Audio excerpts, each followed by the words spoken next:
This is a full mix from start to finish with our very own Jake Codewise. And by the end of this video, you're going to see every little detail that goes into a finished professional mix. If you've never been to one of our live virtual events before, then this is actually an extract from our recent Fix the Mix challenge, and you can always register for upcoming virtual events if you want to watch this live by going to mastering.com and then clicking events. Okay, let's dive straight in. I'm going to hand you over to Jake, who's a professional producer, a mixer, as well as Caleb Lovelace, a professional engineer and producer as well, and also our director of education here at mastering.com. All right, let's get fired up here. You should be able to see my screen. Can you see it? Yep. You'll see it? All right. And in a minute, you're going to be able to hear some stuff. These are the tracks freshly imported into the DAW. Here we go.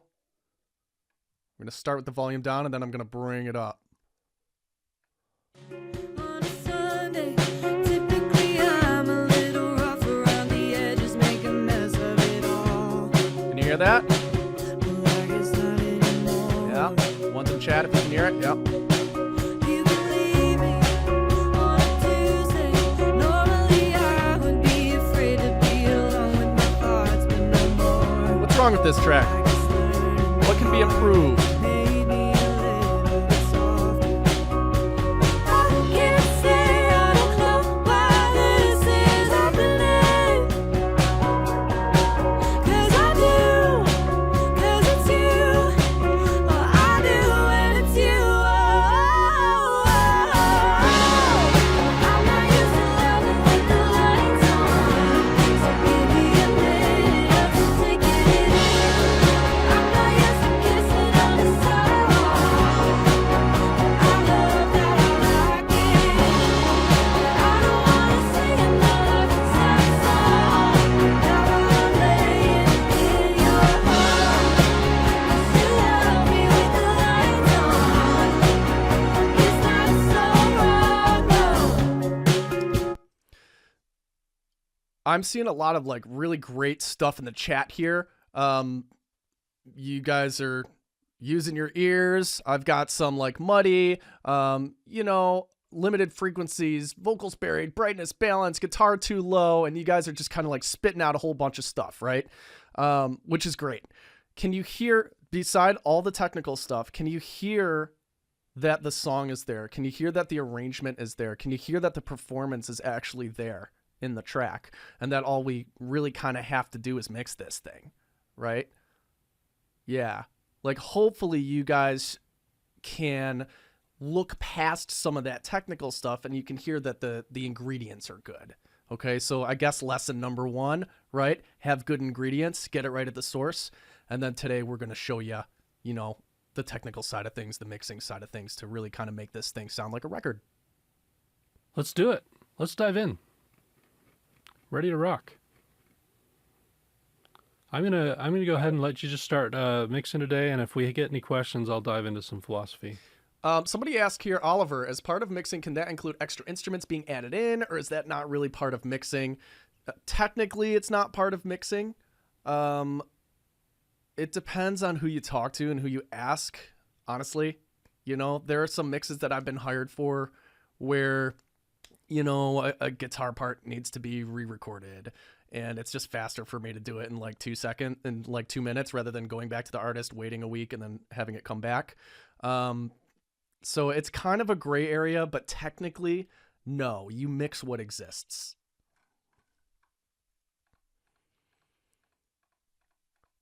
It's like such a, it's such a philosophically based question there, though. You know what I mean? It really depends on who you ask.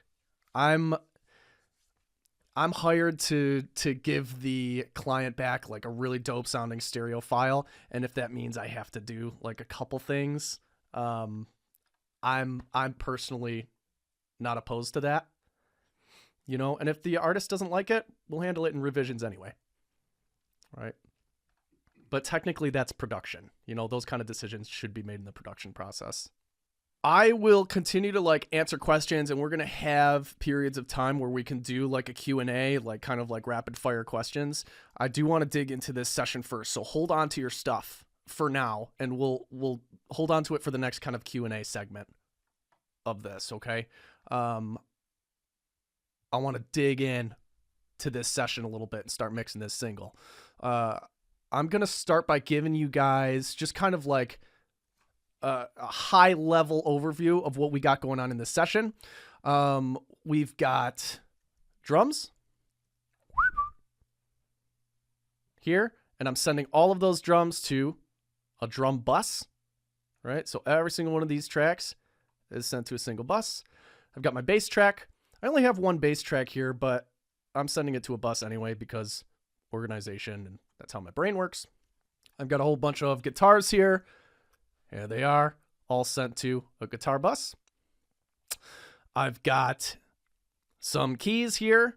You know, Juno, we got some strings, synth bass, synth pad, all sent to an all keys bus, and then vocals right here, all sent to a vocal bus, right? So I don't know how many tracks that is. How many tracks is that?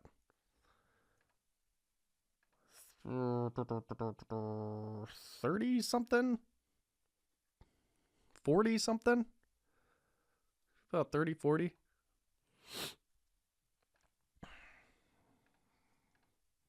All down to five groups of tracks. And that's helpful for my brain. So here they are. First thing I'm going to do here in this session is normalize all the tracks. You know, I like to make sure everything kind of coming into my session is sitting at like peaking no higher than minus 10 decibels before I even do anything, right? So that's like the gain coming into the top of the channel. If I just take a look at this kick sum right here, and I could probably turn this up now.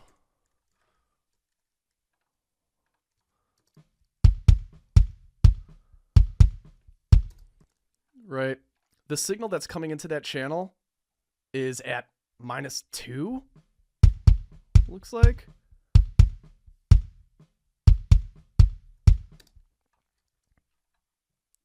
And what I want to do is make sure every single one of these channels is coming and peaking at no higher than minus 10. And that's just to have some headroom so that I don't overload the track when I'm mixing, right? So I'm going to go ahead. I'm going to highlight all of those tracks.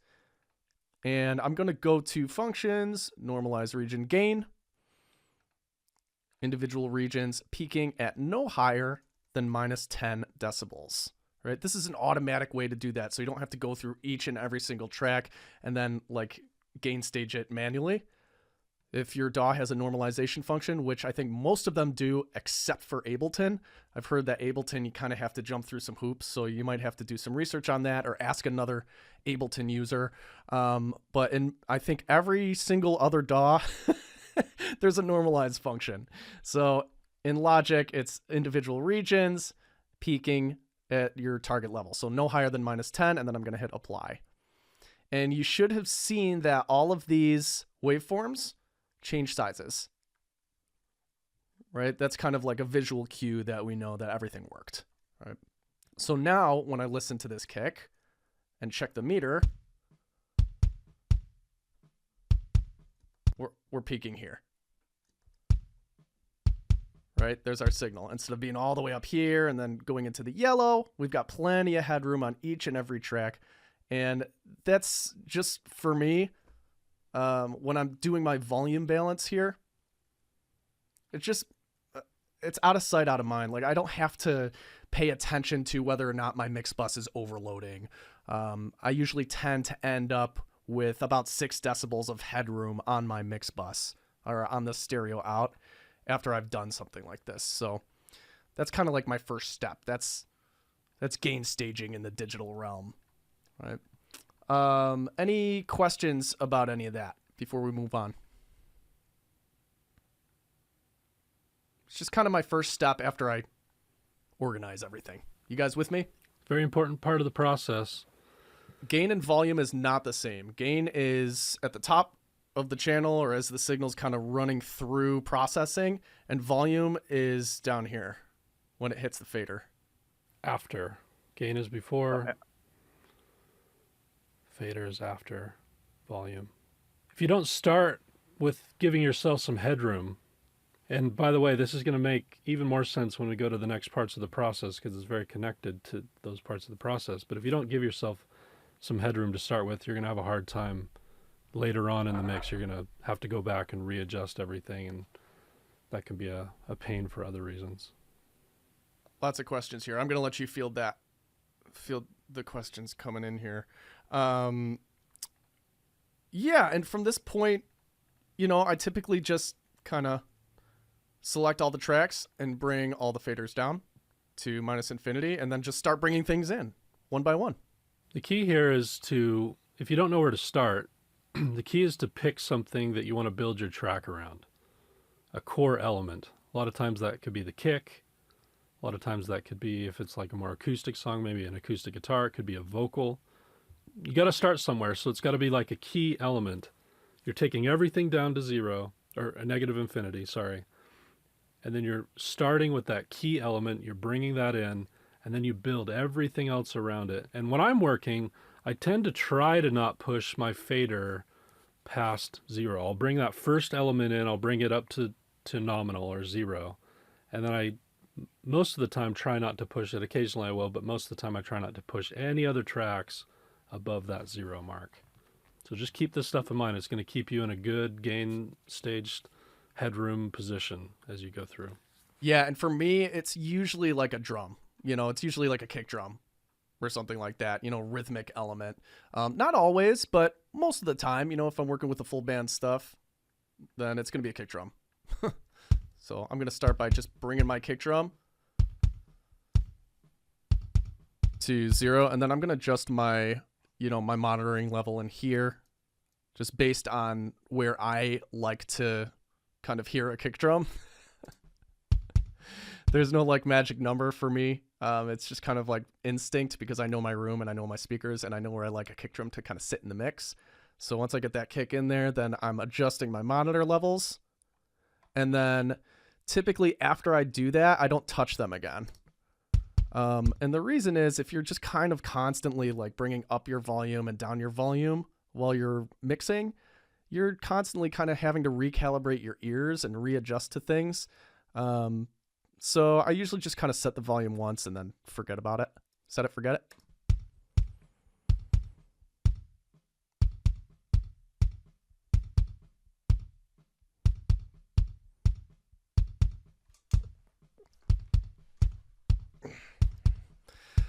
Cool, let's get the drums in here. I'm just going to start bringing the rest of the drums in.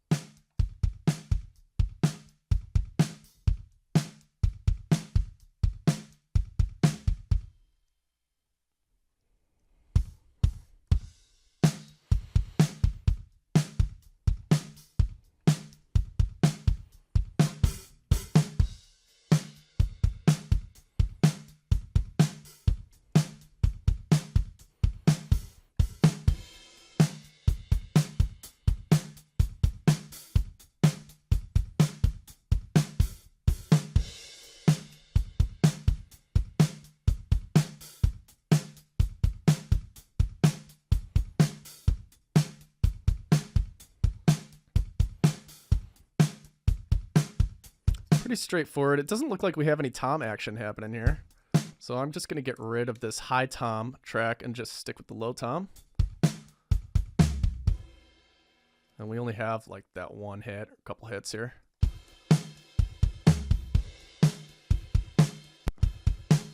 Oh, that was stupid of me. You're right, Pete. Like, this artist is Grace Gunn. The artist is Grace Gunn. I'm going to send you... Yeah, I'm really sorry. Need to give credit where credit is due here. I'm going to give you like all the links here. Check this out. I'm going to drop it right in the boop, boop. You guys got that? I just sent you all the credits. and like Instagram profiles so you can follow and support the artists, okay? Cool. Yep. Thanks, Pete, for calling me out on that. That's not me.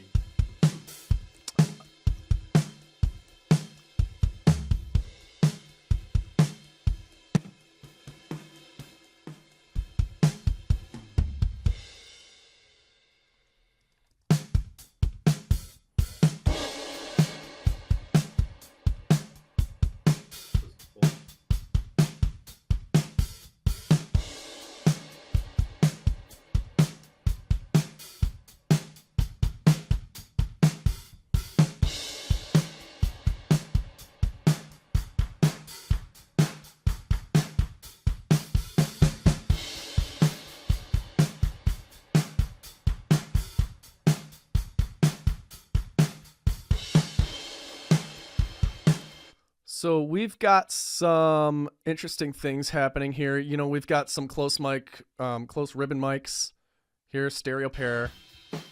You know, really, in my opinion, these kind of make the sound of the kit. Personally, I really like the way that these sound in terms of like the width and the depth that this is giving the kit. The room is okay.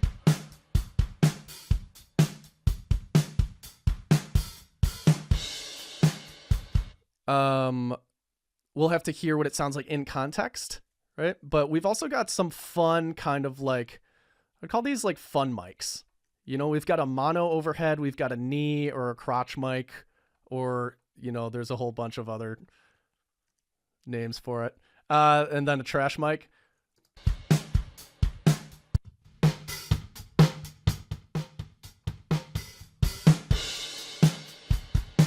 So this really just kind of like reinforcing that punchiness of the kick and the snare.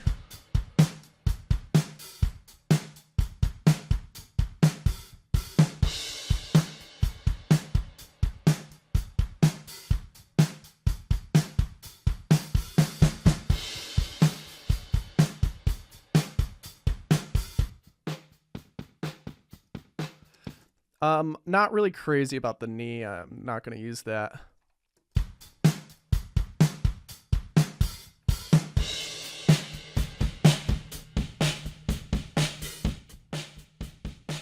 This is kind of like your compressed, you know, your over compressed kind of thing.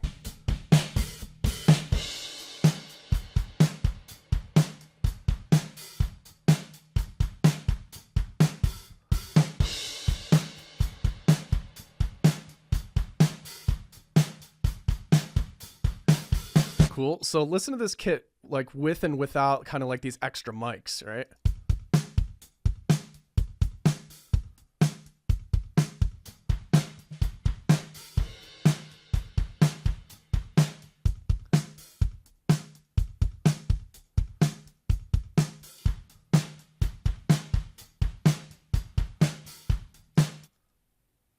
Right. And we'll balance and rebalance as we get everything else back into the mix, but kind of like making this sound like it's kind of the difference between width and depth, right? So this sounds like it was recorded in a really kind of like dead room, you know, really controlled environment.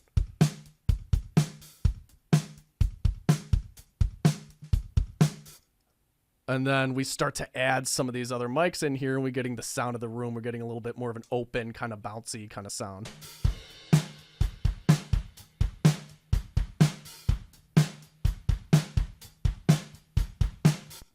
Right?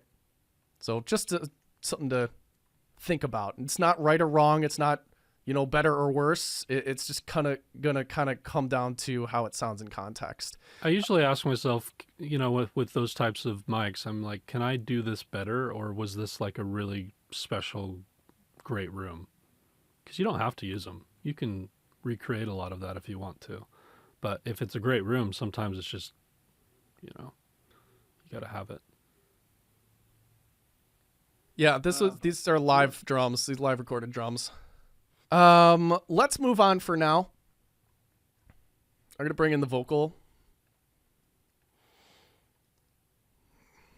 Coffee on a Sunday. Typically I'm a little rough around the edges, make a mess of it all. Well, I guess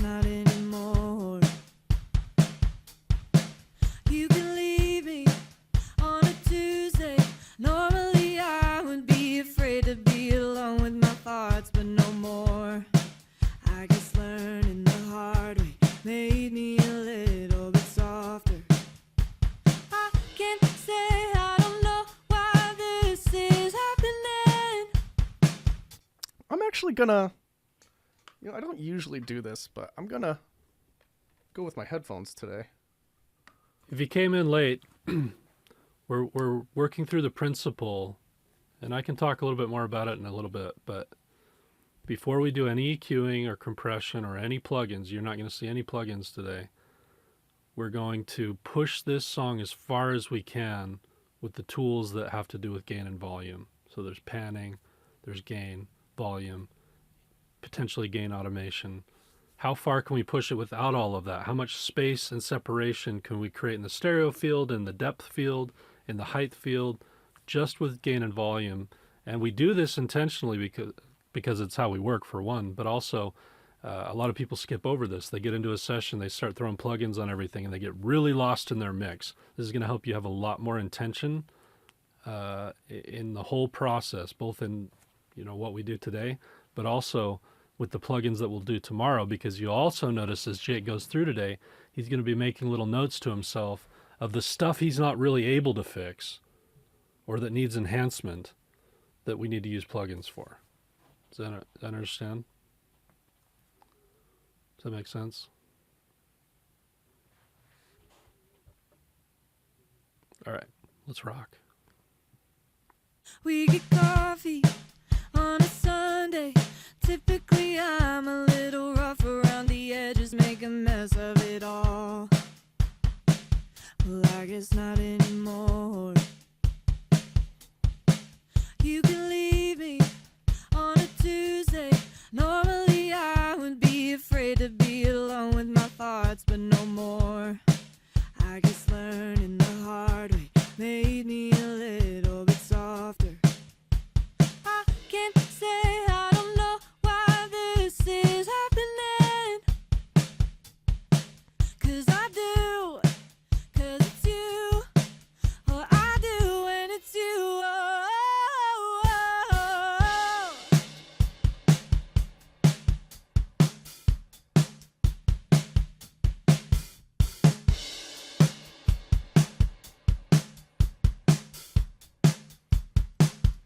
Yeah, so I'm actually going to mute and hide these for now. I've got like a little bit more detail now that I'm listening in the cans. So I'm actually going to mute those. Get coffee on a Sunday. Typically I'm a little rough around the edges, make a mess of it all. Well, I guess not anymore.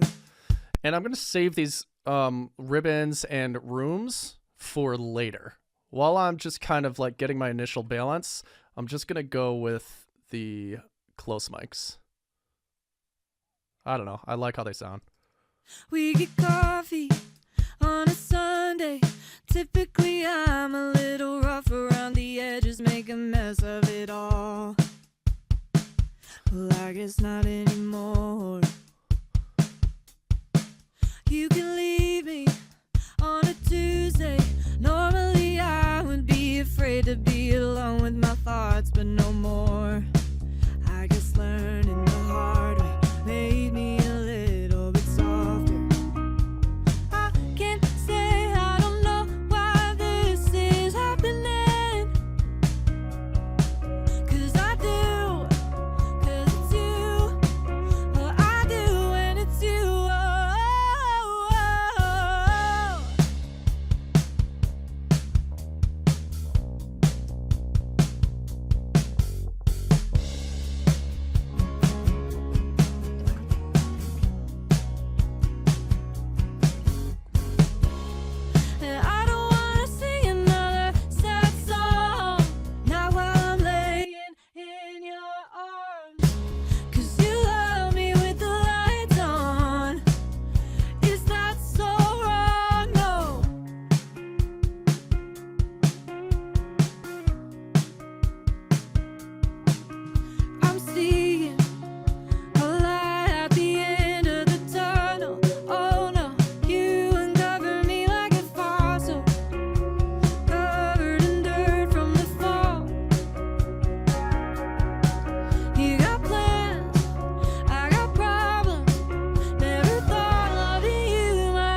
I'm getting used to loving with the lights on. So don't get it twisted, I'm still taking it in. I'm not used to kissing on the sidewalk, but I love that I like it. I'm singing my sad song, now I'm laying in your heart. 'Cause you love me with the lights on.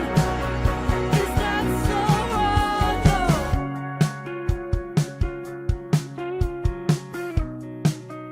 Is that so wrong? No. Cool. Well, we never know what we're going to get with these. Sometimes it's a pretty rough mix. Sometimes it needs a lot of work. Sometimes the sessions become a lot about little things and enhancement. I think this will be in the latter. It's a Nashville. I think she's from Nashville, yeah? Yeah, this is going to be about carving out space for all of this stuff. Basically, guitars and keys, you know. For sure. This is Grace Gunn. The song is Lights On. So I just did like a quick pass. You know, I'll do another pass now and make sure everything is in the arrangement. Just kind of going by gut right now. And then we'll do another one and I'll explain to you kind of like my thought process behind that. Okay. Good question, Christopher. If you notice performance issues such as timing, vocal tuning, phrasing, should you stop and work on fixing those first?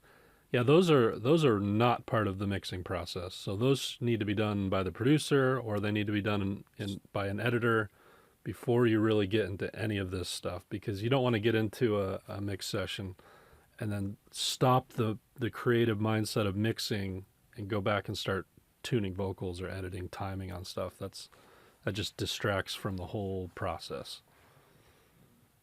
Also, if you're charging people, you don't want to do that kind of work as part of mixing. That should be done beforehand, or I would charge quite a bit extra because it's time consuming.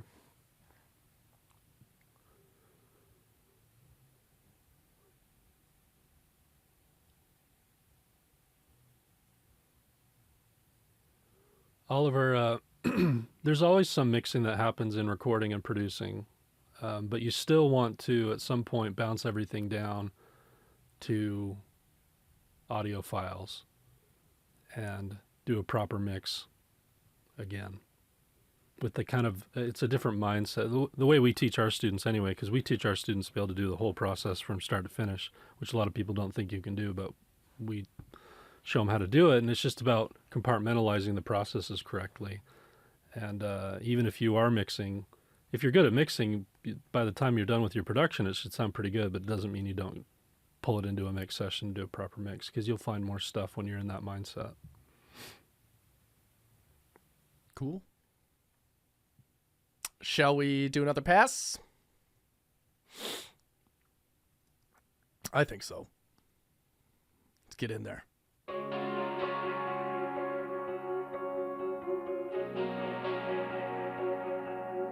We get coffee on a Sunday. Typically, I'm a little rough around the edges, make a mess of it all. Well, I guess not anymore. You can leave me on a Tuesday. Normally, I would be afraid to be alone with my thoughts, but no more. I guess learning the hard way made me a little bit softer. I can't say I don't know why this is happening, 'cause I do, 'cause it's you. Oh, I do, and it's you. I'm not used to loving with the lights on, so give me a minute, I'm still taking it in. I'm not used to kissing on the sidewalk, I love that I like it. I don't wanna sing another sad song, now I'm laying in your arms, 'cause you love me with the lights on. Is that so wrong? No. A lot of stuff in that section to manage. I'm seeing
so taking it in. I'm not used to kissing on a sidewalk, but I love that I like it. And I don't wanna sing another sad song. Now I'm laying in your 'cause you love me with the lights on. Is that so wrong? No.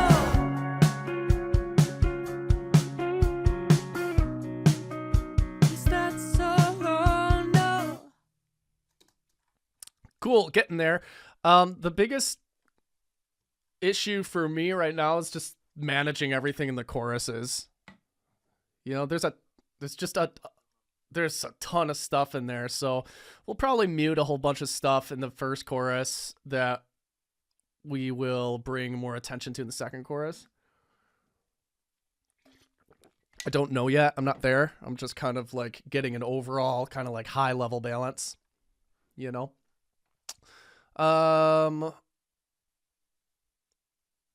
Cool. This next one, this next pass, I am going to pay more attention to the transitions between sections now, right? So I'll kind of show you what I tend to do in my process. It's like number one, like just bring everything in, like high level balance, and that means bring everything into the session. And you know what I mean by that, bring everything in, is what I mean by that is just make sure everything can be heard, like bring all the faders up on everything. Make sure no faders are down. Did I miss anything here? I did. I missed this vocal throw. We'll nab that this next round. Number two is like, it's high level balance, details and transitions. So like pay attention to, I'll say the journey of the song.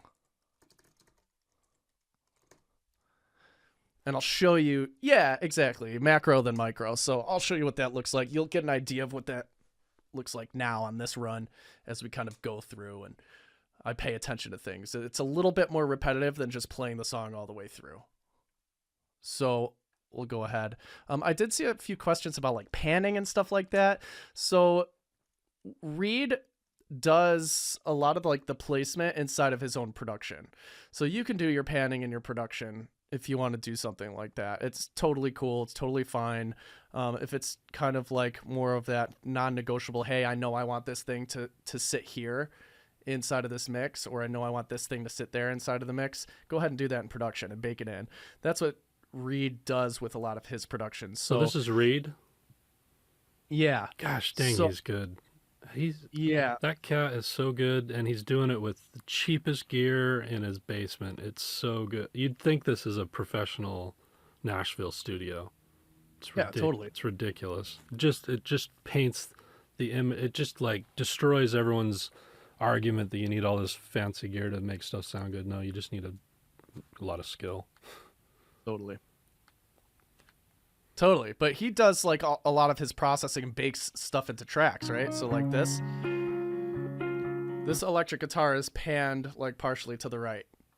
Like it's just baked in. The panning is baked into the track. This one, you know, there's stereo information in there. This pedal, let's see. You know, slightly to the left.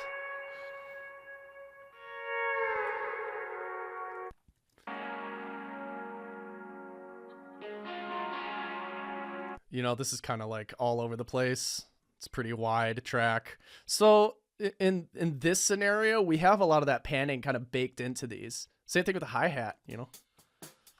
He's got the hi-hat swung over to the left.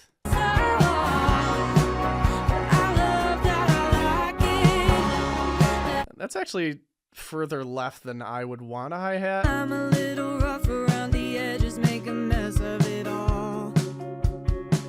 Well, I guess not anymore. But whatever, it's not like the thing that's going to make somebody turn the song off, you know?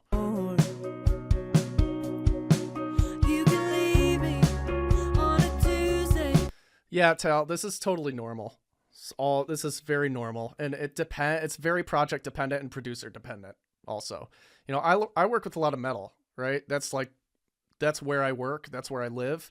So, it's pretty common for me to just get mono guitar tracks that are DI tracks that I actually have to reamp.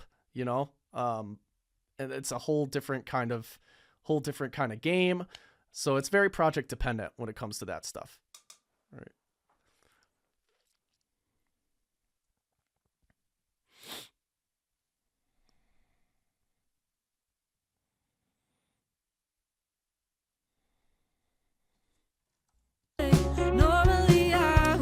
Let's go back in here then and do this other pass. Is reamping considered production? I include it in my mixing process.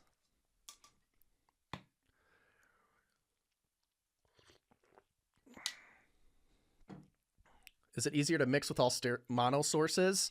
It depends on how good the producer is. If the producer's not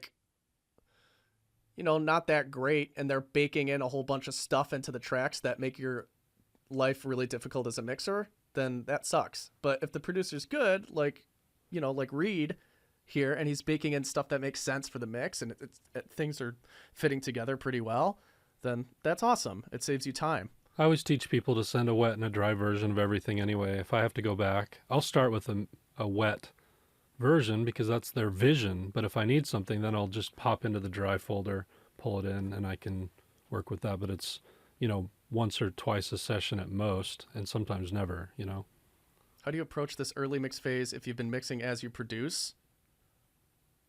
Commit all the decisions that you made in production by bouncing all your tracks down, or commit if you can do it. Most people can't do it, but if you can do it, flip that switch in your brain and say, I'm not producing anymore. Right. But that's why we recommend that you do it. Because most people can't flip that switch and say, and not mess around with MIDI or virtual instruments. So what we recommend you do is just commit all the tracks. If you're mixing in your production session, commit everything all the decisions that you've made, and then draw a line in the sand and say, hey, I'm mixing now. Right. Yeah, I mean, it almost sounds counterintuitive. It's like, why do I want to limit myself? People don't understand the power of limitation, because think about this.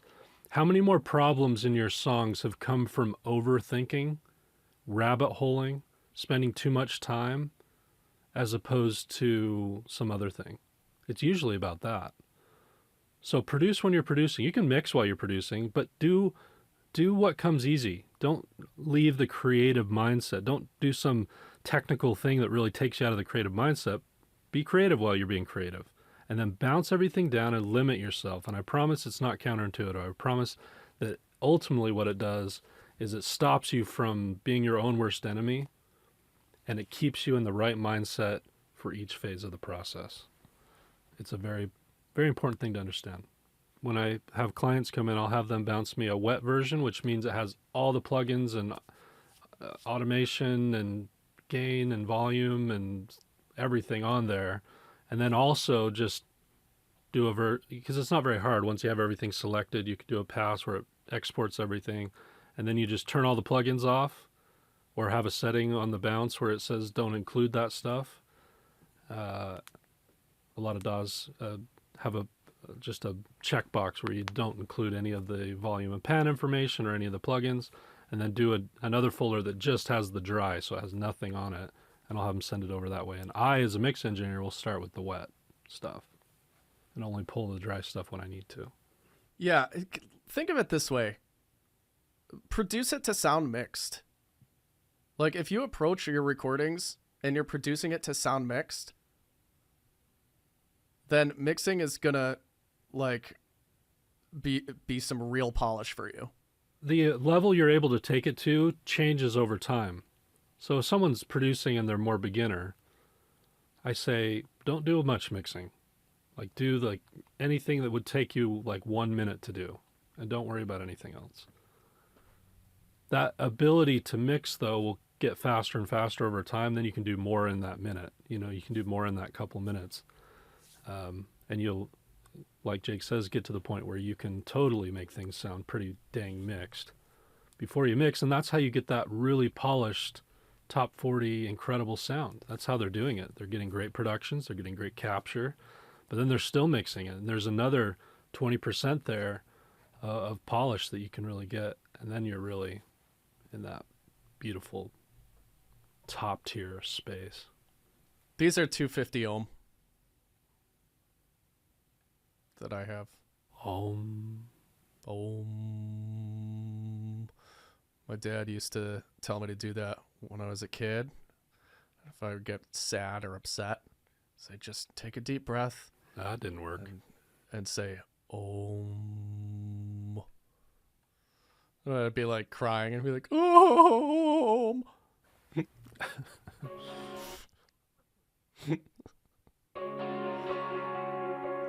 We're going to focus on the transitions here. We'll get back to questions in a bit.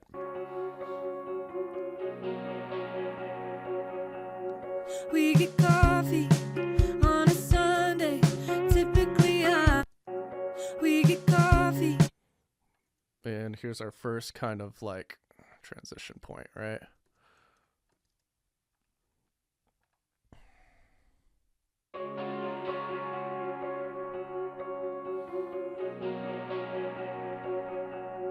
We get coffee. Yeah, when I say transitions, I mean when we're moving from one section of the song to the next. So from an intro to a verse, from a verse to a pre-chorus, from a pre-chorus to a chorus, right? How do the instruments kind of enter and exit the arrangement?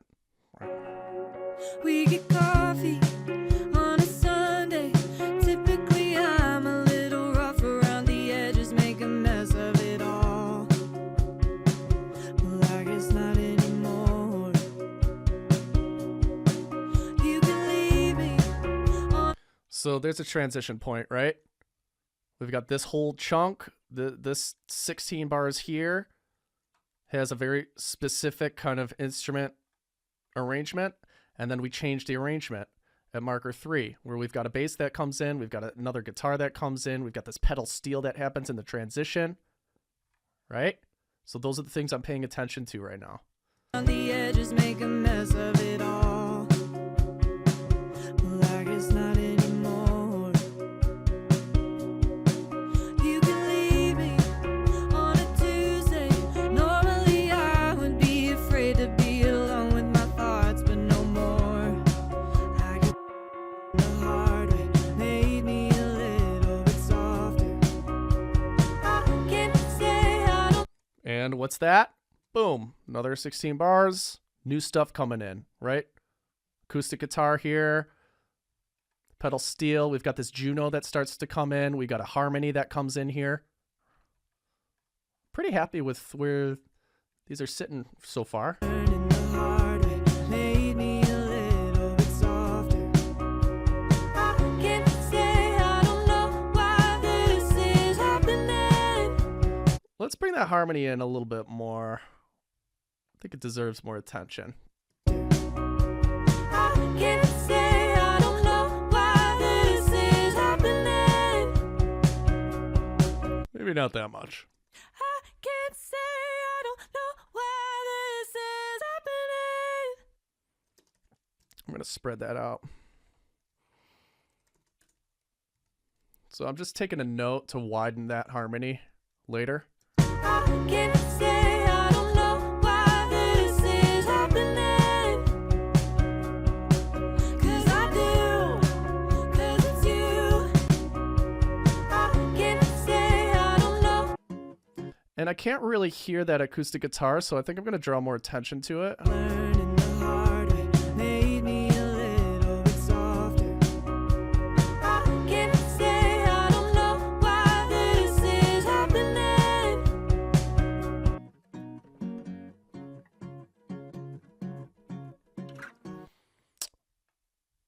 I'm going to see what that sounds like swapped.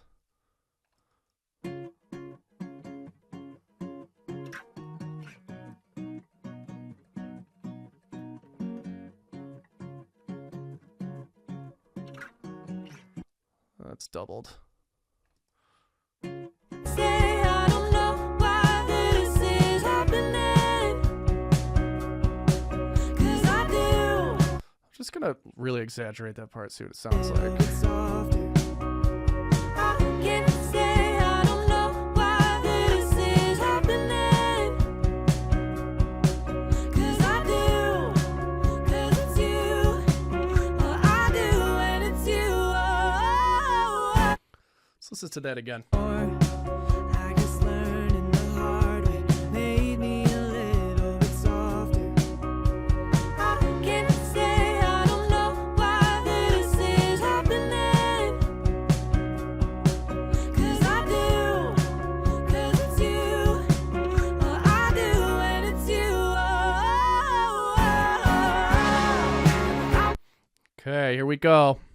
Moment of truth. I'm not used to loving with the lights on when it's you. I'm not used to loving with the lights on. Well, I do when it's you. I'm not used to loving with the lights on. So give me a minute or two. I'm not used to loving with the lights on. So give me a minute or two, taking it in. I'm not used to kissing on the sidewalk. I love that, I like it. That I don't wanna sing another sad song. So I'm gonna be like thinking about removing stuff, basically. There's a lot going on. 'Cause it's you. Oh, I do, and it's you. Right here.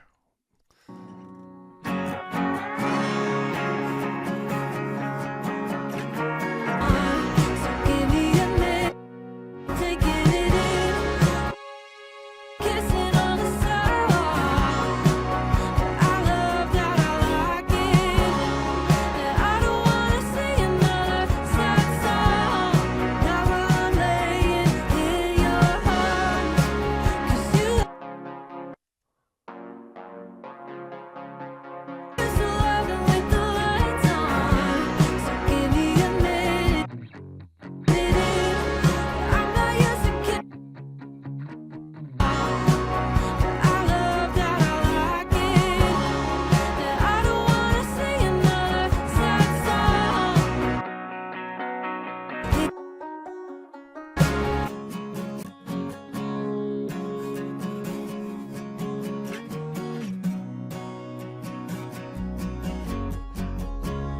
Let's dissect this a little bit.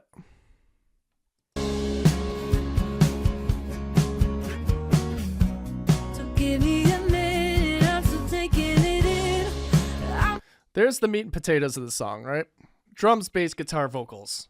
Rock setup. I'm not used to loving with the lights on. So give me a minute, I'm still taking it in. I'm not used to kissing on. What's the next thing? This is what I'm thinking. What's the next thing that's going to make the biggest difference in this track? Like, what's the next track that we can bring in that's going to make a really big difference in this track? We have so many different options here, right? It's like, what's the thing that's going to bring in like a ton of character and like really kind of like lean into the vibe of this song? Somebody said it. A few people said it already. The thing that I'm thinking of, right? It's this pedal steel. I'm not used to loving with the lights on. So give me a minute, I'm still taking it in. I'm not used to kissing.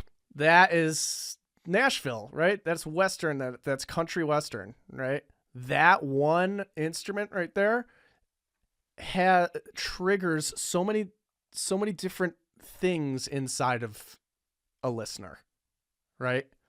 I'm not used to loving with the lights on. So give me a minute, I'm still taking it in.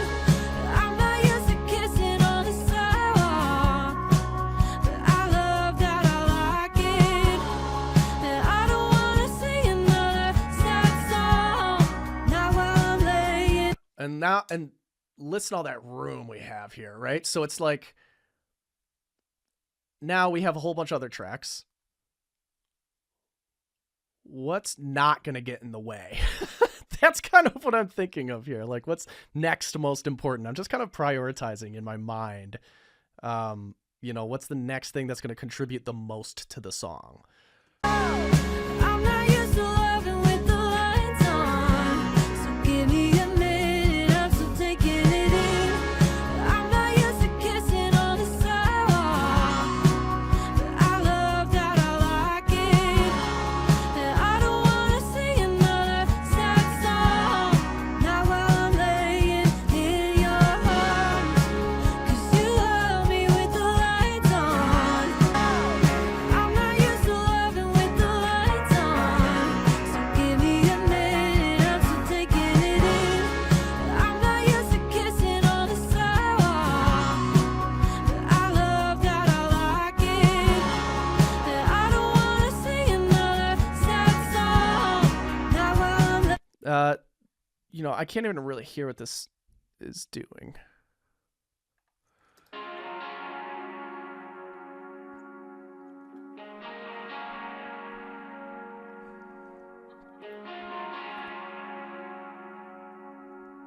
I love that I like it.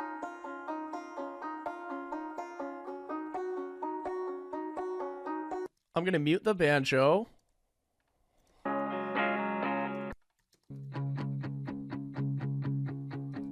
And I'm going to mute this section, that wide guitar. I'm going to have this muted for now. I'm not used to loving with the lights on, so give me a minute, I'm still taking it in. I'm not used to kissing on the side. I like it, and I don't wanna sing another sad song, not while I'm laying in your arms, 'cause you love. Is that so wrong? I'm going to keep this bass in here. I'm going to take out the Juno. I think. Don't know yet. Used to loving with the lights on, so give This synth pad goes on throughout the entire song, so we're just going to let that live. I'm not used to loving with the lights on, so give me a minute, I'm still taking it in. I'm not used to kissing on the sidewalk, but I love that I like. I like what the strings are doing here, so I'm going to leave those in. I'm not used to loving with the lights on, so give me get it in. I'm not used to kissing. So strings filling out kind of like the air and like the high end and stuff. But if we're doing this, aren't we affecting what the producer's done? Yeah, totally. And if the artist doesn't like it, we'll catch it on the first round of revisions. Right? Now it's my turn.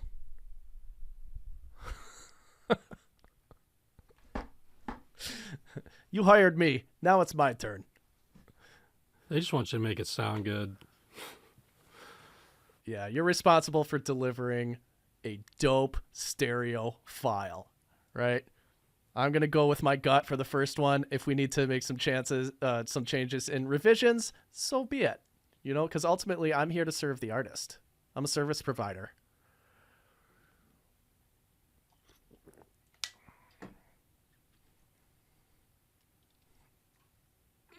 Do we have some webinars for electro pop kind of examples? I can't.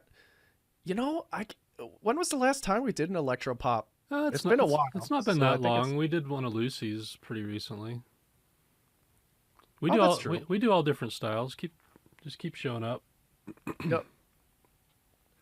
But you don't mix different really for different styles.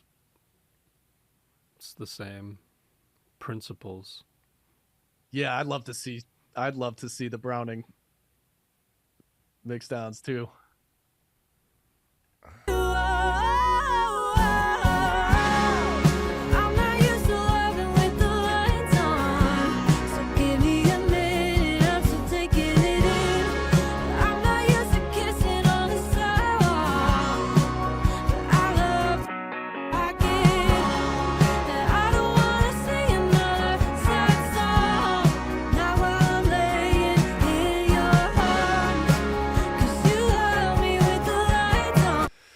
So that chorus electric getting in the way of the vocal, as soon as we mute that, the vocal pops forward, right?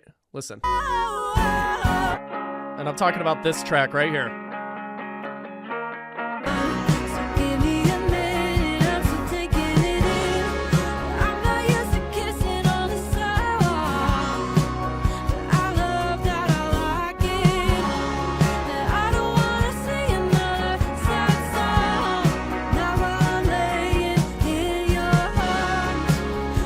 You hear that? You guys hearing it? Yep.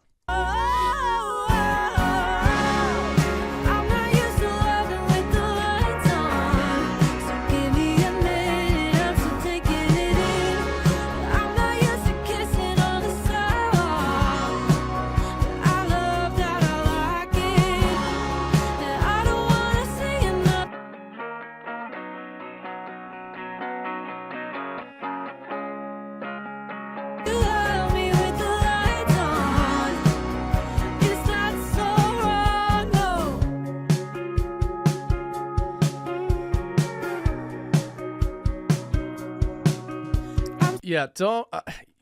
I'm gonna mute it. There's enough else to work with.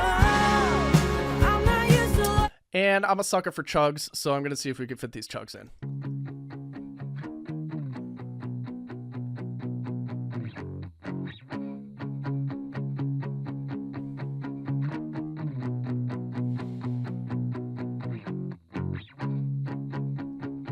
Yeah, not zeros.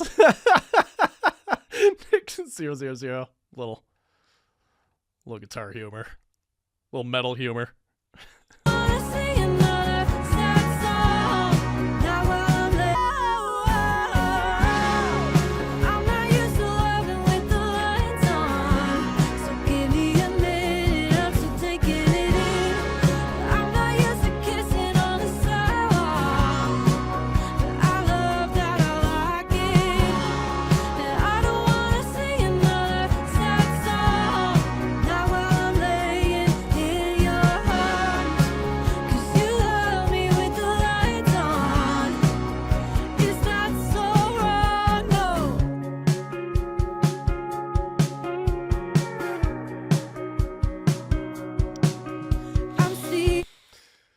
Cool. I like that as our first chorus. So hopefully you guys were with me there. You guys with me? You following kind of like my thought process through kind of deconstructing this a little bit and cleaning it up just with making some decisions and with volume. I haven't touched any like EQ or compression or anything. It's not like, hey, I'm going to keep every single one of these instruments in here and just like really wrestle this thing to make it work.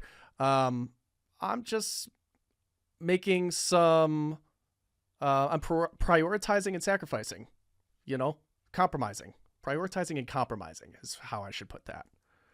And maybe we have a feature for that banjo in the next chorus. Maybe we let that electric guitar come back in somewhere else in the arrangement. We have lots of pieces to kind of play with here to affect the journey of the song so the listener doesn't get bored, and there's a little bit of extra ear candy in there for people who listen more closely to the details, right? Because, we typically have a couple different kind of listeners out there. One that's going to listen more to the vocals and like really just cares about the vocal and the message. And another one that listens just like a little bit more towards the instrumentals and like the overall kind of instrumental balance of the song, right? And then there are people in between, right? So I strive to do a little something for everybody. Make sure the vocals are heard, intelligible, and also make the instrumental journey of the song kind of somewhat interesting for people, right?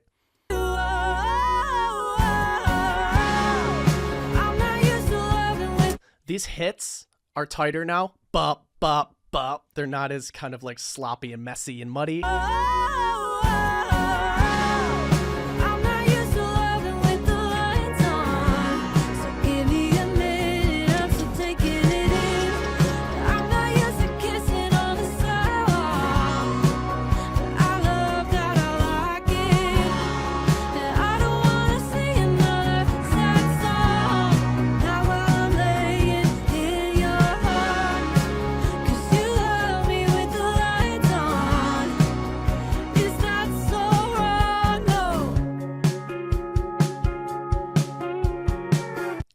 Boom. Into the next section. We've dropped the energy down. Those instruments exit the arrangement, and we're into the next part of the journey, right? Is that so wrong? No.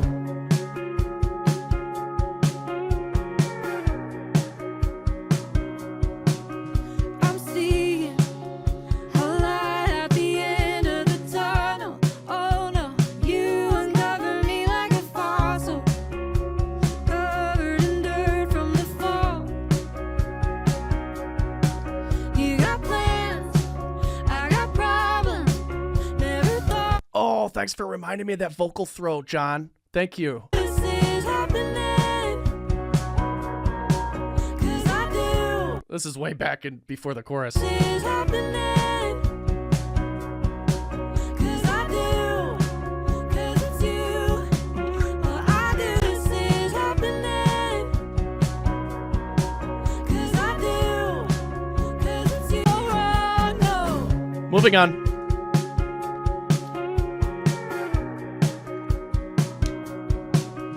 I'm seeing a light at the end of the tunnel. Oh no, you uncover me like a fossil, covered in dirt from the fall. You got plans, I got problems.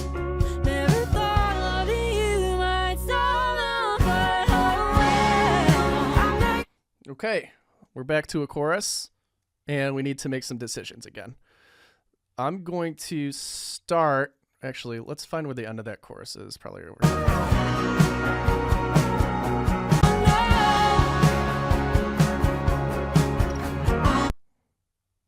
Uh-oh.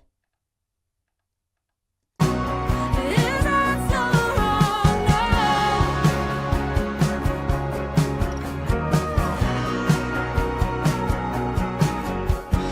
Dancing around in shade. Cool.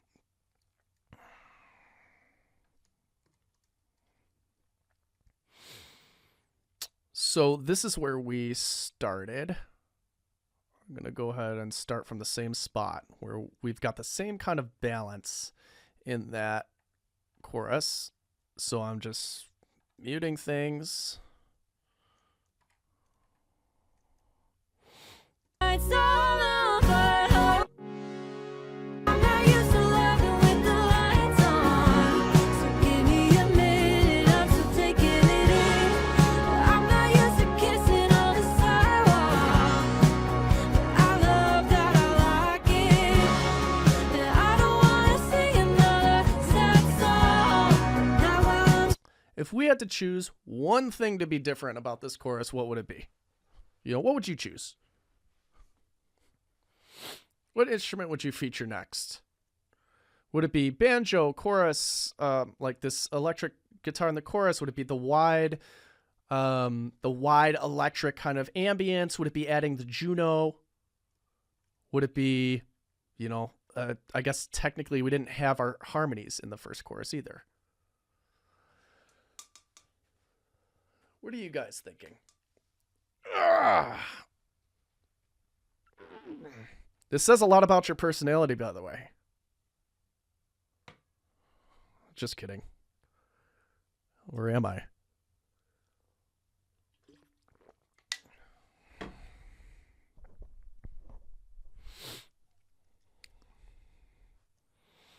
There's no wrong answer. It's legit just taste. It's opinion. For me, I'm definitely bringing those, at least the harmonies back in to that chorus, right? No harmonies, harmonies. That's pretty standard when you talk about pop music, right? Establish the melody in the first chorus, add some harmonies in the second chorus.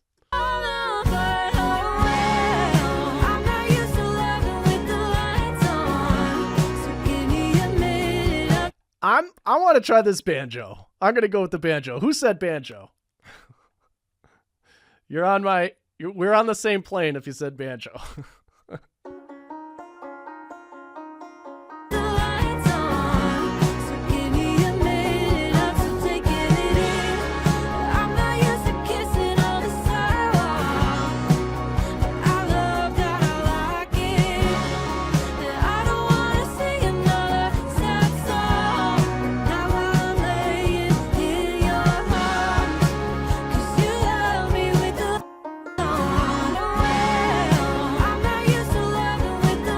What I like about it is the movement.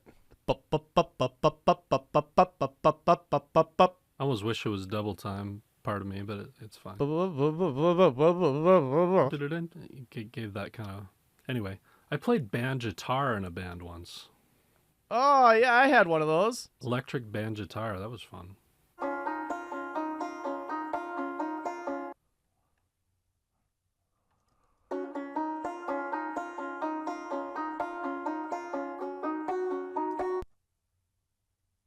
All right, so you said you want it twice as fast?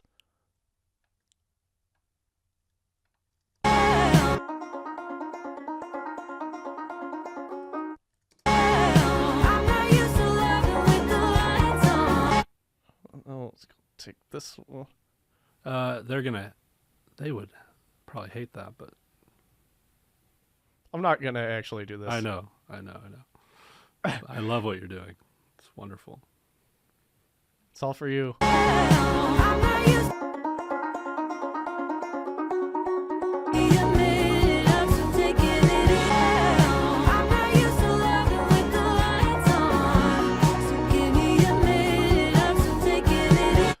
like that. I totally like that. I'm into it. You dig it? I'd take if it was played like that. Yeah, if it was played like if Steve Martin was playing it.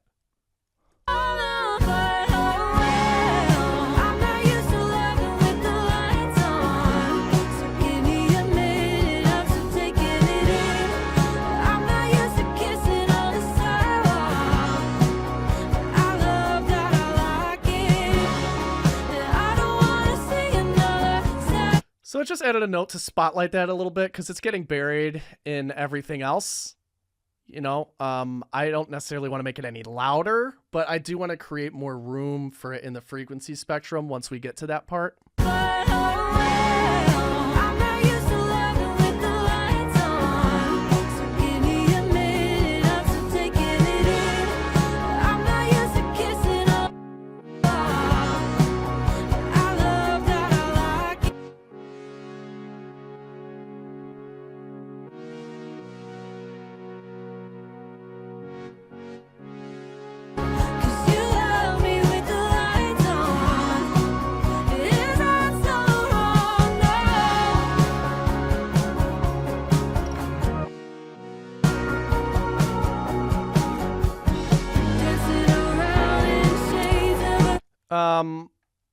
You know, I might also get the Juno in there, but I'm gonna have to clean it out, like cut low mids in order for it to kind of give me what I want out of it, which is like more of the mid-range.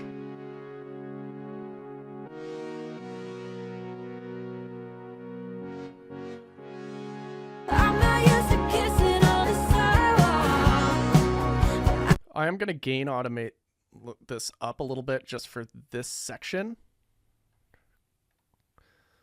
So let's just take this section and really bring that Juno out.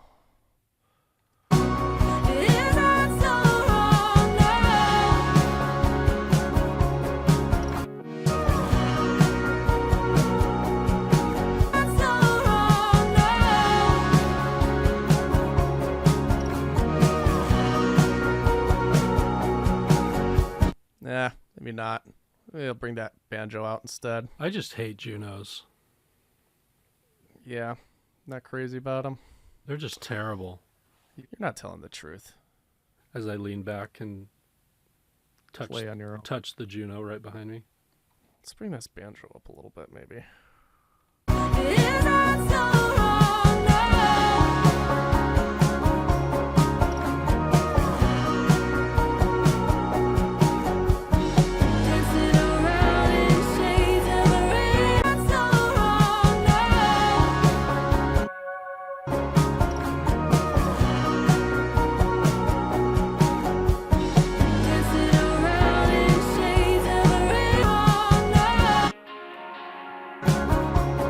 Now, this is where we bring in that wide electric.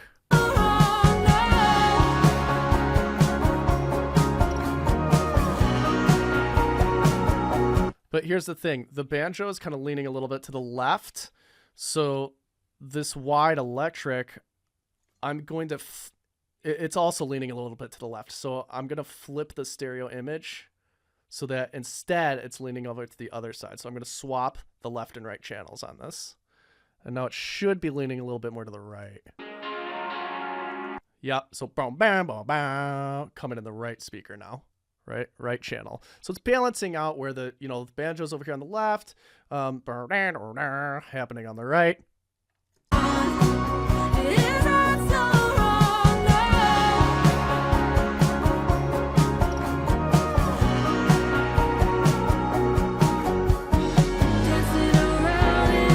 Cool. Get that?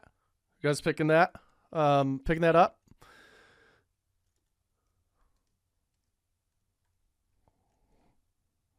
Cool. Yeah. One means yes, by the way.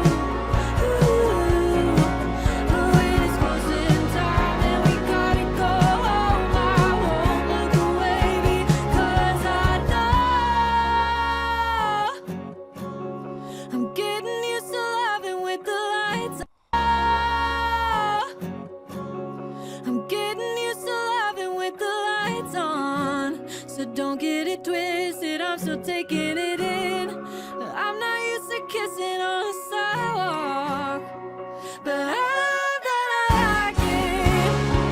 I don't wanna sing another sad song.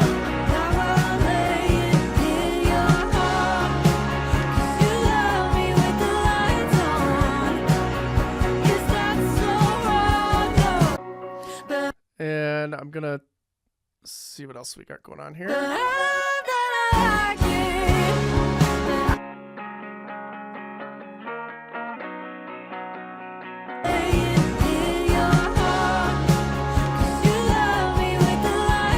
I just don't think we're missing anything by pulling that out in that section.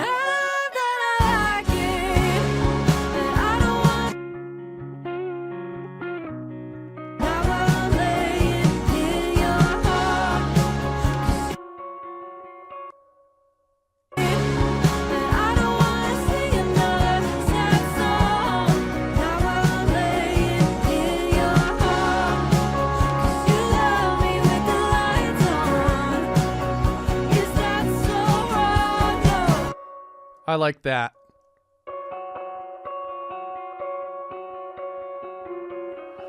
Because it's filling out the high end and it's elevating the excitement of that section. So that's the thing that I think I would draw the spotlight to in this chorus.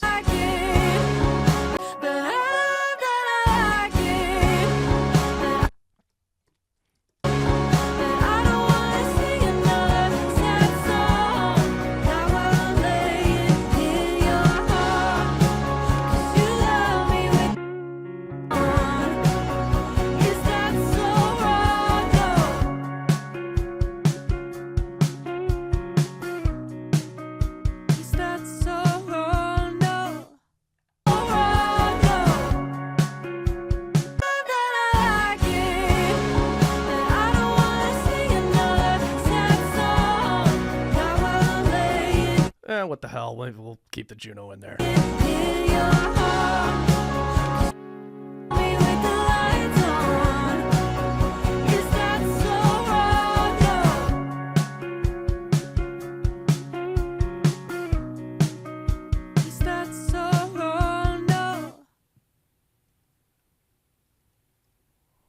Wish they'd have done a double hit on that last note. Which one?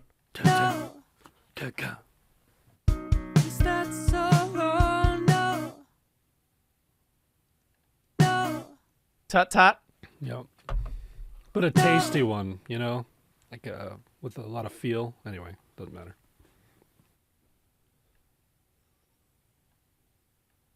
Put a snare bomb in there. How's that sound, guys? I mean, it sounds like a mix, you know? It sounded like a record. We need some we need some processing. We need some processing here, right? But compared to what we started with, right? I do want to play with a few more things before we shut it down today, and I want to get to some more Q&A. But why don't we take just like a 5-minute break, and then we'll come back to some questions. Think about some questions you want to ask, write them down, and then when we come back for the Q&A, we'll try to rapid fire as many of them as we can. And then I want to run through this session and just kind of play around with the room mics on the drums a little bit. Okay? Does that sound like a good Then we'll talk plan? about a little mastering stuff. Okay, cool. Dope on a rope. So I'm going to go ahead and get a timer up here. Not just any timer, but my favorite timer. The Goog. Here it is. Google timer. Go to Google, type in timer. This is what pops up. Favorite timer, least favorite alarm. So we're going to shut that off. 5 minutes on the clock. See you back here in 5. Questions, guys. Any questions up to this point before we get back into the mix a little bit? Oh, how do you approach the static mix if you have an anchor track that is very inconsistent and varies greatly in volume? What kind of music are you working with, John? Where that happens, where the kick is like varies like wildly in volume. Is it like trailer or like orchestral or theater or what? Rock bad players. Oh, well then it's you just replace the kick. I use Trigger 2 for that kind of stuff. Slate Trigger 2. Ray asks, you automated the gain on the track. What is the difference in automating a gain plugin and automating the volume of the track? We don't ever automate the volume. We want to free the fader, as we say. We want to keep those free of any automation. As you know, those kind of, once you do that, the fader is locked in. You forget about it. You start adjusting it, and then it snaps back to the automation. That's not good for anybody. So gain automation only. I'm an intermediate mixer struggling to get good projects since everyone asks for a portfolio, but without projects, I can't build one. Any advice? Offer some free work to people. Reach out to people you think they're doing a good job, that you would be a good mixer for. Offer a free sample, free mix, free master, and earn their business. That's how everyone starts. How do you deal with mix effects and stereo spacing in headphones versus monitors? I don't care about any of that. I check. Yeah, I just check.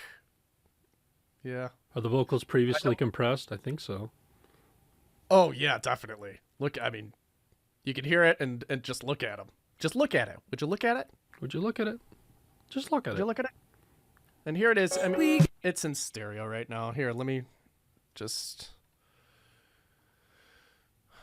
because I don't like looking at vocals that are in that are on stereo tracks.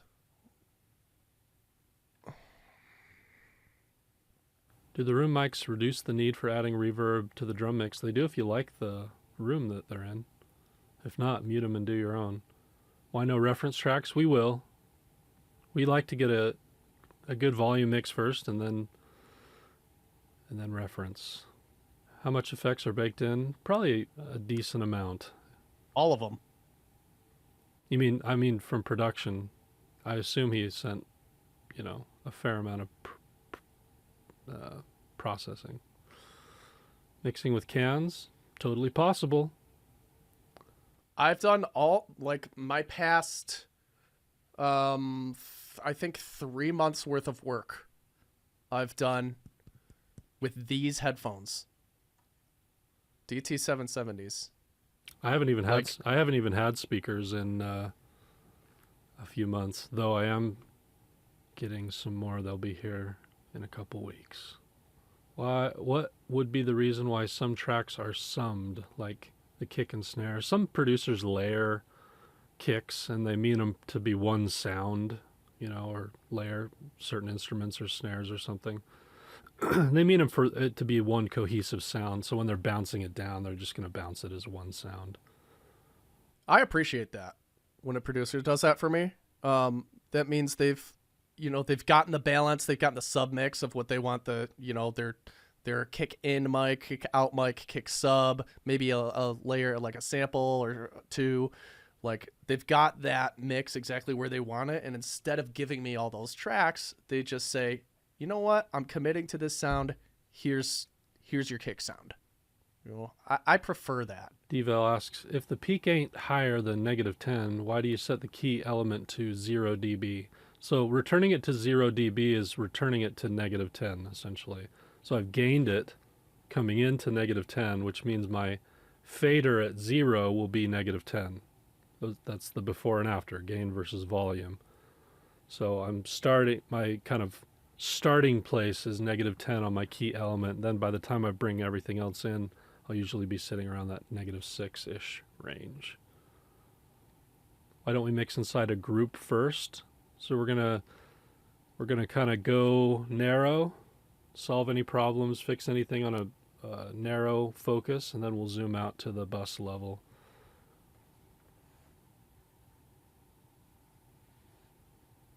Let's see. I think someone said this has already been released. Sometimes it's not the case, but someone said this one has been. Not sure. What headphones again? I mean, I prefer these Olo X1s. They're very flat. If you're looking for a place to start, they're the flattest headphones, like right out of the box. Plus, they all come with a custom calibration profile, so if you want it perfectly flat, they send you a software with it. You can make them perfectly flat. How do you feel about DAW control surfaces for running faders? SSL has this setup that they've sent over to me that I'm testing out. So I'll let you know. I think it could be cool if you like the tactile thing. But I'll probably do a video on it that'll hit our YouTube at some point if you're interested. How important are audio interfaces for EDM production beginner? You're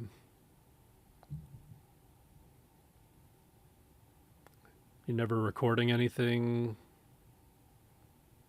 Yeah, if your computer's sound card can handle it, it doesn't matter. That's fine.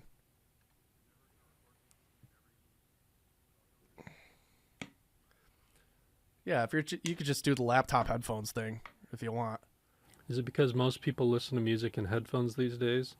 Not necessarily, but it does give some credence to at least checking in headphones, right?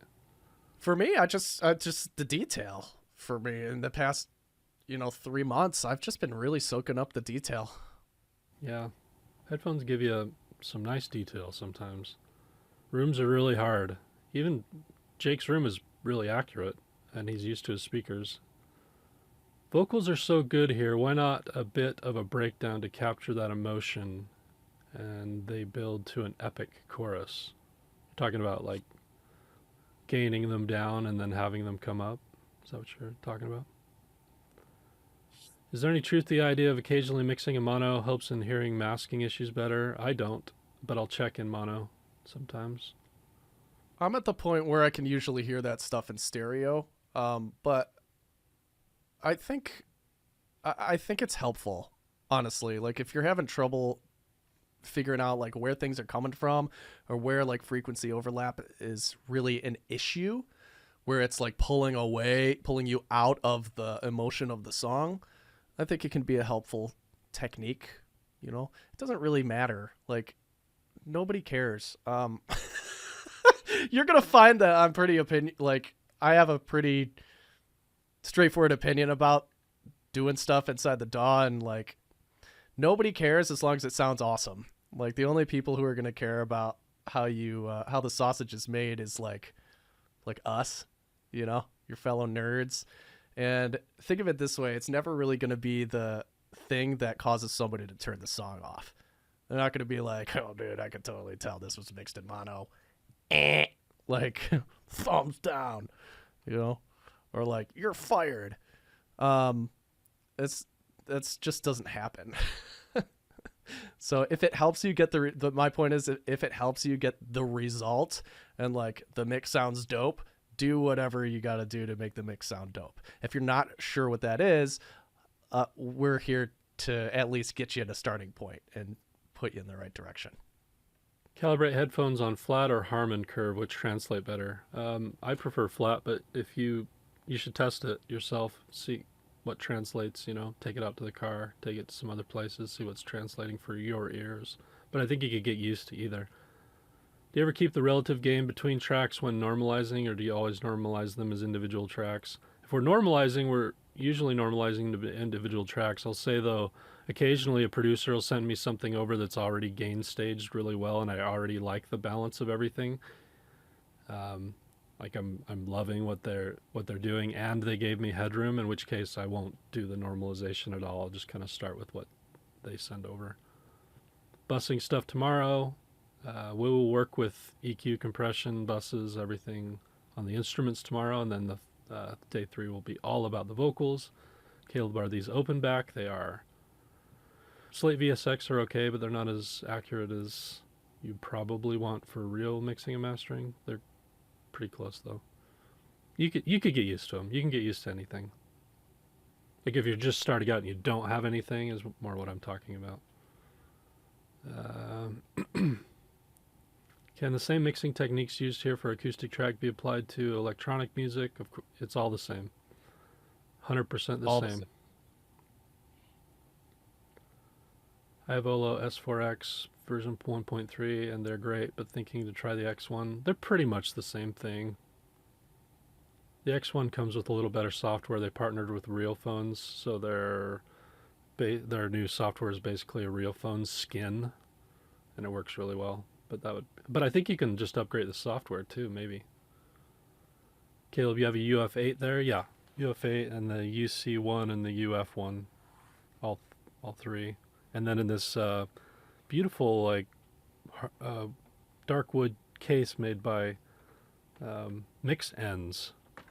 If you need a case for something like this, Jason over at Mix Ends does a great job building really affordable custom cases for this stuff. A video about the SSL UF8 and UC1 would be great. Yeah, I think I'll do it in the context of like actually mixing with it as opposed to like feature breakdown, because there's lots of those, but it'll be like context video of doing it, using it within the mix. Trying to get through these.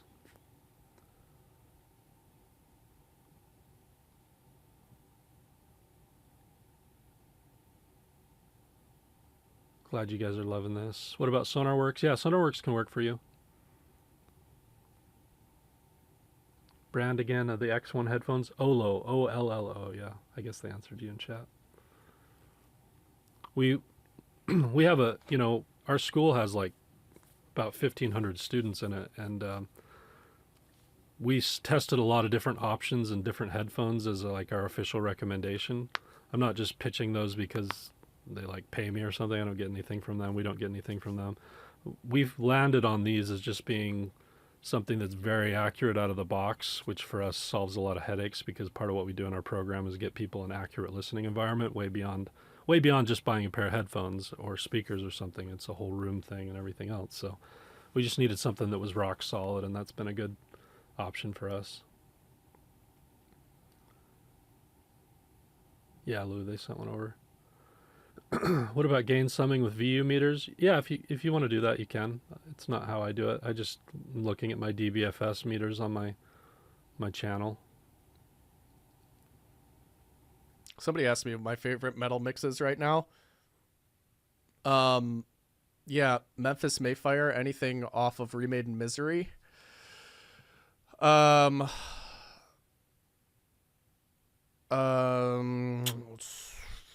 Silent Planet, Super Bloom, anything off of Super Bloom.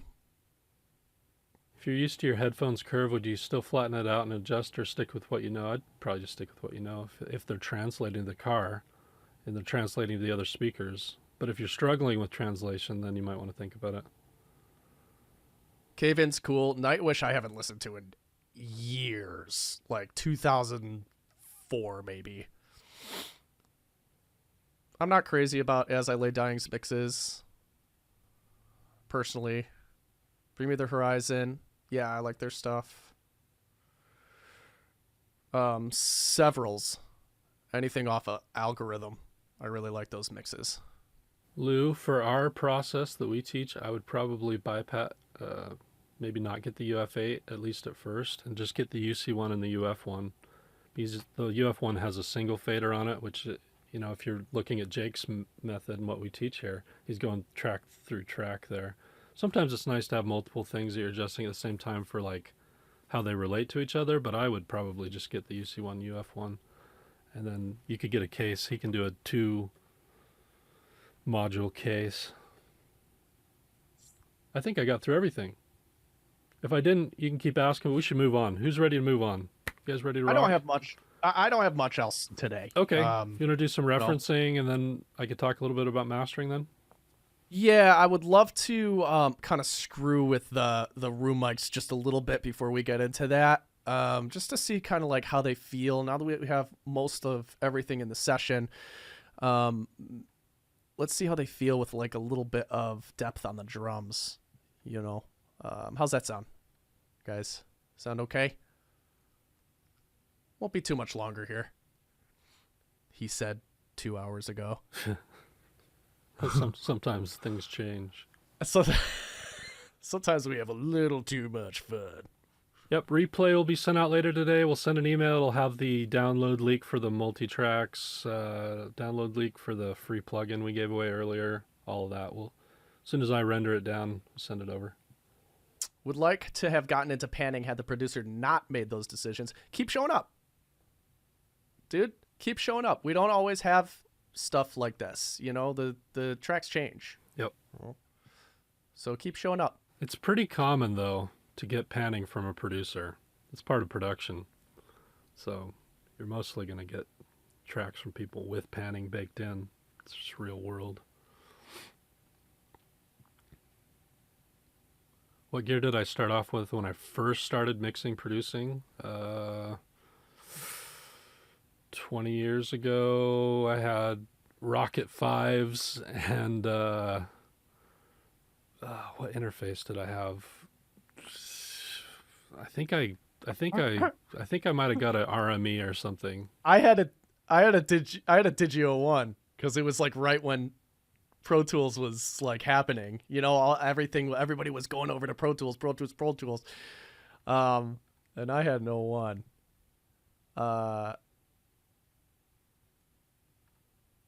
Yeah, it was wild. Yeah, I kind of got thrown into the world because I parted ways with the band. We got signed and then immediately parted ways because of money stuff, and just it got really bad and weird. And immediately people started asking me to produce for them, and I had nothing, so I just kind of grabbed what I could afford at the time. I do not use a separate headphone app. I've used them before. They can be cool. Like a nice headphone amp can add a little bit of detail. My studio setup has gotten simpler. I don't have any gear. I went from the Rocket 5s to those Yamaha HS8s. I used the HS8s for a long time. Those are a good speaker for cheap that you could use for a long time. Rob Mazes used those forever too. The Rockets? The HS8s. Oh, HSAs. Cool. How would you rate something like an RME Fireface UC for mixing? Yeah, I mean, that's more of, an interface is more for your input quality and your speaker, you know, your output, your A to D, D to A. You don't even really need one if you're not recording and you don't have speakers, but they will help with that conversion sometimes. A laptop sound card isn't probably going to be quite as good. All right, let's rock. Yeah, I'm going to get in here. We get coffee on a Sunday. Typically, I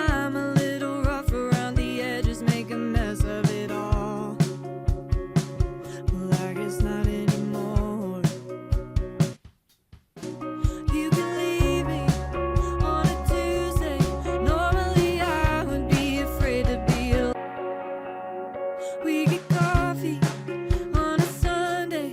Typically, I'm a little rough around the edges, make a mess of it all. Well, I get bored. You can leave me on a Tuesday.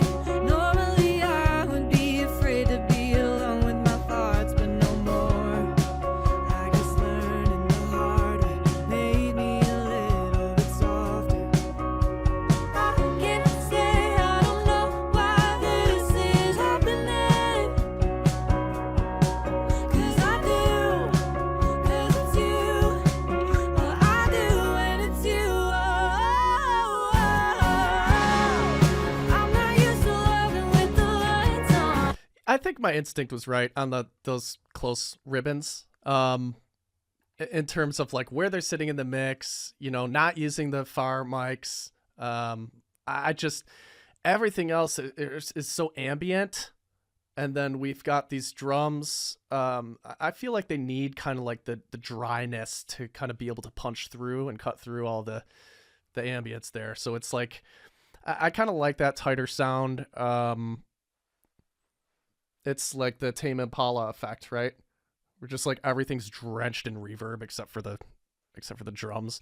Get coffee on a Sunday. I'm not used to loving with the lights on. So give me a minute of some And if I need some more space on those drums, I can always create an aux track and send the drums to it.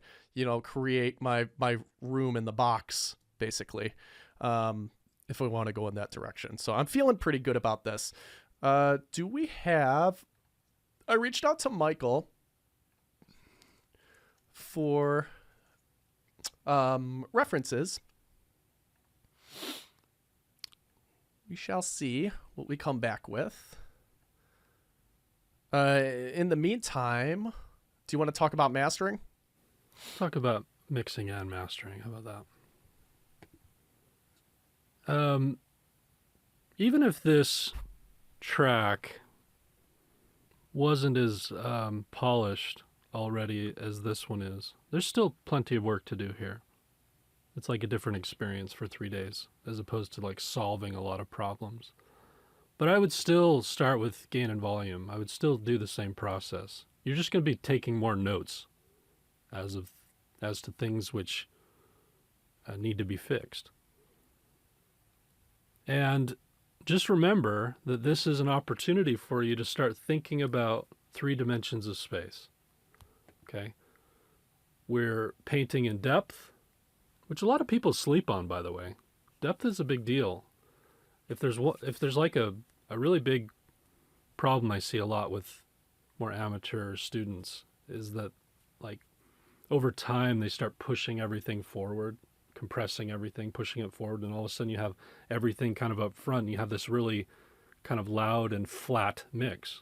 Just remember that depth is an experience for the listener, just as much as width or height. So we have things that are softer, we have things that are louder, and we're getting, things that the ear has to search for, and things that the ear hears immediately. And it's kind of like this whole journey that you're sending people on. You're directing their ear to different parts of the song in different moments, but there's also little candies that the ear hears over multiple listens that also supports things, but can be something for them to explore. And that's the depth part. Then we're also painting in width, which is panning. We didn't have to do a ton of that today because it was already baked in, but we're thinking about that. And sometimes, even if things are baked in, we need to make changes still, because I'm making space with width. As much as I'm creating like a wide experience for people, I'm also placing things like in a window to where everything has legibility. It's cohesive, but if I was looking at a picture, you're taking a family photo, you want to be able to see everyone's face. I'll still have the thing that I want them to focus on, but I don't want to lose anything. So I'm using width to help build up some, get some clarity. Masking problems. A lot of times we think of EQ and solving masking, but a lot of times it's also a width thing. And then I'm also painting in the third dimension, which is height. If you don't understand height. We do experience frequencies in different ways in our bodies. I think low frequencies we experience more in our gut or our connection with our legs to the floor. We experience mids in our chest, our heart area. We think of those as like a warm blanket that encapsulates our body. And we think of the high frequencies as air or head voice or something that we experience up in our cheeks or our head or above us. And so when we're creating that dimension of space for people, we start doing that. And in fact, the most that you'll ever affect that is in this first stage of gain and volume. EQ isn't going to affect it nearly as much as where you're placing things. When we were going through, Jake was asking questions. I saw a few of you suggesting, oh, we could use a little bit more high-end stuff. And so we go searching for the instruments that contain that high-end information. We turn those up with our gain and volume faders. Now we're painting in that dimension of space. That's going to be a lot more effective at getting us that tall sound, if that's what we're going for, than any EQ ever will. So you got to realize we're painting in those 3 dimensions of space all through that. But I'm also thinking about frequencies and balance. This is where I begin to think about balance. I'm thinking about 2 things. If you understand mastering, what you'll learn is that before I get to the mastering phase, what I'd ideally like to have is pretty controlled and balanced dynamics and pretty controlled and balanced frequencies. And my job as a mastering engineer is to actually balance those even more if needs be and enhance those if I can. But that process starts much earlier than mastering. I've seen a lot of tracks come across my desk as a mastering engineer, and some are very hard to work with. The reason they're hard to work with is because they're generally not balanced in some way, either dynamically or in terms of frequencies. And we care. All right, what I was saying is we care about balance because at some point we need to go analog. And we're talking about like magnets and cones. It's real stuff. It's not perfectly translated. These are like real analog devices. And speakers and cones, whether they're in headphones or whether they're on the speakers in front of you, respond well to balance, dynamic balance and frequency balance. That's what we're going for. You'll also find, if you learn about mastering, that the ability to make things loud, and we're not all about pushing things into like loudness wars loud, but to get things up to an industry. Get out of here. Get out of here, Jake. Is all about industry standard loudness is all about that balance too. You won't be able to get it to that industry standard loudness if you don't have frequency and dynamic balance. Okay, so today we'll talk about and reflect on that whole process. That's not just a mastering engineer's job. Again, I've had so many tracks across my desk as a mastering engineer that were very hard to work with. Once you understand the process, you realize that the first time you press record and you start recording all the way through production and mixing, all of the choices you make through all of that leads up to a moment in mastering, whether I can take that to the next level with mastering and really make that shine. Does that make sense to everybody? So Makes sense to me. what we're going to do at the end here is we're going to start assessing, both in terms of references, how we're sitting in terms of dynamics and frequencies. Now, we're not trying to match them identically or anything like that. We have a pretty 30,000 foot view of these references. We just want to make sure we're in the right ballpark. Sometimes you'll listen to a reference and compare it to your track and go, whoa, I'm way out of bounds on, for me, I'm way out of bounds in this track on the high end, or the snare's way too loud or something like that. And it's just acknowledging the reality that as I'm mixing, my ears are getting used to the track. And those references pull me back into an objective standard. So it's very important to always use them. You never stop using references. It doesn't matter how good you get. Don't ever stop using references. And if you're not using them now, it's a key to grounding yourself back into reality. And you can also use other tools like analyzers. This is a frequency analyzer that we talk a lot about, and Jake can show us in just a minute. we can start assessing what balance looks like and comparing our frequencies on that level to our references, but also just looking at them in general. If you know how to read the PAS analyzer, for example, you'll know that the reading on the left is problematic, and the reading on the right is about how the PAS looks when there's balance. It's not a flat line. That's not how the PAS works. There's some analyzers that'll look like a flat line, but what you want to see is a gently sloping curve that starts at about 60 hertz and goes to the end, and then it can start dropping off. We're not worried about the little bumps, but this is a well-balanced track. This would be missing what?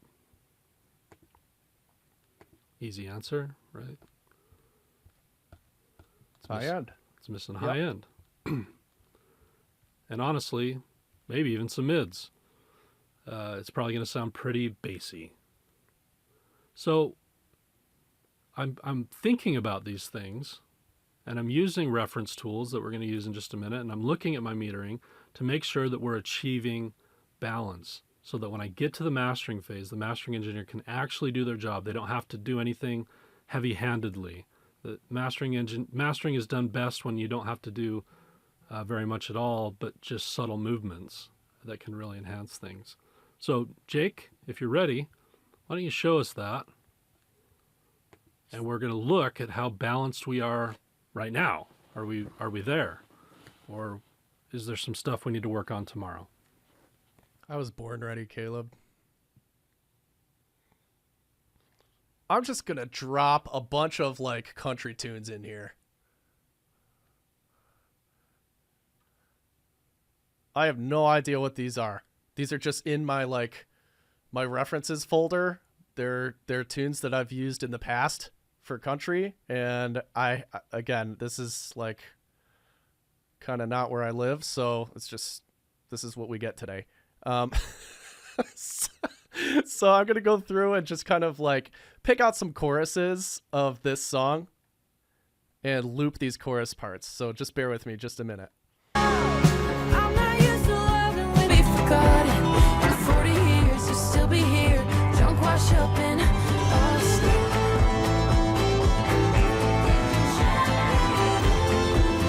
Did the nurse come get you? It's your alibi. I made my way back to LA, and that's where you'll be forgotten. I'll do it my way.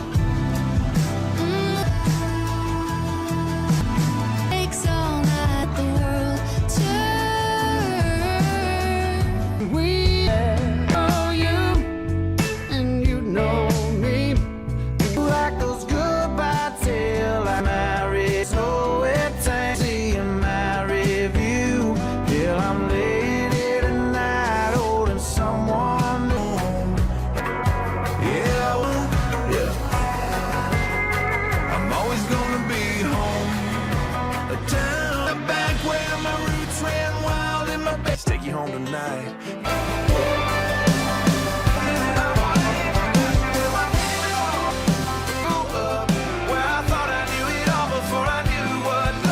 That Sam Hunt track is like where my most of my mixes live. It's like that's probably the closest to where my mixes are personally, like what I gravitate to.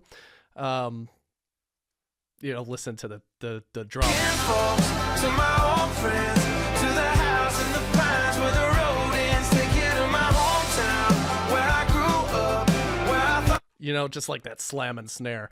Not sure that's the vibe that we're going to get off of this mix today, but we'll just kind of flip back and forth and see if our mix is in the ballpark of, this handful of pop country mixes. I'm not used to loving with the lights on. I made my way back to LA, and that's getting in. I'm not used to kissing on the sidewalk. I love. I'm gonna do it my way. Sad song. If we burn that you should probably your heart. find a hopes up in my review. Till I'm late. I'm not used to loving with the lights. You stick Give me a minute of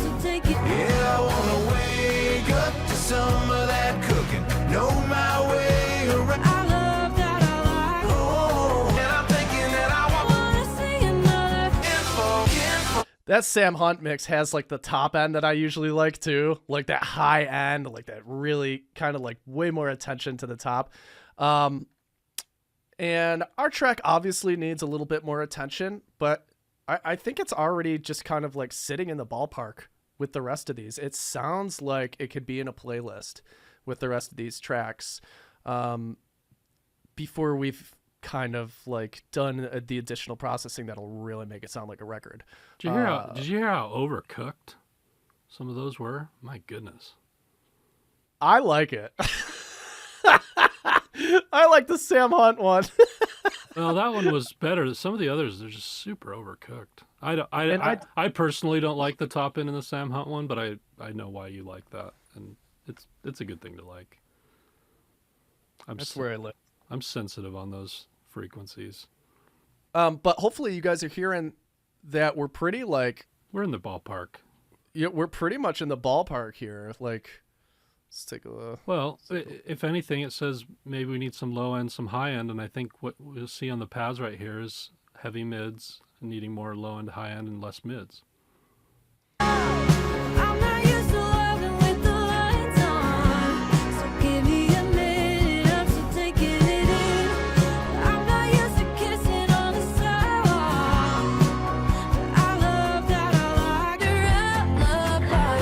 I'm laying away back left side song, now while I'm laying in your This is actually a really good reference for this song. This boots stop whatever. Yeah, and it is exactly what I said. We got a bit of mids build up, which we expect here. We're going to carve that out tomorrow.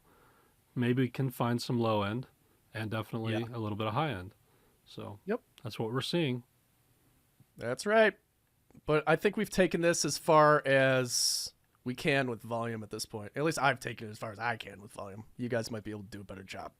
So make sure you download the tracks and practice before we hit up the session tomorrow. You know, get this stuff loaded up, get a volume balance, and that'll be your homework for tonight.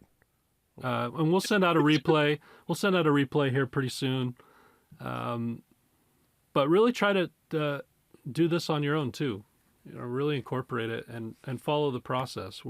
I think what you'll find is that it just gives you a ton of perspective and your work with so much more intention. Jake didn't worry about plugins today. Didn't rabbit hole on tweaking some notch at 2.1K on the. He didn't worry about that. He's getting as far as we can go with our most powerful tool, which is gain and volume. And then tomorrow we can fine tune the rest. And again, he made notes. So not only do we work with a ton of intention today, but tomorrow when he pulls up the session, he doesn't have to remember all the stuff he was thinking about. He has notes. This is the stuff I couldn't fix today, and now we'll fix that stuff tomorrow, and then we should be pretty close.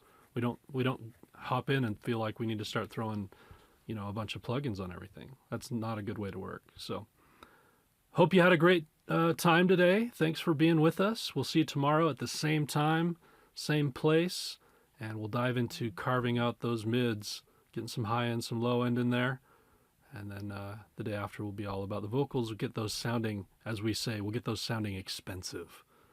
Oh, yeah, on day baby. 3. That's what I'm talking about.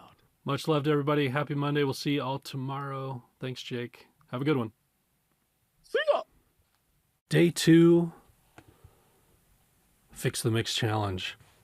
Made a lot of progress yesterday. Ready to dig into some finer details today. You feeling That's ready? right. You feeling ready, Jake? I was born ready. This version, the January 2025 version of Fix the Mix, in partner with Plugin Boutique.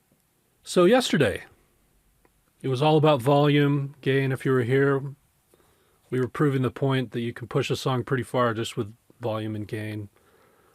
And getting everything placed in the stereo field. We talked about 3 dimensions of space. We talked about depth and width and height and how we paint in those dimensions of space.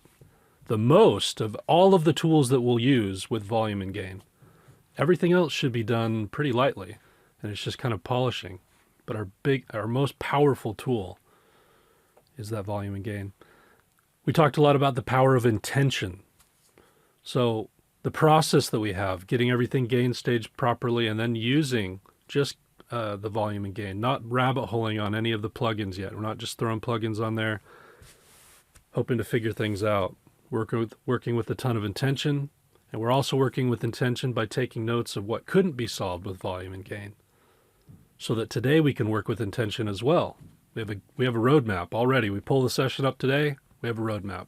Jake goes, here's what I couldn't solve yesterday. We're going to start there and see how close we get. And then we'll probably do a few other things that will be inspired upon fresh ears. And it becomes about efficiency and precision. You know, a lot of times when I work with students, the real change happens when their process speeds up. When our process speeds up, we can be in an effective mindset during that time and be really skilled with the tools that we have, so that in those moments we're ready to go, but also understanding that our ability to be objective and to have good ears has a window. It's not infinite. And if you can get farther because of the speed that you work with and the efficiency and the precision that you work with in the time where you're most fresh, a lot of times that's the thing that puts you on to the next level. We also talked about end in mind perspective. We talked about mastering a little bit, why balance matters in terms of frequencies and in terms of dynamics. We talked about using frequency analyzers and references. We did all that yesterday. So today we're moving on. It's all about instrumentals. That's what we're going to focus on, carving out that space. We know we need to carve out the mid-range a little bit. We need to figure out the low end and the high end a little bit based upon our references and what we saw in the analyzer. So it's really to better understand when and why to control frequencies and dynamics. When to do it is an important thing to understand. I think a lot of people think that every track for some reason needs some processing. You'll see today that Jake will process the minority of tracks, not the majority. At least that's true most of the time. We'll also get into some spatial processing today. And if we have big questions come up, I can take a break and dive into that a little bit more. So let's focus on that. Jake, ready to dive in? Yeah, let's do it. I'm going to test audio out here too. Let's take a listen to what we got. Coffee.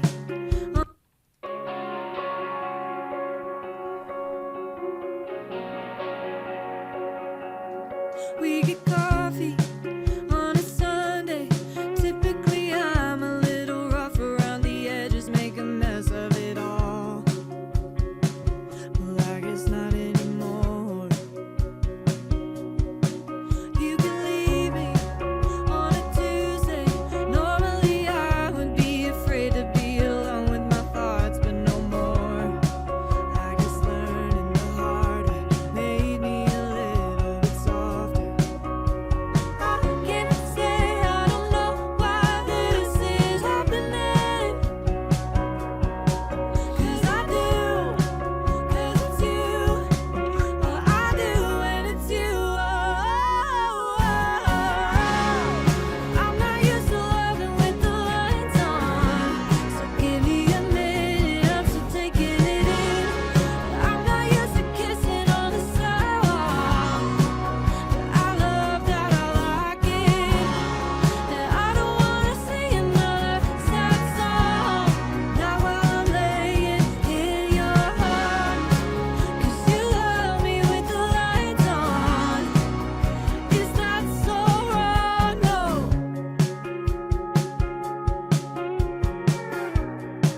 Just to be clear, this is just a volume mix. We haven't done any processing yet on any of this stuff, guys. So for those of you who missed, you know, whatever we did yesterday, if you're just coming in today, this is all volume.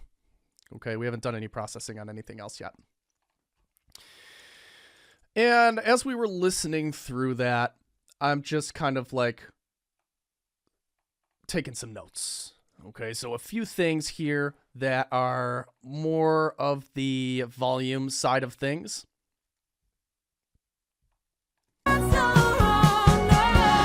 This verse 2 guitar placement, this is all low-hanging fruit. So we're just going to jump right in as long as it's cool with you guys while this is fresh in the mind. So this verse 2.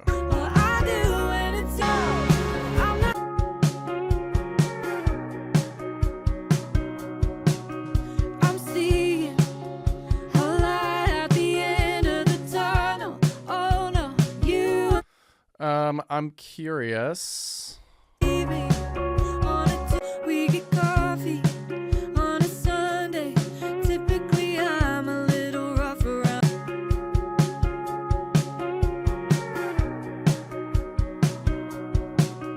I'm seeing a light.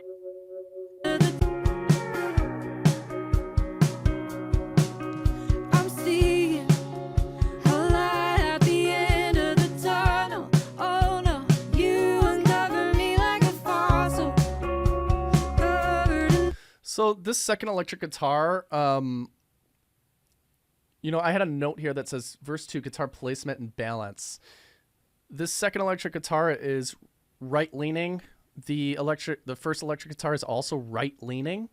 So I'm going to flip the left and right channels on this second guitar. Why does this pole keep popping up? Sorry, doing a little pull. Okay. Very cool to see. The split was like 40% first time and 40% 5+, and then a few of the others. For what? Oh, For- attendant, like Yeah, like for how many Yeah. events people have been. chilling with us. Yeah. Yeah. A lot of new folks. It's great.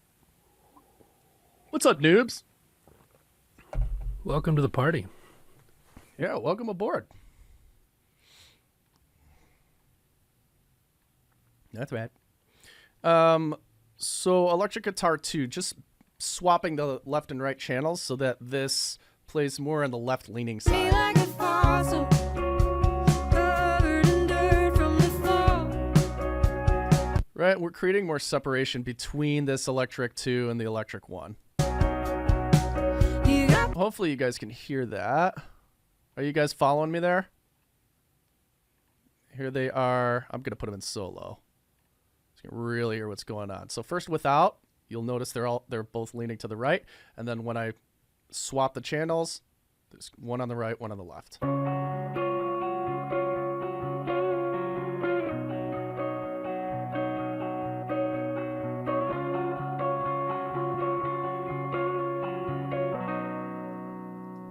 Hear the difference? Separation, right?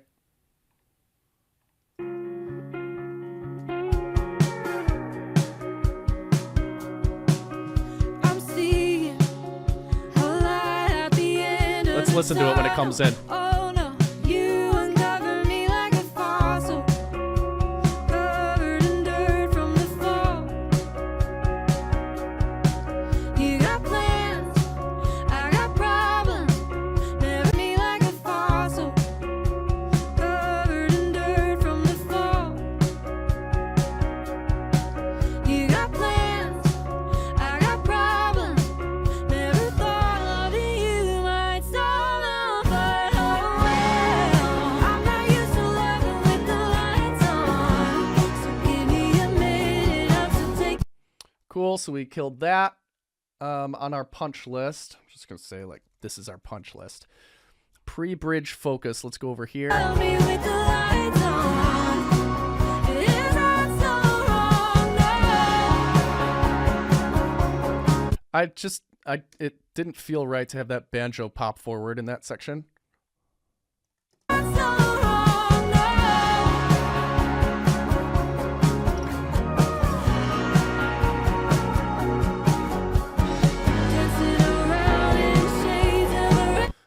wondering if there needs to be kind of like a spotlight, or is it just a breath where we can just listen to everything? Tell me with the lights on. Is that so wrong?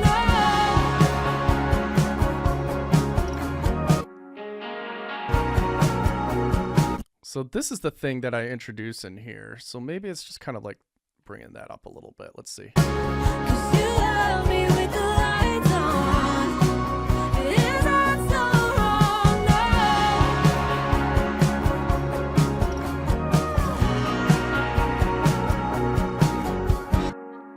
You know?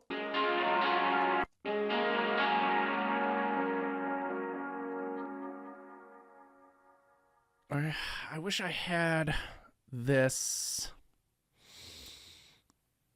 I wish I had this like more balanced.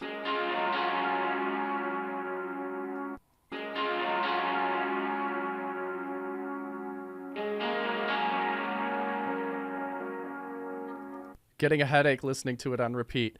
You picked the wrong profession, my friend. Or hobby.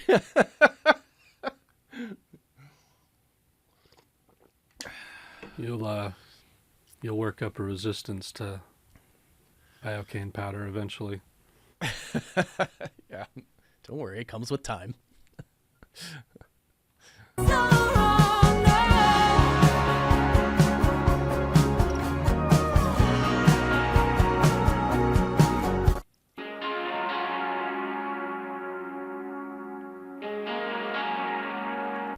So I have this width knob. All I've done is like, it's just a stereo pan. So it takes everything out here and comes in narrower. Right? So I went from 100 left and right to like 13 or 15 or something like that. I'm going to play with this just a little bit.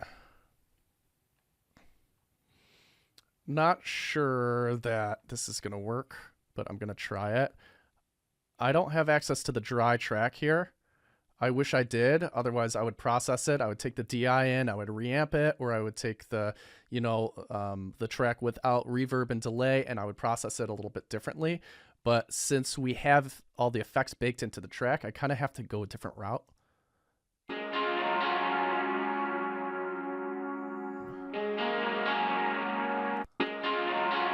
Yeah, I can't even grab the pick attacks.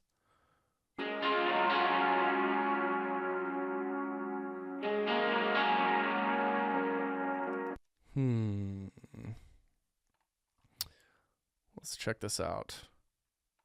My goal is to get this to kind of like have its own space and pop forward a little bit. Tell me with the lights on. Is that so wrong?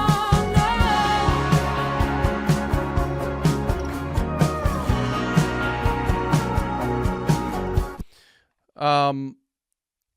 I narrowed this on purpose so that I can control it. So listen to what it sounds like without. The original signal is coming from the right, and then there's a lot of reverb coming from the left. Right? And I tried switching the channels on that earlier, but I just didn't like what it was doing. It just didn't feel right in the mix to me. So my first step is going to be to narrow this thing. My next step is going to be to play with some processing. So let's start with this plugin boutique, our first plugin boutique plugin of the day, Stereo Savage. So I'm going to play with this a little bit.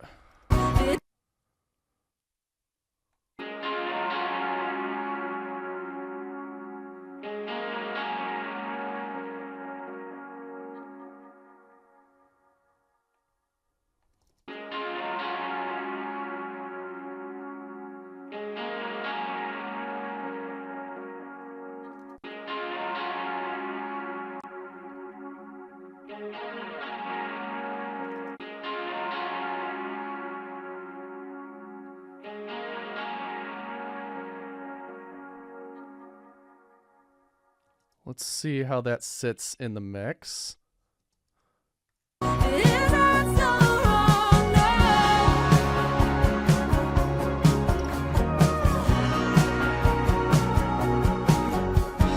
Dancing around in shades of red and blue. Ooh, the rain is closing time and we gotta go home. I'm not sure yet. I still don't really know what I'm going to do with that section, but instead of rabbit holing here, I'm going to come back to it. I personally liked what that did. Me too. I think it probably just needs some carving. Yeah, for sure. But in Um, terms of the space, though, it sounds right. It it's sounds adding right. it's adding a It nice sounds width without wise. like distracting the ear to the side, which is what it was doing when it was leaning right for me. Right. Yeah, just kind of being like this more immersive kind of like, hey, we've sunk into this new kind of section. And honestly, maybe all it needs is just a little bit of EQ now.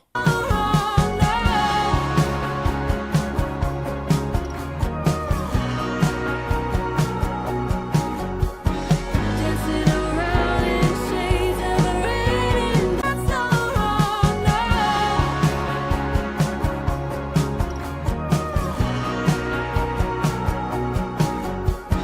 Dancing around in shades of red and blue. Ooh, that's so wrong now.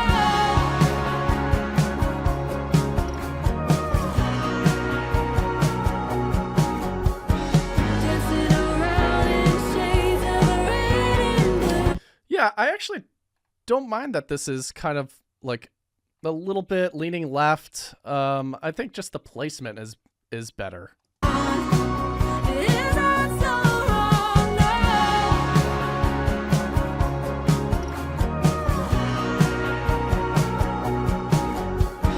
Dancing around in Yeah, I'm okay with that. I think we could leave that there. The banjo was just like when that came up front, I was like, oh, this brought me out of the song. Like this is like clearly out of place and like just didn't work for me. And then drop chorus. I'm not used to kissing on a sidewalk, but I love that I like it. Let's take all of these instruments.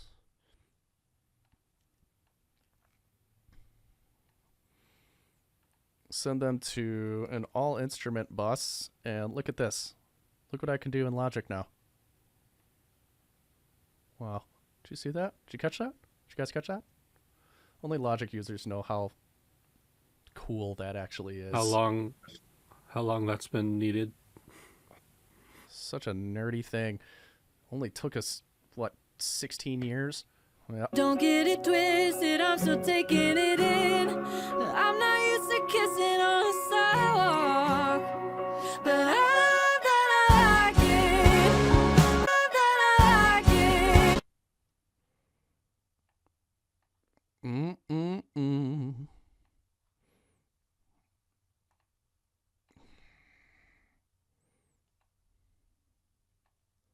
But I love that I, but I love that I walk. But I love that I like it. But I don't get it twisted, I'm still taking it in. I'm not used to kissing on a sidewalk. But I love that I like it.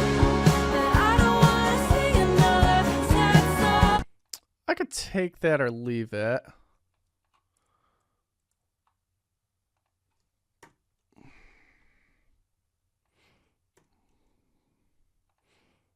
Let's try this one. This is where I think it originally cut out in the production. I'm not used to kissing on a sidewalk, but I love that I like it. And I don't wanna sing another sad song. Not while I'm laying in your, but I love that I like it. I like that better. I think it just suits the song a little bit more. And that's where the producer had it too. So I'm cool with that.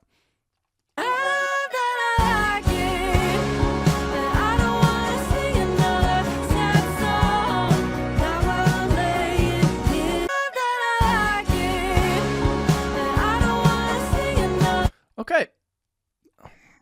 I like that. A few more things before we move into some processing here.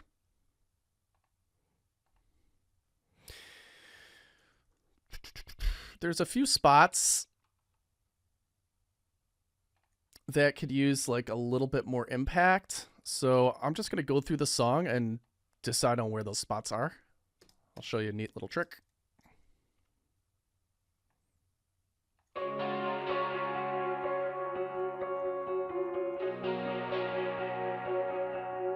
We get coffee on a Sunday.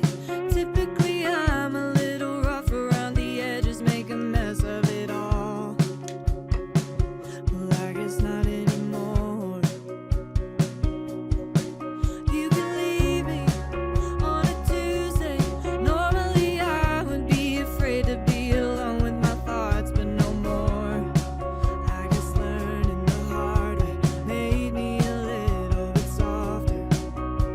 I can't say I don't know why this is happening. 'Cause I do, 'cause it's you. Well, I do when it's you.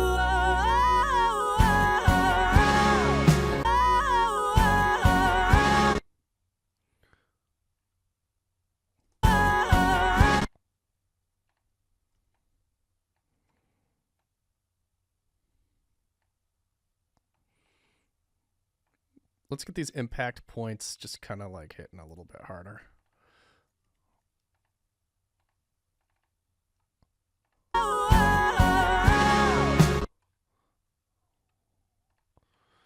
Where's our drums? Right there. So all I'm doing is kind of like spiking up the volume of the instruments in these spots.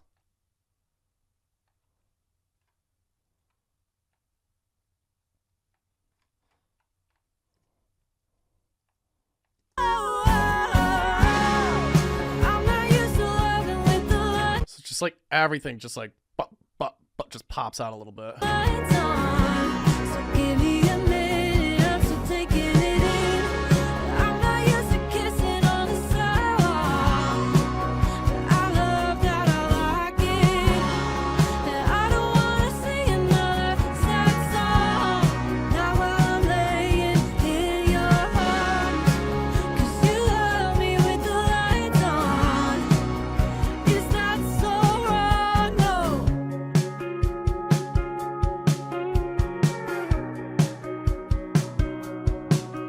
I'm seeing a light at the end of the tunnel. I got brights on, so give me a number away. Lights on, number away.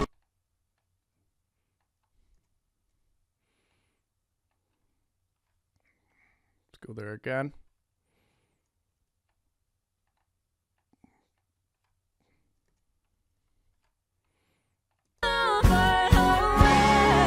I'm not used to loving with the lights on. You love me with, is that so wrong?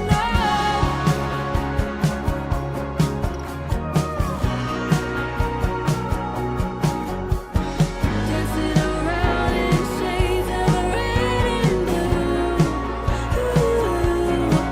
But when it's closing time and we gotta go home, I won't look away because I know I'm getting used to loving with the lights on. So don't get it twisted, I'm still taking it in. I'm not used to kissing on the sidewalk, but I love that, I like it. That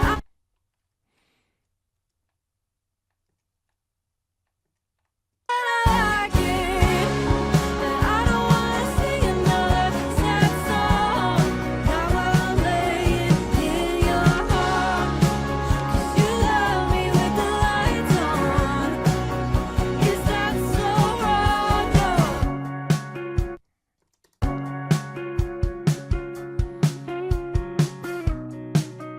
Is that so wrong? No. Cool. Lovely. Lovely. You guys with me there? Any questions about what I've just done in the past 15 minutes?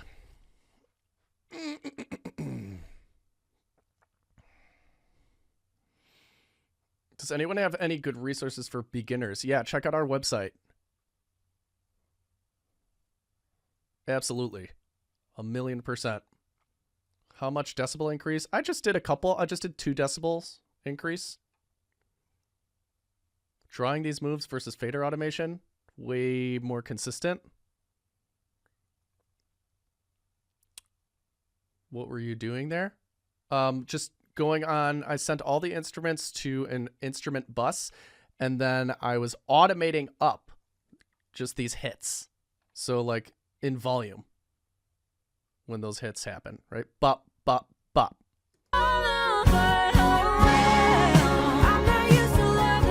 Just kind of like come forward.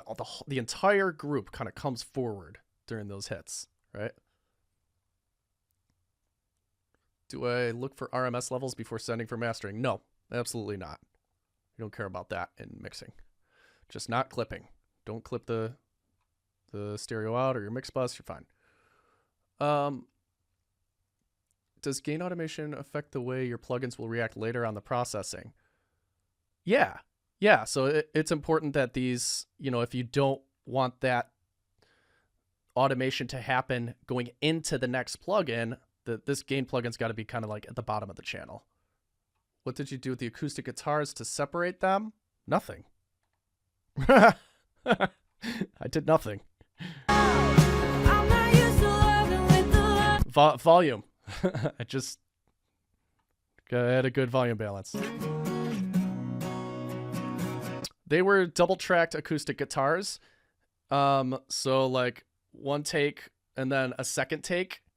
And then they were hard pan left and right and bounced into one track, right? That's how I got the acoustic guitars. That's how they were given to me. So these were actually, I don't know how to quickly split these up. So like a split? No, whatever. These were actually like recorded separately on separate mono tracks and then just panned left and right. Oh yeah, I flipped something. I don't know what I did yesterday. I swapped like the left and right channels of something yesterday, but I can't remember what it was. I think it was, yeah, was this electric guitar? Nope, that was today. It's electric guitar 2. But, if you got a stereo track and it's kind of leaning one side and you want it to lean to the other side, then you can swap them. Swap the left and right channels. Whatever you got to do, whatever you got to do to make it sound awesome. To be clear, most of this is still kind of gain and volume stuff. So all gain it's like a fresh listen on day 2. It's like, okay, I hear a couple more things. You go through on fresh ears, make a punch list. Yeah, let's get some of this low-hanging fruit now. Clean the low mids on this chug guitar.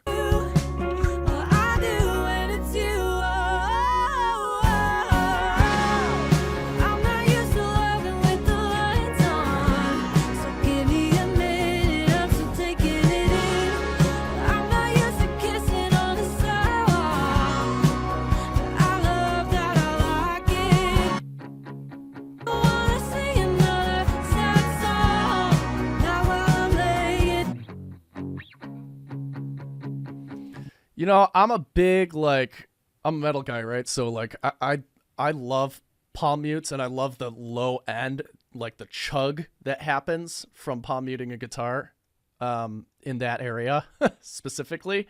So, this is part of my taste. I actually kind of want to bring that out a little bit. So, yeah, how do I want to do this?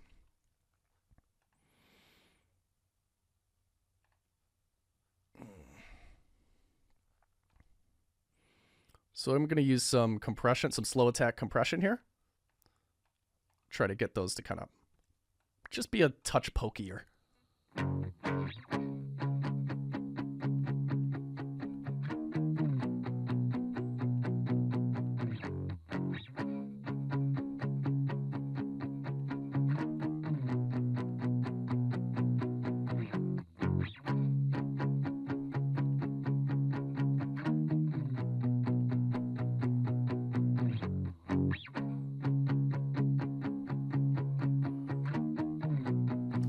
It's still too much.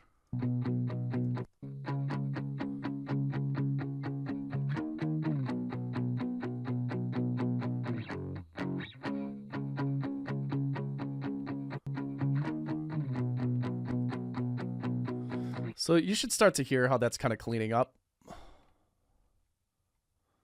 a little bit. I did take it down a little bit. Yeah, I took it down. I took 100 down.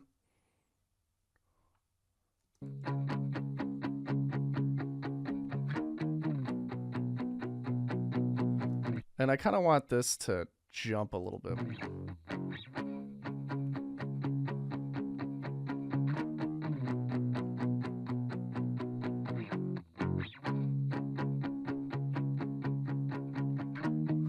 So if you're listening really carefully, especially with like headphones, you can kind of hear the pick attacks kind of jump a little bit. Can you guys hear that? Are you guys picking that up with me?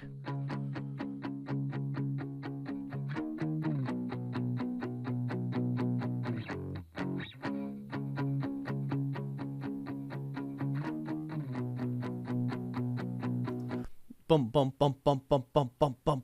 It's so it's like it's really subtle, you know.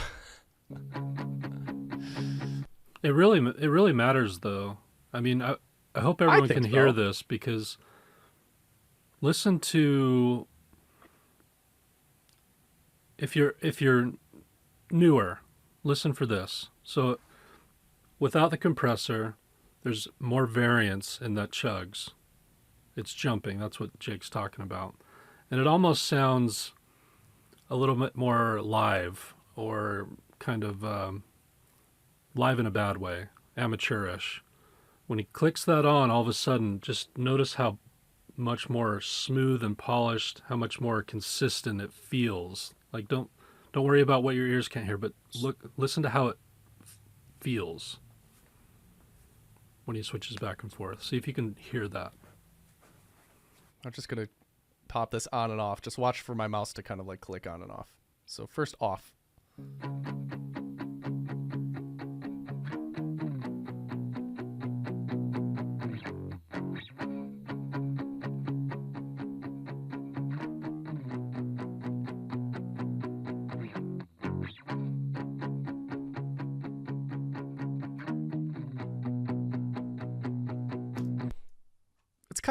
It's just kind of like jumping, right? I don't know. That makes a difference to me. And I'm gonna actually kind of like carve out a little bit of this 300. 12 decibels? No, not that much.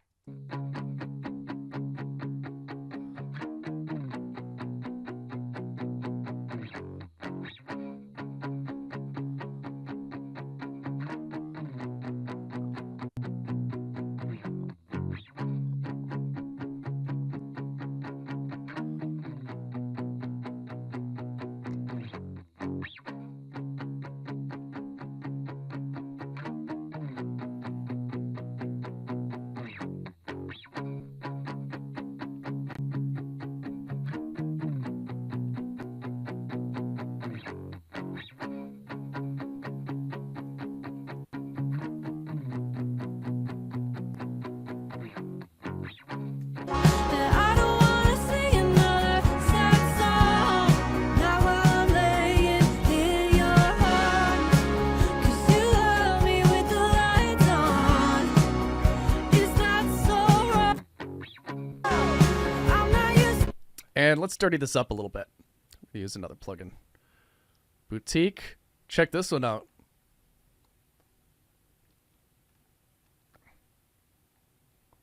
Boom, baby.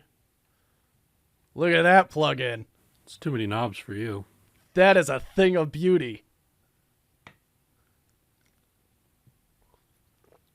How does it work? Allow me to demonstrate.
Listen to that on and off in Give context. me a minute, I'm still taking it in.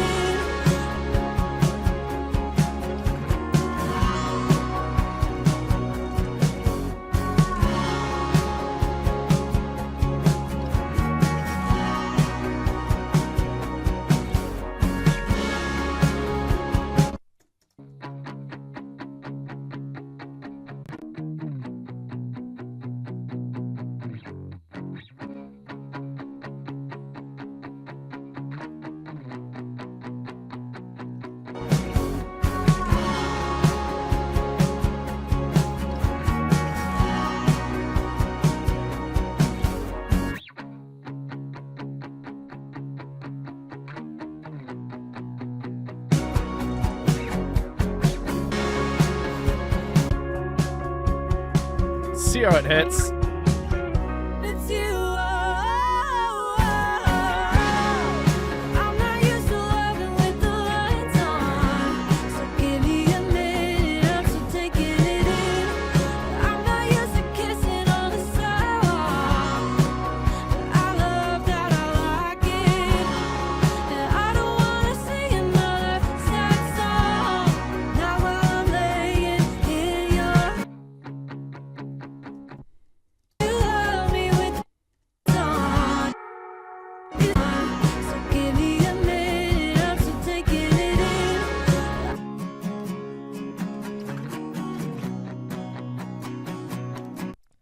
Now, let's take Stereo Savage.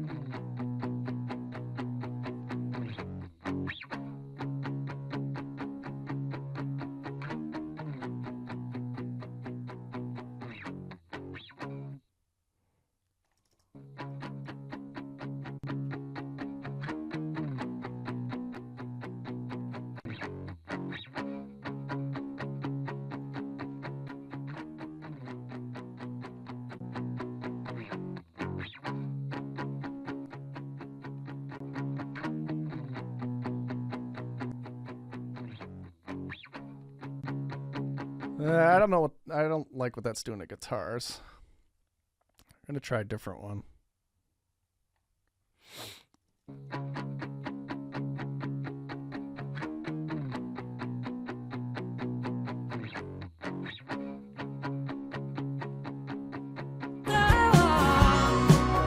I love that, I like it. And I don't wanna sing another sad song. Not while I'm laying in your arms. 'Cause you love me with the lights on. Is that so wrong? No. Cool. I like that. So I added a stereo imager to that too, to just kick it outside of the acoustic guitars a little bit.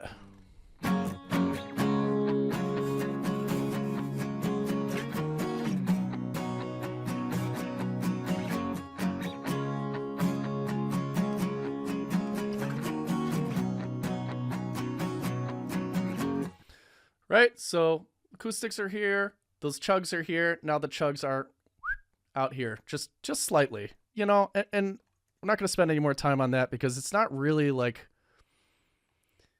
you know, it's not a focal point, but I think it helps kind of give feeling to that section. So I wanted to give it a little bit of attention and kind of clear up the muddiness that was going on there. When it's you,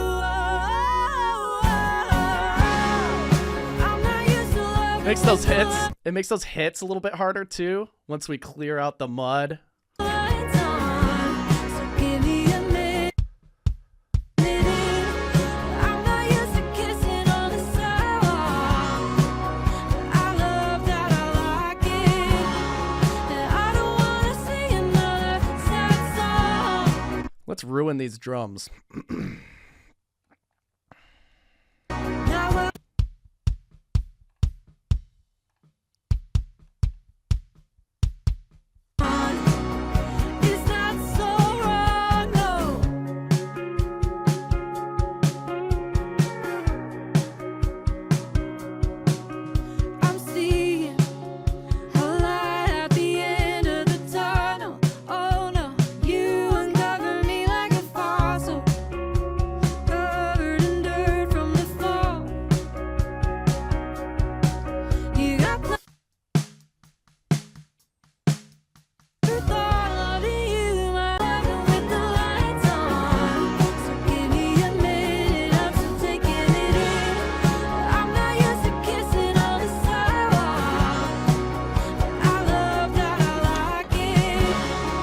Let's see what that click, the attack of that kick drum does for those bop, bop, bop, right? That's where all the impact's going to come from. It comes from like the high end of a transient there, coupled with the low end, right? Like not enough smack.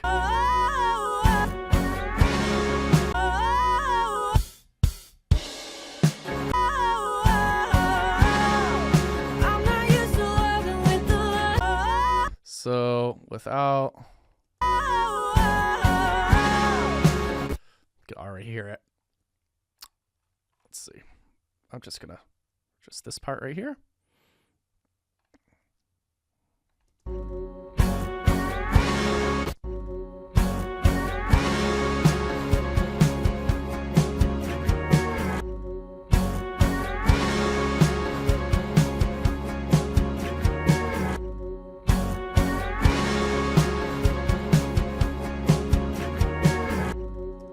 See, I like that. Like, I'm into that.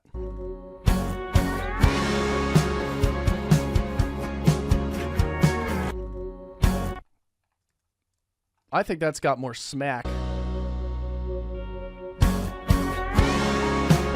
Way more impact there. And you know what we're going to do? We're going to create even more impact. I also might have gone overboard, but I could always reel it in later.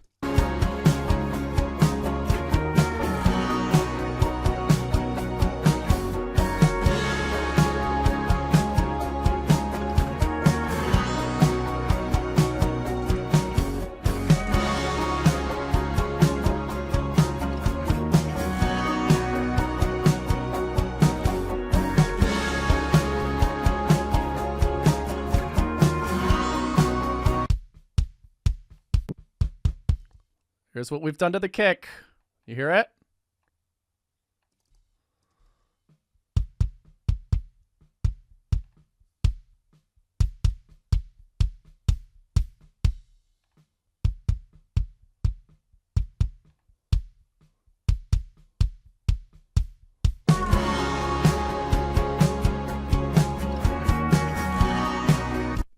Effectively scooping it. You know, I'm just added high end, added low end.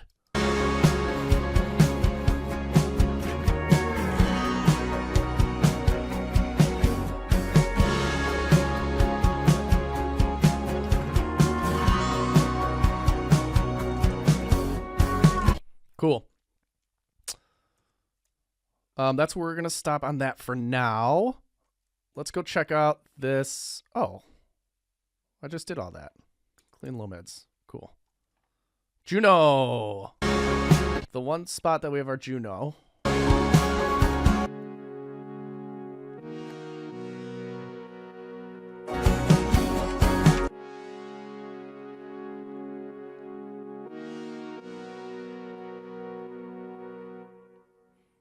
I actually want more like high end from that.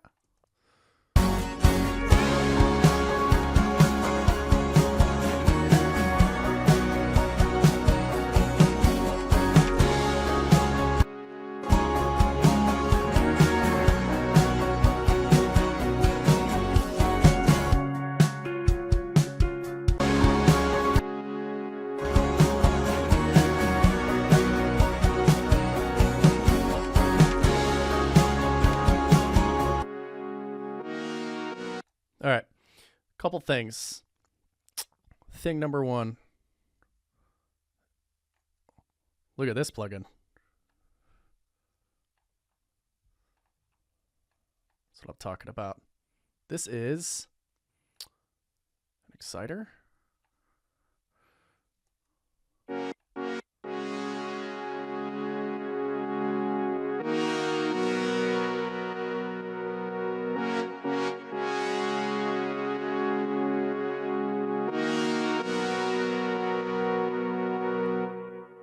Hey, I kind of expected more from that.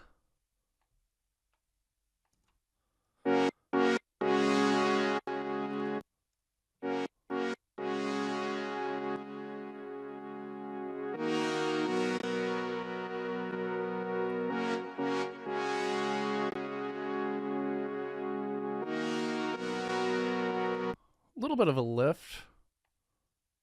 I like it.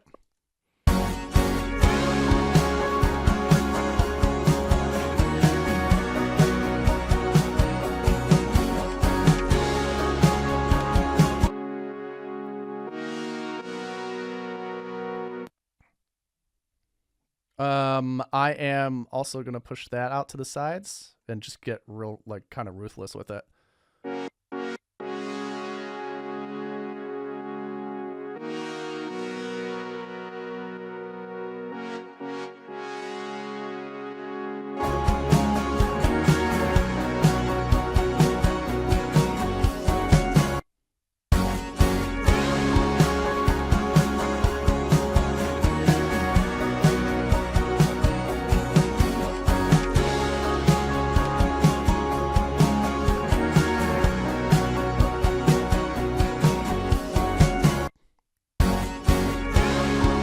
I don't wanna sing another sad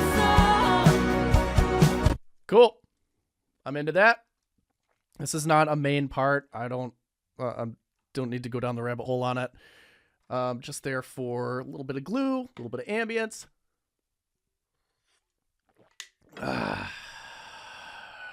Sweet. Did you guys follow me for that? I was just taking that Juno that was kind of a little bit more narrow, spreading it out to the sides, adding a little bit more kind of like high end. Yeah, but what plugin is that? Exceed?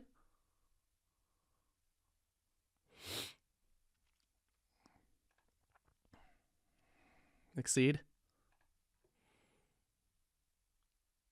And then I used Ozone Imager and I just cranked it.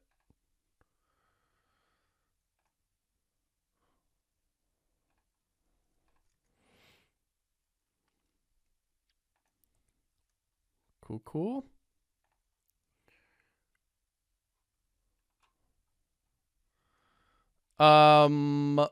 Nice. Those are all my notes for the instruments. I'm going to get in the weeds a little bit with some more processing here. But first, do you guys have any questions before we jump back in here?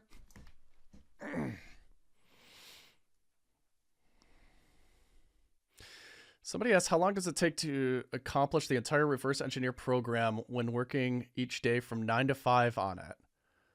Like, just to watch all of the curriculum, or to do all the assignments, or to do your mentorship calls, or what? Like, everybody's so super different. Yeah, everybody's super different. Everybody's timetable is different too, because everybody learns differently, right? And different people struggle with different things. And different people come in at different experience levels. So it's so dependent on each person. What sample do you recommend working in?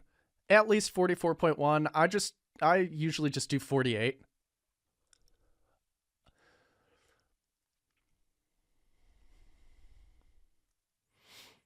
What is your best genre to work in?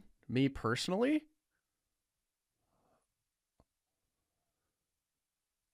Metal. Yeah, I like metal. I like heavy music. Could you tell by, like, my processing on the kick?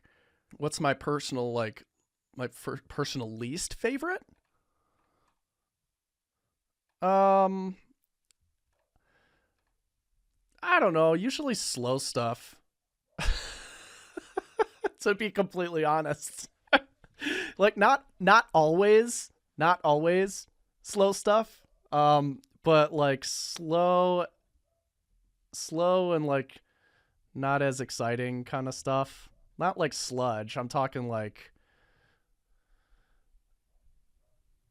basically anything that doesn't like spike my adrenaline.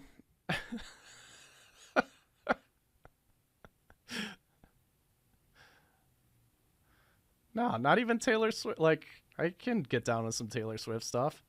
Like, that's dance. It's got energy to it, you know?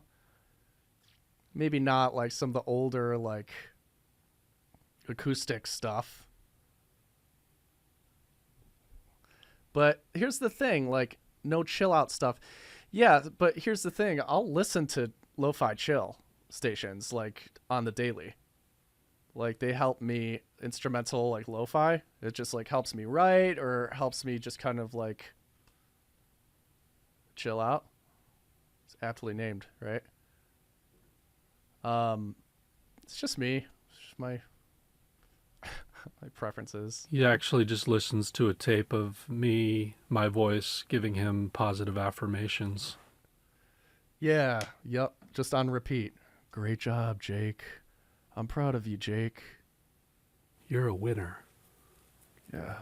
How much do you lean on samples when working with recorded drums? In my genres, like, massively. Unless they were really well recorded. I really like Kellen, Steven. I really like Kellen from Memphis Mayfire. I just really like his mixes. I connected with him the other day.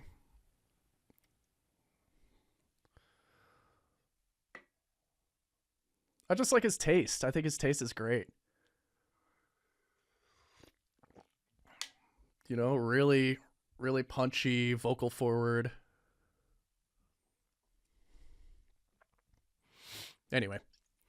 I'm also, somebody asked that yesterday too. Like, I'm also really into that Silent Planet album, Super Bloom. I think is a pretty brilliant album. I just like the overall just sound, you know. Yeah, it's a killer. Absolute killer. Anyway, how did you know how to EQ the bass drum? I just went by gut. I've mixed a lot of bass drums. So I went with my gut. If you're not sure, then you're gonna kind of look to your references and think about things like, how loud is this in the reference track? How much low end is there? How much high end is there? You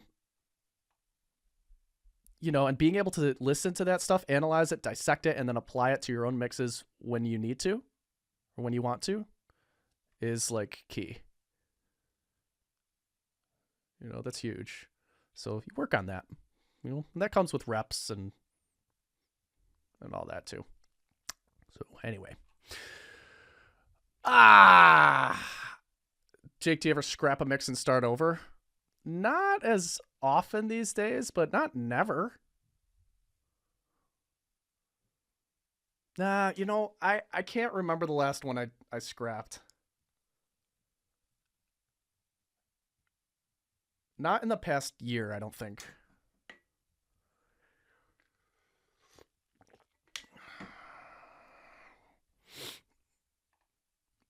Yeah, what's our reference for this one? Check it out.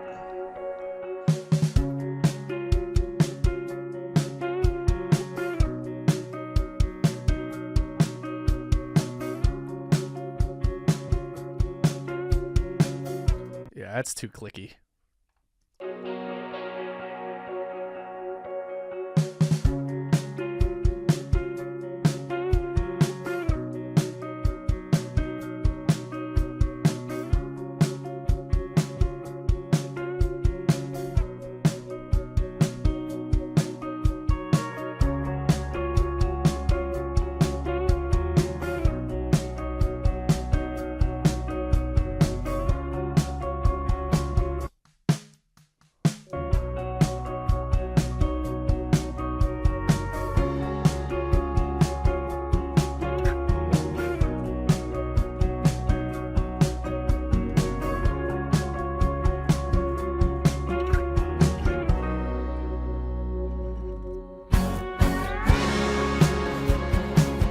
You know what we're gonna do is I'm gonna have a kick like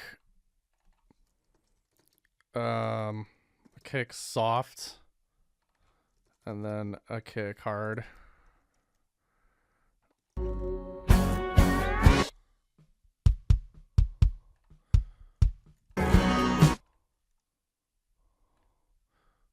It's like, and then I'm just gonna drag the, you know, regions around.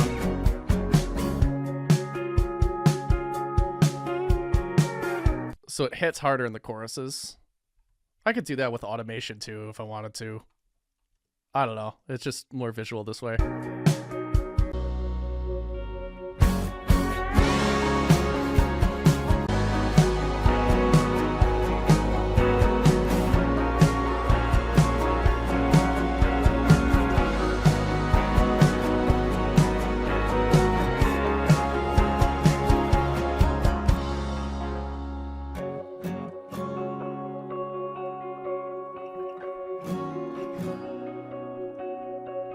Okay, so I think we're looking at this.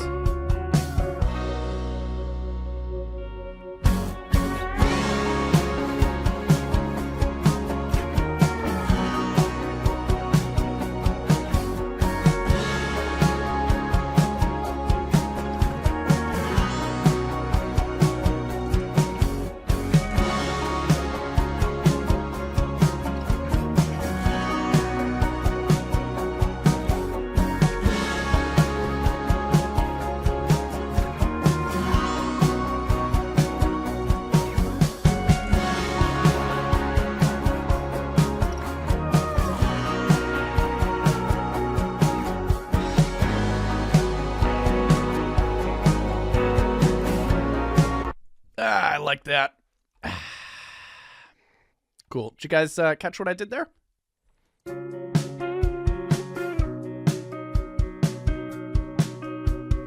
I got 2 kick drums now, just a soft one with the low end processing, and then a hard one with the high end added.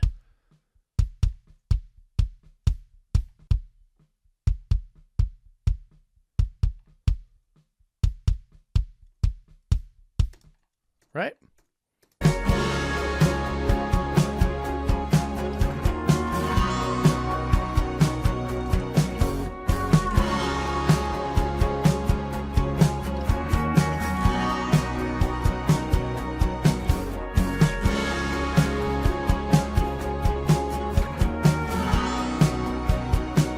Cool. I really like that.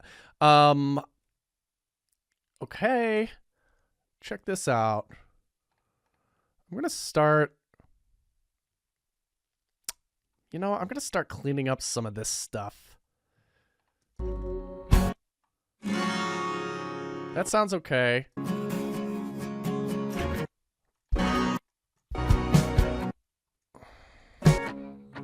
Already cleaned that. You know, not really having a huge problem with that pedal steel.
It's just mad annoying.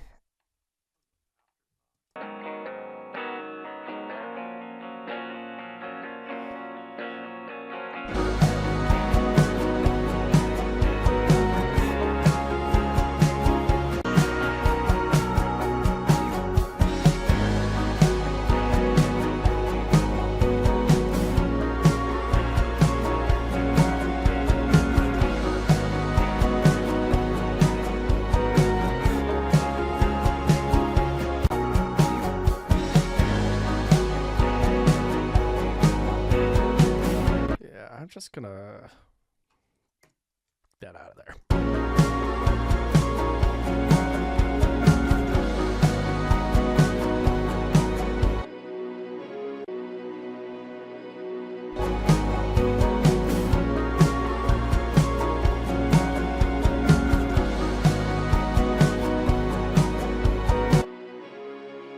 Just bringing down the low end, low mids on this.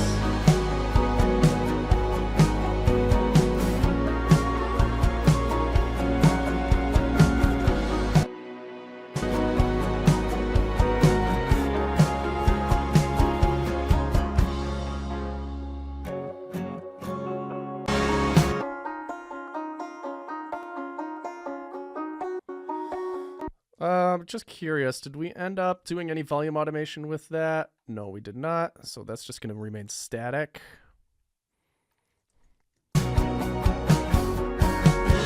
The vocal back in, and then just see where that banjo's sitting. I'm not used to loving with the lights on, so give me a minute, I'm still taking it in. I'm not used to kissing on the sidewalk, but I love that I like it. I don't wanna sing another sad song, not while I'm laying in your arms, 'cause you love me with the lights on. Is that so wrong? No, I'm not used to loving with the lights.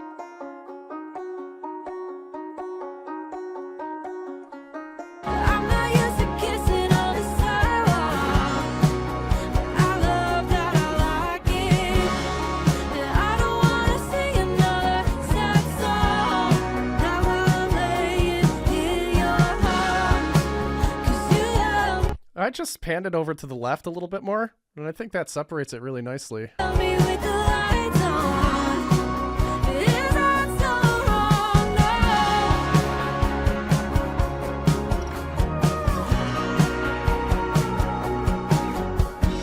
Dancing around in shades of red and blue. Ooh, oh, it is closing time and we gotta go home.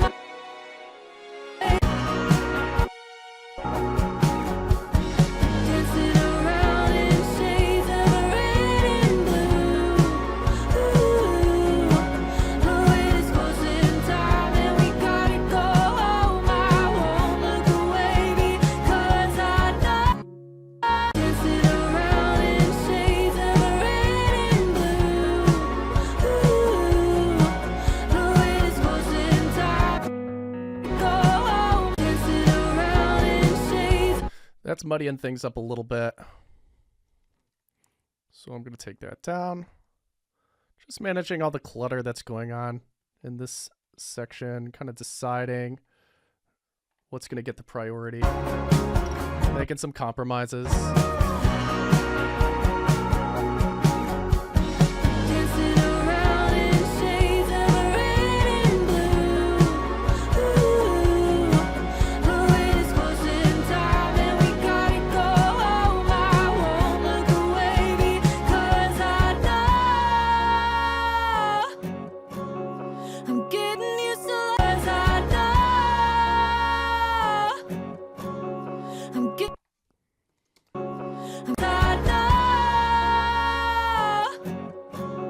I'm getting used to loving with the lights on, so don't get it twisted, I'm still taking it in.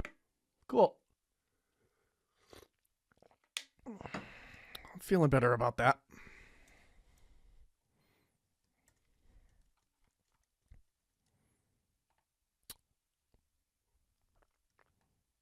Let's do some bus processing here.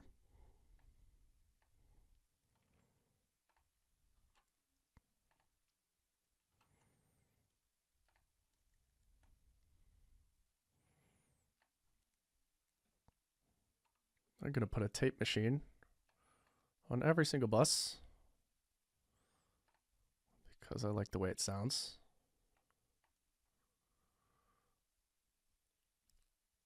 I'm going to go 15 IPs on the drums, which will just be a little bit lower, Like it'll have like a lower kind of like bottom end boost.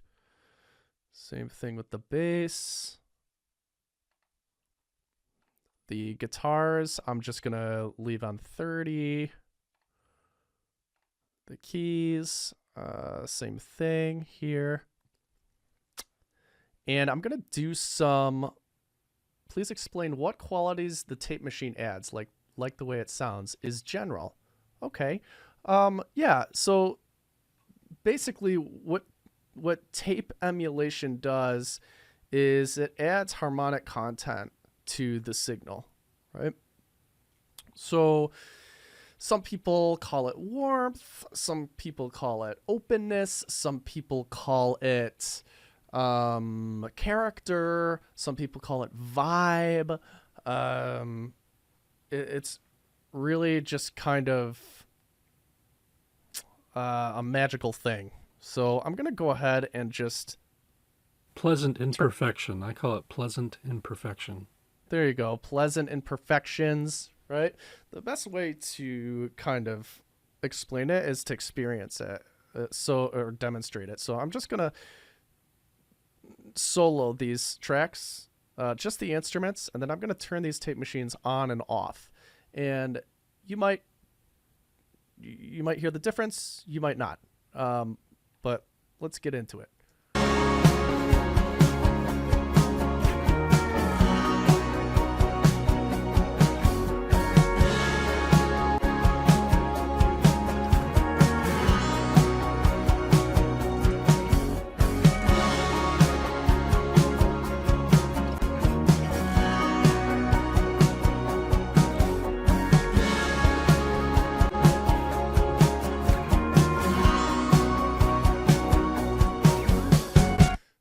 Yeah, so a lot of things happen. I mean, specifically, let's take a look at what happens with the drums here.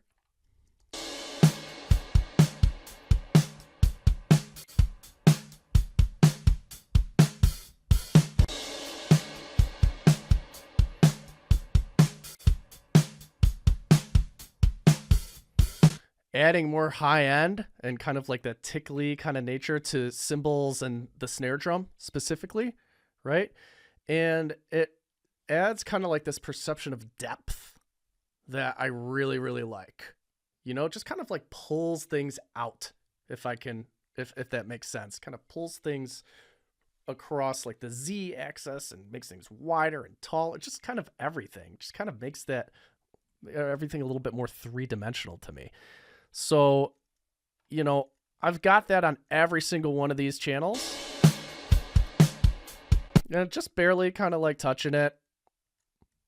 I don't really do a lot with tape. You know, I'm not trying to drive it super hard or anything like that. Just kind of a little bit of a seasoning.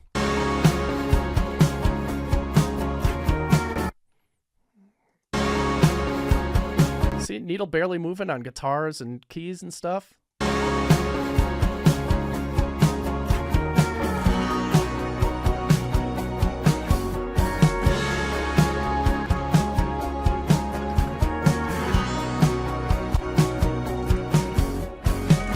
It's just kind of a fullness that it creates. Hopefully you guys are hearing that. I just really like what it does. So I'll put some tape on like my buses like that.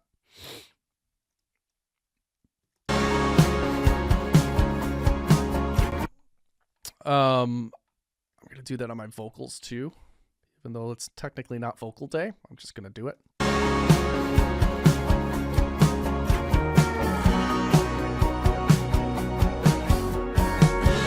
And I'm going to do it on my master.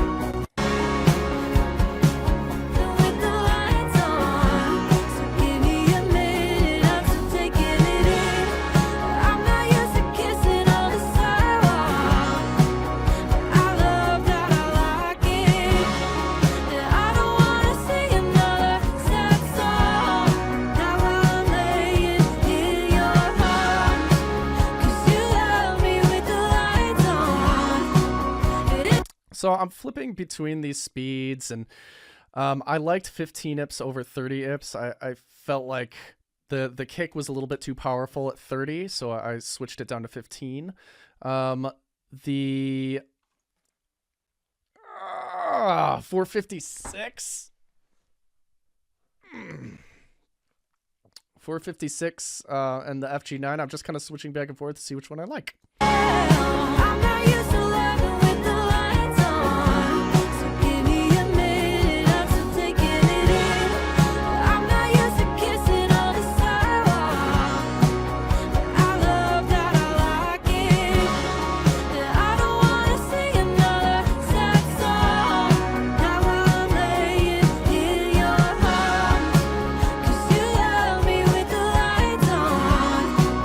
Is that so wrong? No, I'm not used to loving with the lights on, so give me a minute, I'm still taking it.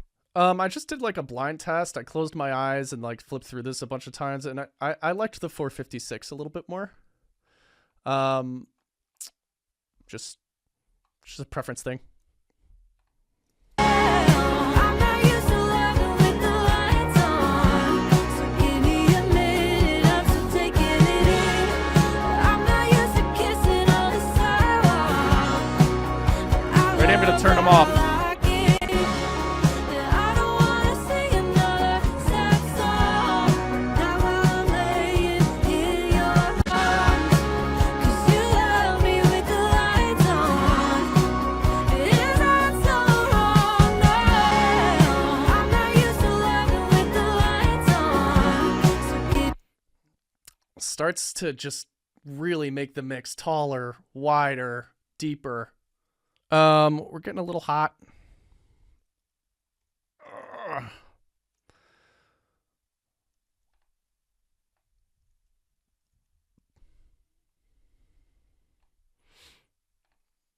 I'm gonna send these vocals to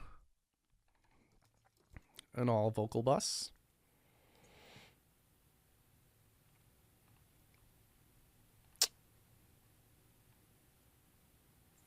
Not to be confused with the all vocals bus. Not to be confused with the pink all vocals bus. We've got the puke all vocals bus over here.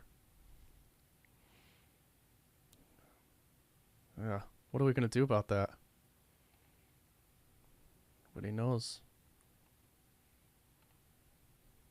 There's no rules. I'll just say that. I got in your head on that one. Yeah. Sure did. I don't know what to do. Short-circuited a little bit. And then I'm just going to pull both of those down. I'm not used to loving with the lights on, so give me a minute, I'm still taking it in. I'm not used to kissing on the sidewalk, but I love Cool. And I'm also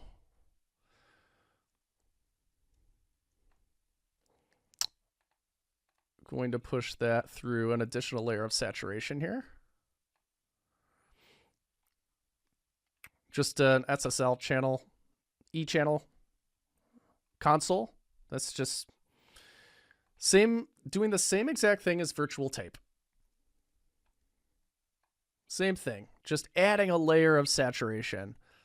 And I'll show you what this kind of sounds like. I'm going to do that on the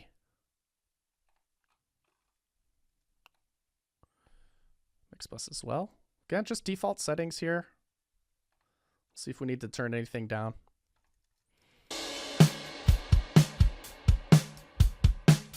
That's fine. Let's check out the bass. Nope.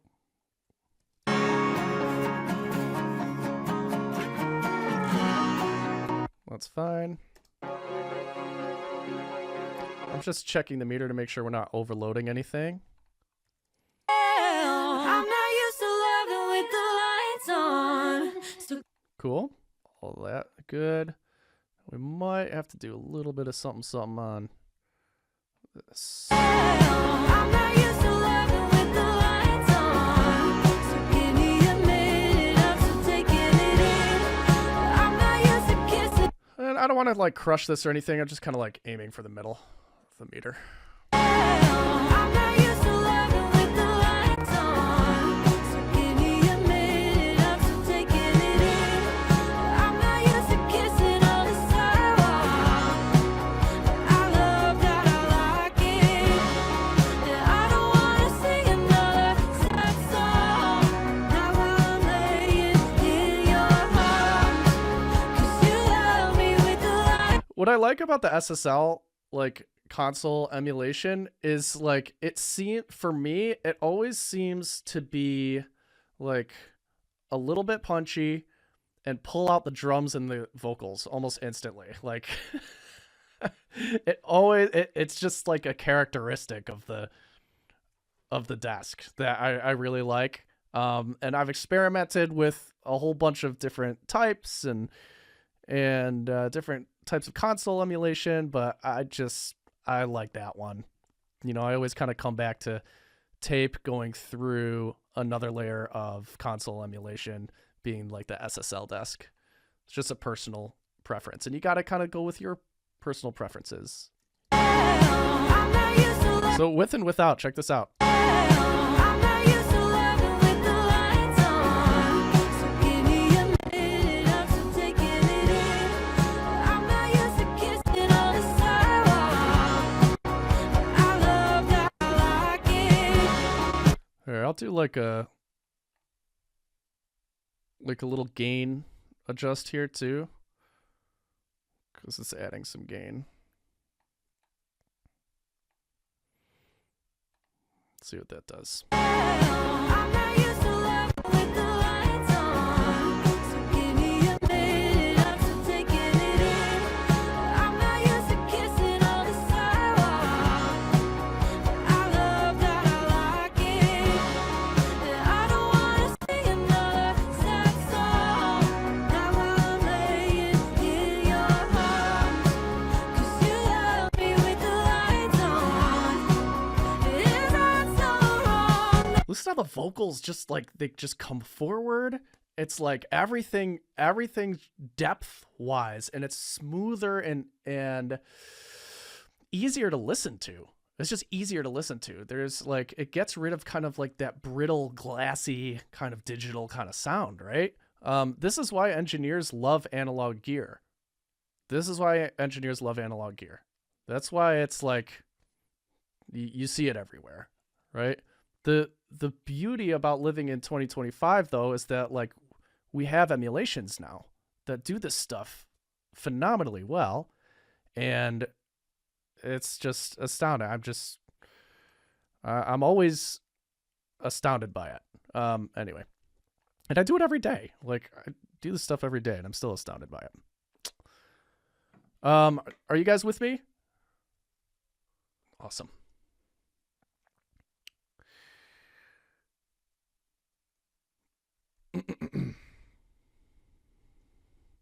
Where are the plugin boutique? Yeah, we used a few plugin boutiques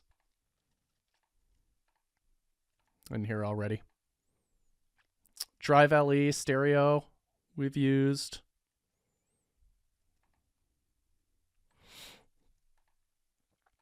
Let's see what else we got. I'm not used to loving with the lights on, so give me a minute, I'm still taking it in. I'm not used to kissing on the sidewalk, I love that, I like it. Cool. Those vocals need some work, but you know, I like how everything else is sounding so far. Let's do a little bit of drum processing here. I'm just gonna glue this stuff together. The way I like to do it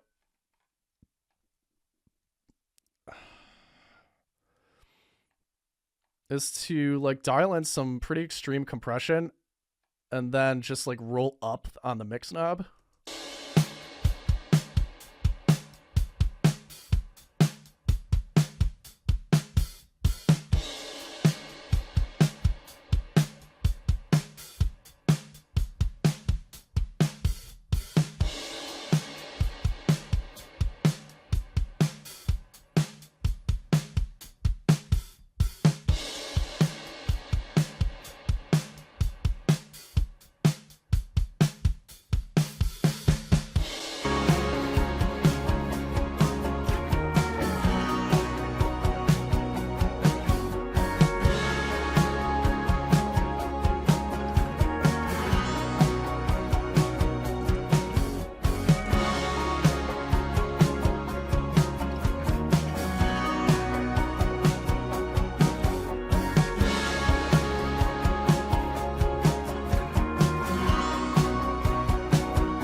Actually, I don't think that's quite the right call for this one, though. I think it needs a little bit more of a gentle touch.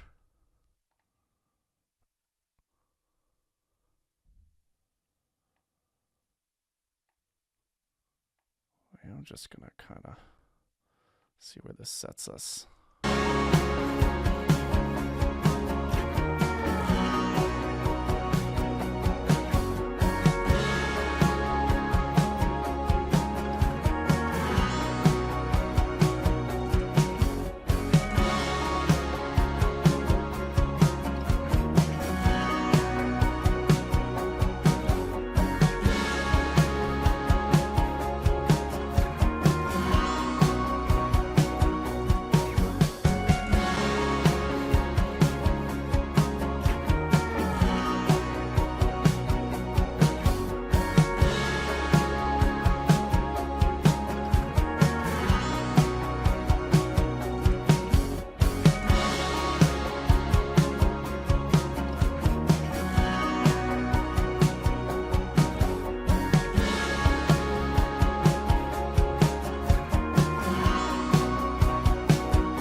Happy with that for a little bit of glue. Also going to try this dual clipper.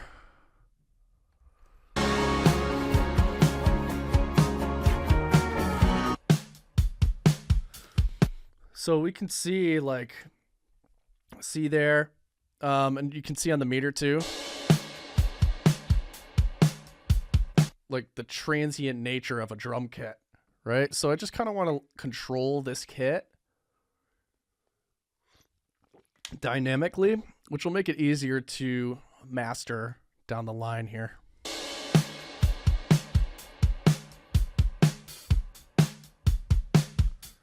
I've never used dual clip before, so we're gonna just kind of like bring down the ceiling and see what happens.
Just kind of looking for the sweet spot here.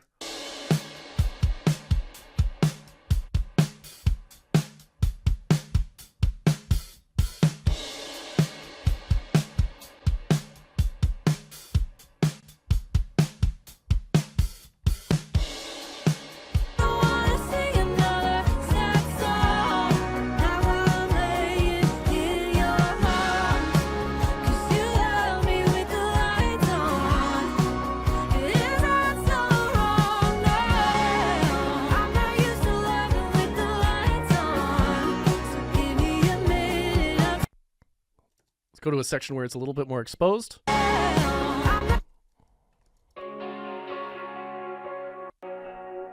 We get coffee on a Sunday. Typically, I'm a little rough around the edges, make a mess of it all. Well, I guess not anymore. You can leave me on a Tuesday. Normally, I would be afraid to be alone with my thoughts, but no more. Yeah, I just want to tighten up this kick a little bit more while we're kind of playing with the drums here. What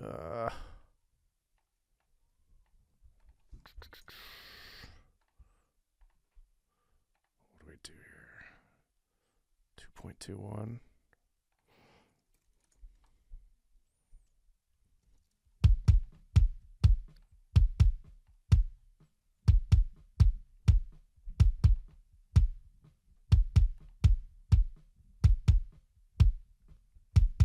So I'm just bringing down the sustain of that kick drum, the tail end.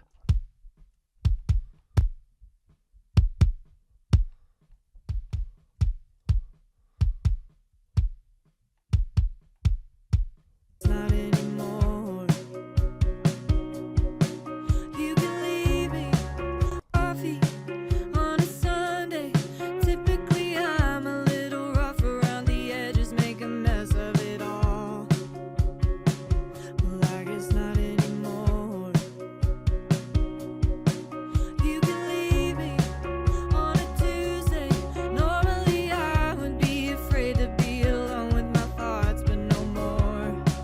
I guess learning the hard way made me a little bit softer. I can't say I don't know why this is happening. 'Cause I do, 'cause it's you. Well, I do, and it's you. I'm not used to loving with the lights on, so give me a minute, I'm still taking it in. I'm not used to kissing on the sidewalk, but I love that, I like it.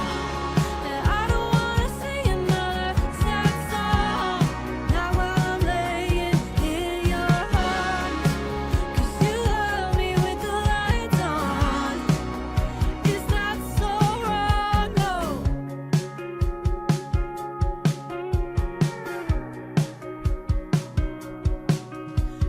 Just want a little bit more kind of thump from that snare drum. So I brought up 200 hertz, just by a little bit, decibel and a half.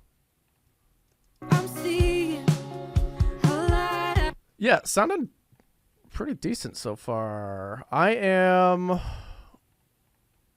thinking that now would be a good time for questions. Any questions, guys? Are you guys with me? Yeah, so let me share real quick, Jake. Someone wanted an explanation on clippers and limiters and whatnot. And let's talk about transients for a minute. So he's doing all this transient control, and for good reason. Let's start with dynamic control tools, though. The difference between a compressor, a limiter, and a clipper. If you have your OG waveform, compression, depending on the ratio and how you set it, is more so doing something like this. It's compressing the waveform, as opposed to limiting, which is also compressing the waveform, but at a much higher ratio. So limiters are, for the most part, like you could be considered very high ratio compression, and that it's doing a lot more. Maybe a little bit gets through, but not much.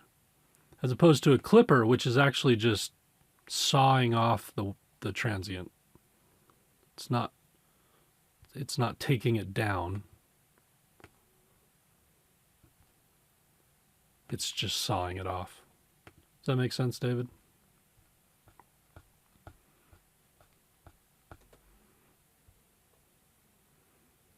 No, clipping's not always bad. Clipping's very effective at at transients, and I think a general rule with clipping that does pretty well is that it's going to do a good job of dealing with really fast transients. The effect of that clipping causes distortion, but if it's a very fast transient, you either don't hear it at all, or it maybe just sounds like something that's not too bad. It sounds good. Like on a snare, it might just add a little bit of sizzle to the top, subtle sizzle. But what's the point of doing all this kind of work? We talk about frequency balance, and then we talk about dynamic balance. In terms of mastering, does anyone know what the point is? Why do I care about controlling dynamics? Let's pretend that this is my song. We could represent it as like lots of different types of transients. And let's think of this line as kind of the limiter that I'll apply in my mastering. The final thing you do in mastering is apply a final limiter and push up into it. And the goal of mastering is to continue to achieve balance in frequencies and dynamics, but ultimately to get it up to industry standard volume. So if you think of this as our song, and I have a very tall, I have a very uncontrolled transient, so there's a lot of range between the transient peak and the body. As I start to push it up into my final limiter in mastering,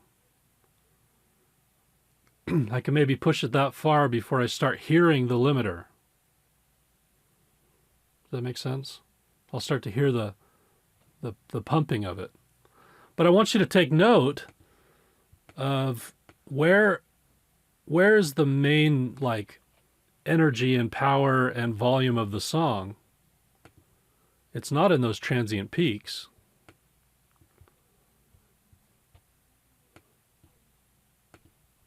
It's in the body and the rest of the song. It's down in this part more so. So if I'm pushing up into my final limiter and it's already starting to react to these transients, look how quiet the rest of my song is. But if in mixing and some in mastering too, I'm controlling these transients and I'm controlling the dynamic range of the song, when I push it up into my final limiter, then I can go that far, and look what's happened. Now the main volume, the real power of my song is here. It's much closer. So overall, we have more loudness and perceived loudness. Okay?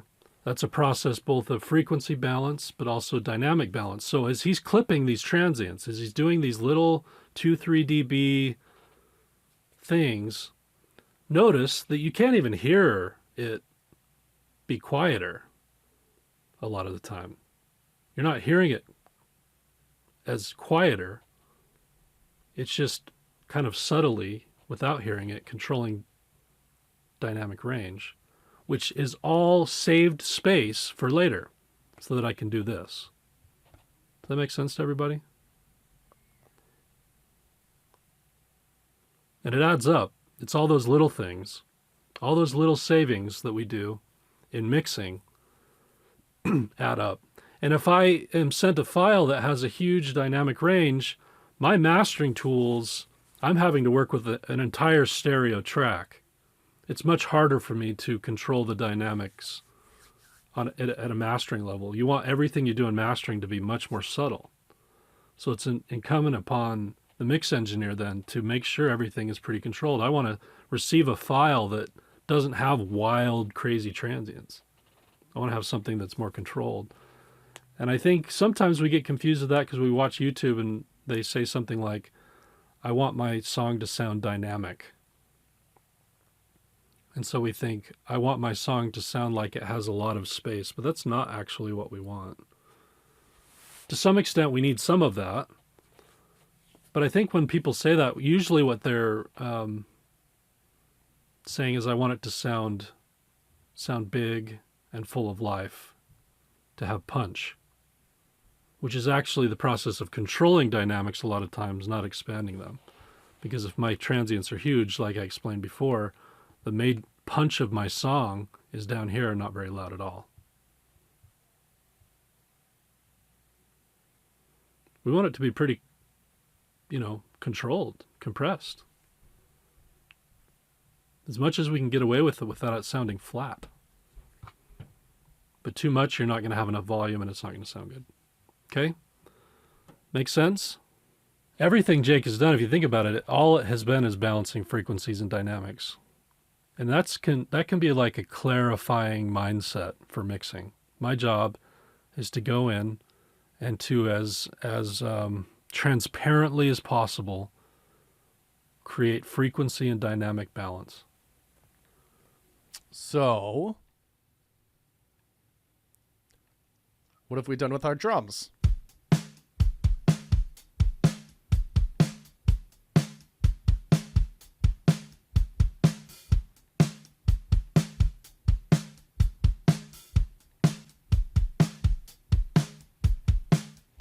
Not much at this point, till we start bringing that ceiling down.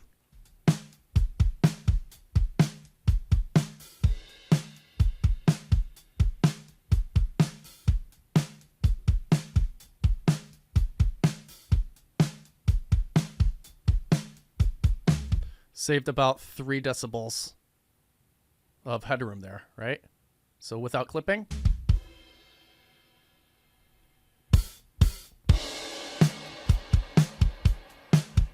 We're up to peaking at minus 6.5 and then width.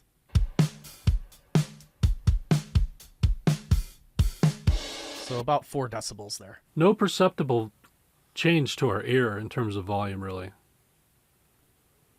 But that is a lot of energy that's Sure being is. saved there. That's a ton of energy. That waveform would look dramatically different, and yet we don't hear it as different. And that's what I'm talking about when I'm talking about saving that energy. That means a lot to me later as a mastering engineer.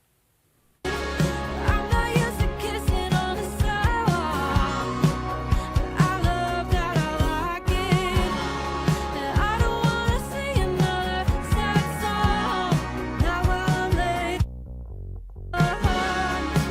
'Cause baby, on a Tuesday, normally I would be afraid to be alone with my thoughts, but no more. I guess learning the hard way made me a little bit softer. I can't say I don't know why this is happening. 'Cause baby,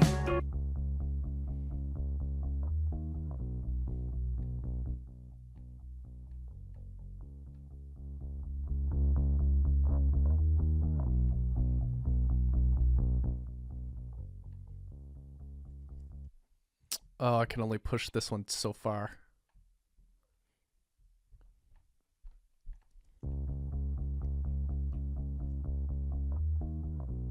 afraid to be alone with my thoughts, but no more.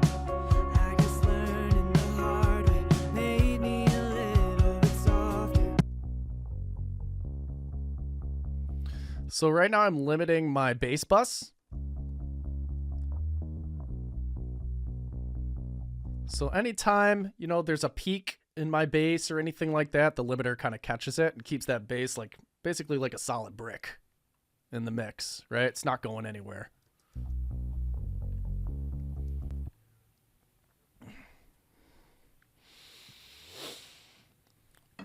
Clipping is really good for like transient heavy material. So drums that you want to control but still maintain the punch, right?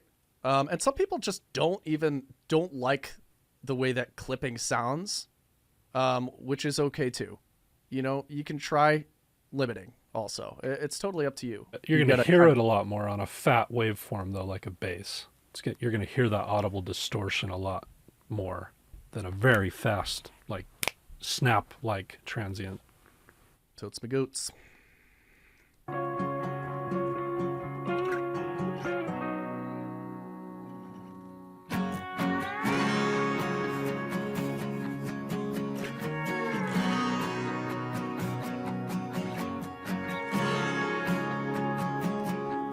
You know, I might play with a little bit of compression here to glue all the kind of like guitars together. And I'm just going to use a different type of compressor.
Yeah, I don't. Doesn't make a difference to me. I could go like more extreme with it. You can try a If I wanted multi-band. to. Multi-band might be interesting on that.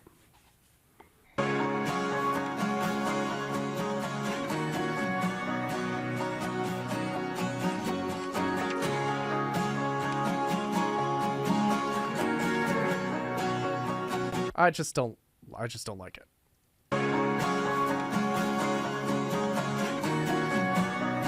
So instead, I'm just gonna. You wanted to try like a multi-band something?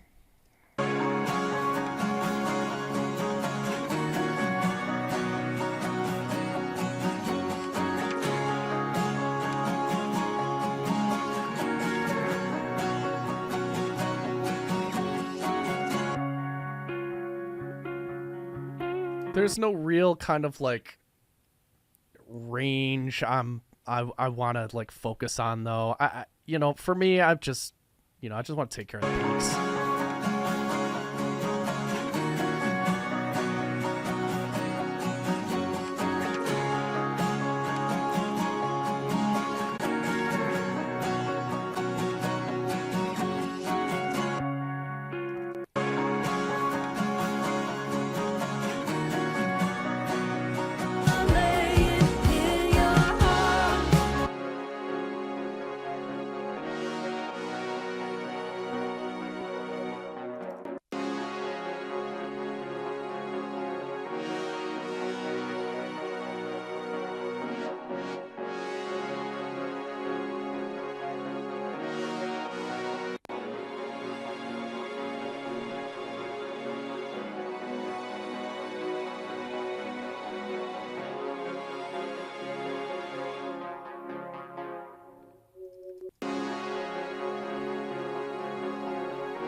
So I'm barely tapping the limiter with this.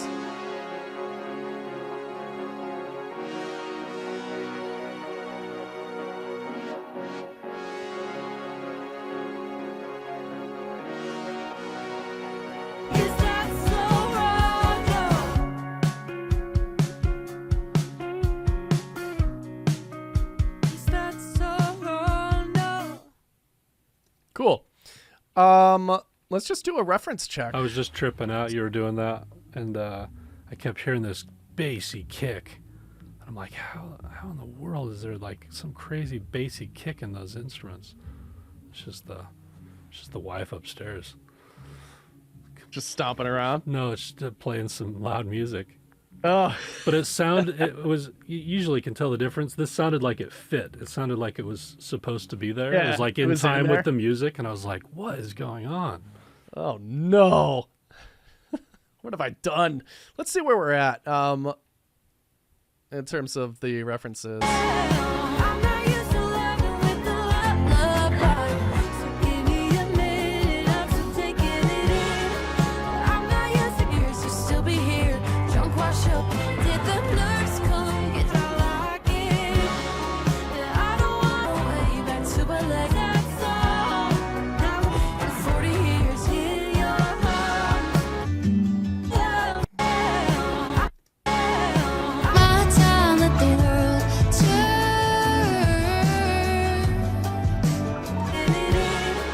I'm not used to the way it'll be all. Anywhere out of this whole wet tank, I don't wanna see chasing that feet, that song. all that cooking. Know my way around without a looking home. Lights on. Is that so wrong? Thinking that I wanna introduce you to my kinfolk. Lights on. So give me a put your alibi in. I'm not you but late, and that's where you'll be. I love So I'm pretty happy with what we got going on here. Obviously, still need some vocal processing to kind of get those vocals like really nice and expensive sounding, a little bit more upfront in the mix. It's been fun to hear. One thing today is like when we started yesterday, it kind of sounded like the vocals and the instruments sounded cohesive in terms of kind of the nature of the space and how they were dynamically and frequency sitting in the mix. Now that we've polished the instrumentals, the vocal seems like totally out of place.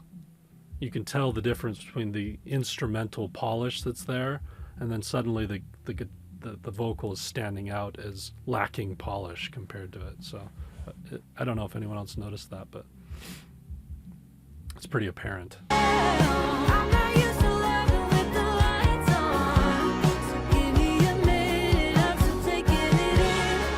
I'm not used to kissing on the sidewalk. I love that I like it. Yeah, I don't wanna sing another sad song. Not while I'm laying in your heart. 'Cause you love me with the lights on. Is that so wrong? No, I'm not used to loving with the lights on. So give me a minute, I'm still taking it in. I'm not used to kissing on the sidewalk. I love that I like it. Yeah, I don't wanna sing another sad song. Did you catch what I just did there, guys? I just shelved up the drum bus and the guitar bus. We're lacking a little brightness compared to the. Yeah, it's just lacking a little sparkle, right? Is that what you were saying? Yeah, lacking a little brightness compared to the references. So Yeah, agreed. Here's without. Now with.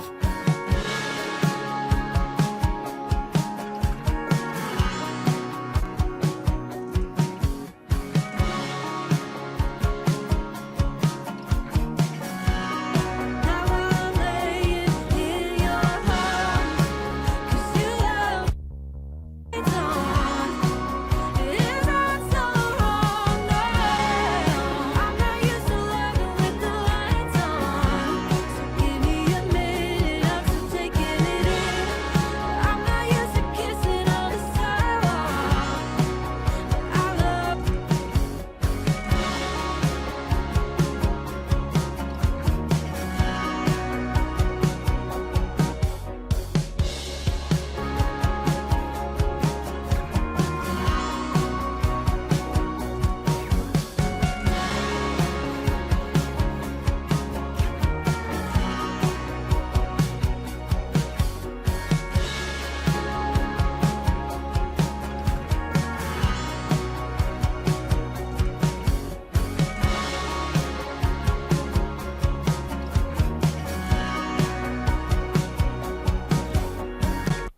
Yeah. I think that's what I wanted you to do with the multi-band. Yeah, the mid-range.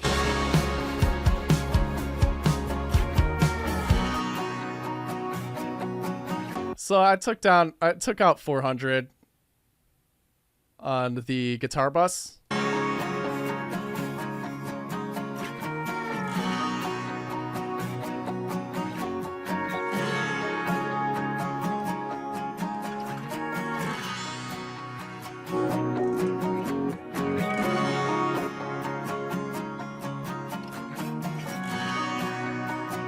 Just kind of clean it up a little bit, clean up the muddiness, kind of the throatiness that was happening there.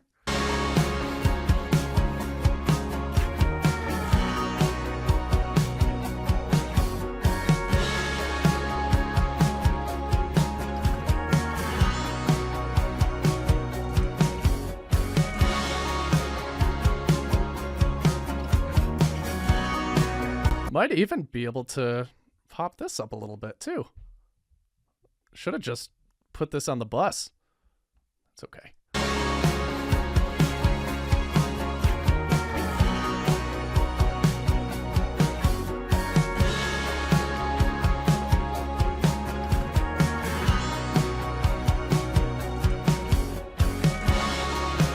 I wanna sing another sad song.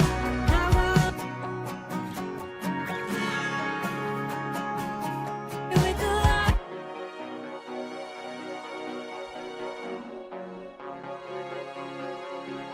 You know, and I might push that out a little bit also. I'm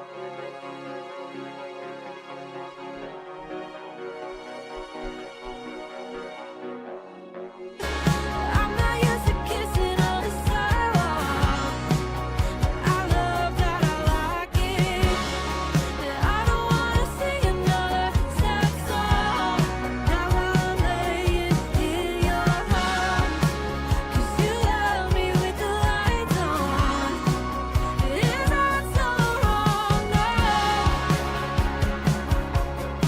Imagine what this is going to sound like tomorrow after we do the processing on the vocals. It's going to sound expensive, Jake. That's right. You guys follow? Yeah, did you guys follow me with all that? Did you guys have fun? Any final questions for today? Happy to chill and answer a few questions. Any tips on cleaning a trackball? What? That was a question. Trick. Oh, yeah, totally. Ready? I'll give you a tip right here. I can't even. Hold on. I can't even get mine out. All right, hold on.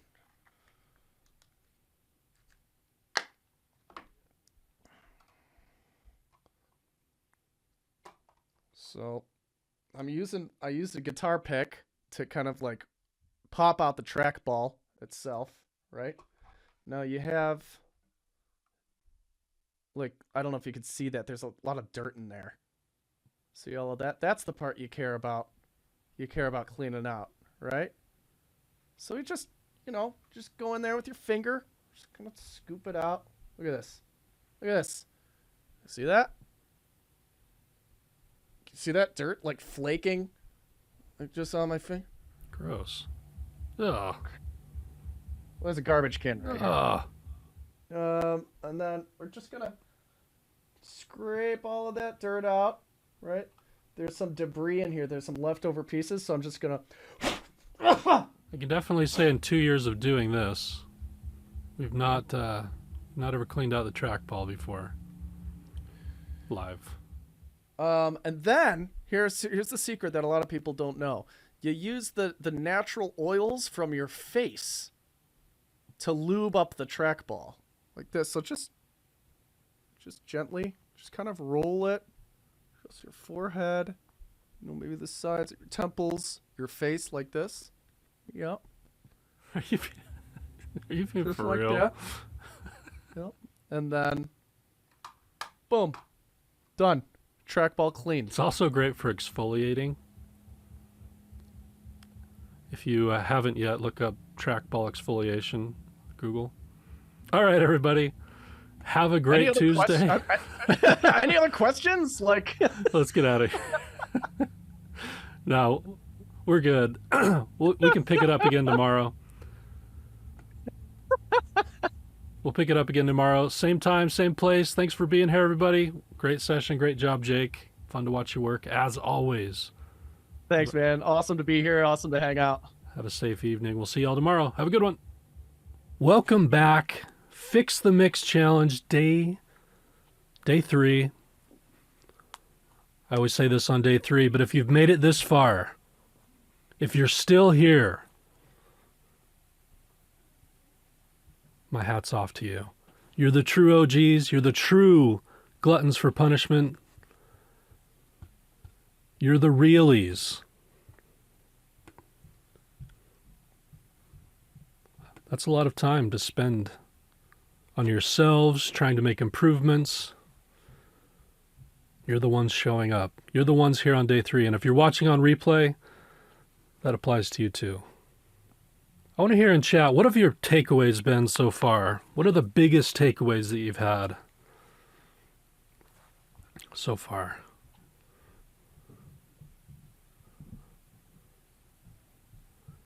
Listening? Balancing? I always see patience. I think people realize when they come to this, they're like, oh, I need to slow down. I need to be a little more patient and intentional. Less is more sometimes. Workflow, bad jokes, of course. Gain, normalize. That's good, James. Got to start somewhere. You're starting on the right foot.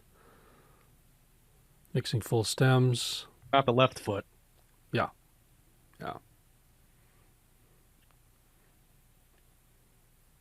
Importance of gain control. Volume does a lot. I'm glad you're taking that away. It's such a powerful concept. Overlooked.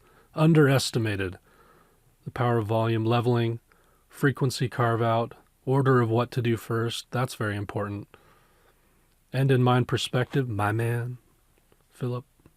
Way to go. Static makes 80% of the job. True. Volume and gain. The why. Trackball exfoliation. It's a big one. Spread it like wildfire. Ooh. Maybe not the right time. Maybe not the right phrase for this time. No, too soon.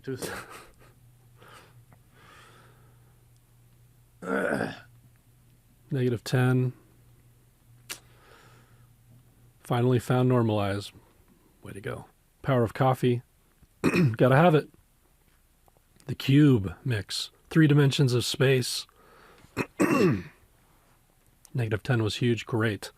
Did anybody experiment with like different types of subtle saturation, like tape emulation, or console emulation, or anything like that? You know, analog, emulating analog gear in the box, or maybe using some of your own real analog gear or rediscovering it. It's subtle, but it adds up.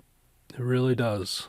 Absolutely. And it's easier than ever now, now that we have the technology to be able to replicate this kind of stuff. That's right. We live in a very digital age for a lot of us. There's nothing wrong with that. Digital gear is great. But what's even more fantastic is that they've really done a great job, and they're getting better and better all the time at analog emulation and adding that imperfection, that sonic harmonic imperfection. That's all that really is. But our ears love it. Our ears respond to subtle variances. That's why analog works, because it's not just flat and totally digital. They're doing a great job with that. So don't sleep on those types of plugins. Well, glad you have taken so much away. It's been a fun 3 days, and we're not done yet, of course. Yesterday was all about instruments, getting those frequencies balanced, dynamics balanced. We don't think we did any spatial processing. We'll do some today. We learned a little bit more about mastering mindset. Okay, it's all about balance. We're balancing frequencies, by the way, so that we can balance dynamics in a lot of cases. And then we're also taking care of those rogue transients, and we're balancing everything. I was working on a master last night, and it was so hard to get that master up to standard volume because the kick and snare weren't tamed properly in the mix. It makes it so hard to do in the master. You go back and you start taming those and doing the things that Jake was talking about yesterday, saving that headroom. You wouldn't even change the sound. It would just be more dynamically controlled with the special tools we have to do that, and suddenly I was able to take it up to industry standard volume. That's a huge thing that if you don't understand, you don't have that end in mind perspective, you're going to miss out on. But today it's all about vocals. It's the same thing. When we come to vocal is very important. A lot of times in a song, in a track, the vocal is the star of the show. And what we need to start thinking about today as we do this vocal is the story of the song. When do I want the vocal to be the star? Are there moments that I want something else to come in and take over that star for a second? And I'm guiding the listener. I'm thinking about guiding the listener, both in terms of what their ears are perceiving and where they're directing their attention, but also how that carries emotion through the track. That's my relationship of the vocal with the rest of the track that I have to consider as we do this. And think about and consider both the emotion, but also how it's telling a story. Where do we want the listener's ear to go in all moments so that they stay engaged with the track, that they never get bored and lost, that if they're really listening to it, that it takes them on a journey. So let's make these vocals sound expensive today. Oh, yeah. Let's make them sound expensive. That's the term we like to say around here. And it's really true. If you can perfect vocals, if you can nail vocals, there's a lot of people out there that will pay a lot of money if you can help them make their vocals sound expensive.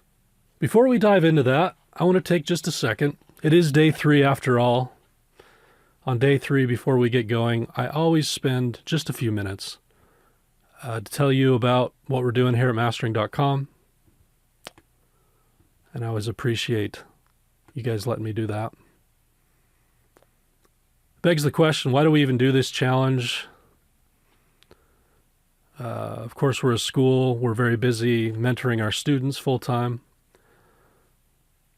And first and foremost, the reason is because we do believe in bringing a ton of value to all of our communities, but also just the music community in general.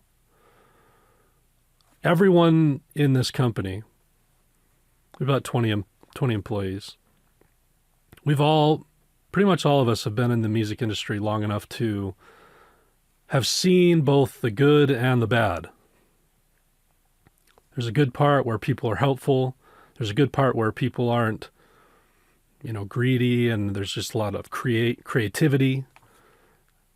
And the music is very real. And then there's kind of a dark side sometimes where people are a little cutthroat and it's all about the money and it's all about all these different things. And we've all seen that. And I don't know, maybe some of you have seen that too in your journeys. We don't want to be obviously the latter. All of us despise that part of the industry. And so we will always continue to be dedicated to part of our mission as a company to put out the very best YouTube content, 10-hour long tutorials on these different topics. I know you guys love those because you talk about it a lot. I mean, our free content is better than 99% of the content out there. And we will continue to do that. And we'll continue to host these events no matter what, because we believe in bringing people together, letting people interact and connect with each other, and bringing and keeping the humanness alive in this industry as our walls get taller around each other. And there's too many of us, I think, sometimes sitting in our basements, being a bit isolated in this industry. So we need to come together. We have multiple different communities that help people connect with each other. It's a very important part of what we're doing here. We also care a lot about finding people who are a great fit for our school, our flagship program called the Reverse Engineer. And notice I say a great fit because it's for people who are really passionate about this, who are really ready to believe in themselves and engage and invest in themselves and go for it, and who are ready to overcome the mindsets that sometimes get in our way of us progressing. And I think that's why we talk about this not on day one of the event or day two, but on day three. Like I said, you're the ones who obviously are very passionate about this. You're the ones who are really striving and fighting to progress and grow. And that matches how we feel about teaching this stuff. We've been teaching this almost longer than anyone in the space. Over the last 10, 15 years, we've taught thousands of students to do this stuff. And we're incredibly passionate about it. We're showing up. And we find that the people who are showing up on day three meet the energy that we're bringing to our education. They're bringing it with their desire to learn. And so I want to tell you a little bit about what we do. If you're new, if this is your first time, one's in chat really quick. A lot of you have heard me talk about this before. Most people who aren't brand new are either already in our school or are saving up to get in.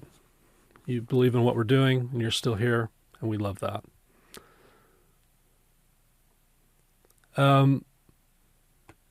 We're trying to solve some problems.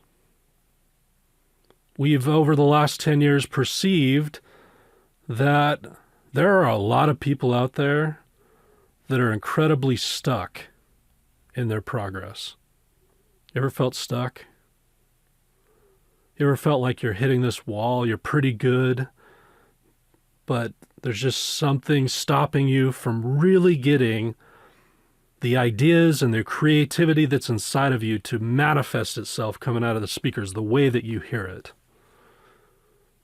I've talked to hundreds and thousands of people over these last years who feel this way. And as we've learned from the students that we've taught, and we've watched the industry and watched different people, we think we're well aware of the things that are stopping people from progressing. And a few years ago, we launched our Reverse Engineer program, which directly attacks those problems head on to solve those for people. One of the first things that we're trying to solve is that a lot of the university and other programs that are out there, not only are they very expensive, I have a lot of friends that are still paying off those programs, $50,000, $60,000 for some of those programs. But they were also, in talking with them, and this is their words, not mine, quite outdated. You're going in and you're learning from these guys that ran these big studios, and that's cool. And you'll learn to run a big console or something like that, which is cool, and record to tape and all that, that's fun. But 95% of the music these days isn't even being made that way.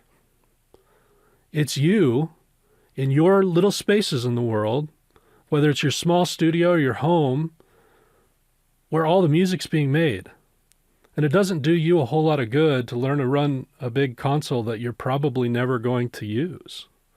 You'll learn some of the fundamentals, but it's really disconnected from how people are making music these days and the tools used to make music. And so a lot of these people that went to these programs got out, got a little internship, made some coffee for some producers, and eventually, unfortunately, a lot of them are just working desk jobs now because the opportunity to go and do what they got educated to do, there's only a handful of people even doing that anymore, and it's not, there's not availability. So we need to build something that speaks to how 95% of music's being made. You need a space, your own space, where you can trust the acoustics of the room and the speakers, and you can hear accurately, and that you know the tools within your space, that you can make anything in that space up to an industry standard. And there are people doing that all the time. Again, so much of the great music that's out there right now, top 40 hits, Grammy-winning stuff, is being made in people's basements and small studios. Number 2, and this is a big one. YouTube is a bit of a mess. I love YouTube. Don't get me wrong. I think it's a place you can learn anything. But when it comes to music, what have you noticed? It seems like the algorithm promotes, if you search any topic and you look at the top stuff that comes up, what you'll find is that all that top stuff is tips and tricks, shortcuts, templates.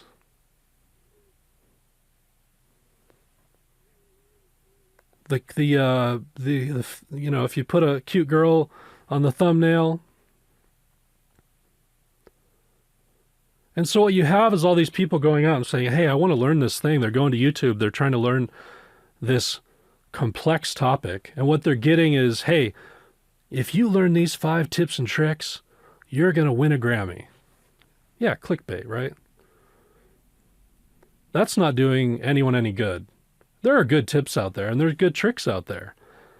But if you lack a foundational understanding of the core of how sound works, how frequencies work, how dynamics work, those tips and tricks aren't really going to get you very far. I see what most people are lacking is that foundational core. To really be great at this, you have to just become a master. It's like if I said, go learn how to make beautiful broadswords from YouTube. You could watch videos on blacksmithing. You could watch them hammer those things and dip it in oil and put it in the forge and do it all. And you'd be like, oh, I maybe could do that. And you go out to your garage and you'd probably burn it down. We can learn a bit about making swords. But to truly be a master of that art, you need to get in there with people who really know what they're doing. A true master of blacksmithing would know more than what you could see on a screen. They'd know the way the metal looked and the way it sounded when you hit it. And the sound of when you dipped it in the oil and the color of it. It would be more instinctual. And for all of you who are learning this stuff, to get to that higher level, to bypass that intermediate plateau that so many people are hitting up against, you have to become a master over sound. It's deeper than just tips and tricks. And the last thing I'll mention is that there are a lot of people out there that are giving bad advice. There's industry gatekeeping. If you read a lot of the forums, what you'll see is some good advice, but far too many people clutching onto pearls of old ways that things have been done. How many times have you heard or been on those forums and it's like, oh, the reason why your stuff doesn't sound good is because you're not using like all this analog gear and these A to D converters and you're using the wrong DAW or whatever else it is, right? It's nonsense. You use whatever DAW you want. You don't need a single piece of analog gear. You can if you want. But the reason why you can't get the ideas and the creativity to come out of your speakers the way that you hear it in your head is not because you don't have that gear. I promise you. It's a mindset problem. It's because we lack the foundational understanding that would really get us there. So I think you could look at this as we do things old school in that we work really hard. All of our students work so hard and they're so passionate about this. But we do it in a way that's compatible with the modern era. And we're bypassing the mindsets that pull so many people down. And it's our mindsets a lot of times that do this too. I hear a lot of people feel and talk about, I'm intimidated by the amount of work. If you're here on day 3, that's probably not you. But I think it's reasonable to sometimes wonder if you're up to the task. My music is good enough because I don't have XYZ. I don't know if I'm talented enough. I feel isolated. I don't know where to go. There's imposter syndrome. What if I don't have it? All of these things stop us from progressing. They stop us from simply becoming masters of audio. And they hold us back. And so you see this. A lot of people get stuck at the beginner phase. They don't know how to progress. But far too many people get caught in this intermediate plateau because they're relying on the wrong types of tools, tips, and tricks. Their mindsets are stopping them from progressing. They're going and getting education at places that aren't helping them. And we're here, and thankfully, we have this amazing community of our student base who are overcoming this intermediate plateau, who are, much to their joy, finding how to make music, whether even if it's just for themselves in a passion project they've been working on for 20 years, finally having it come to life, or finally getting some clients and starting to work in the industry, or breaking out from the chains of our own mindset and our own lack of knowledge and understanding to start making the music they've always wanted to make. I love our community of people.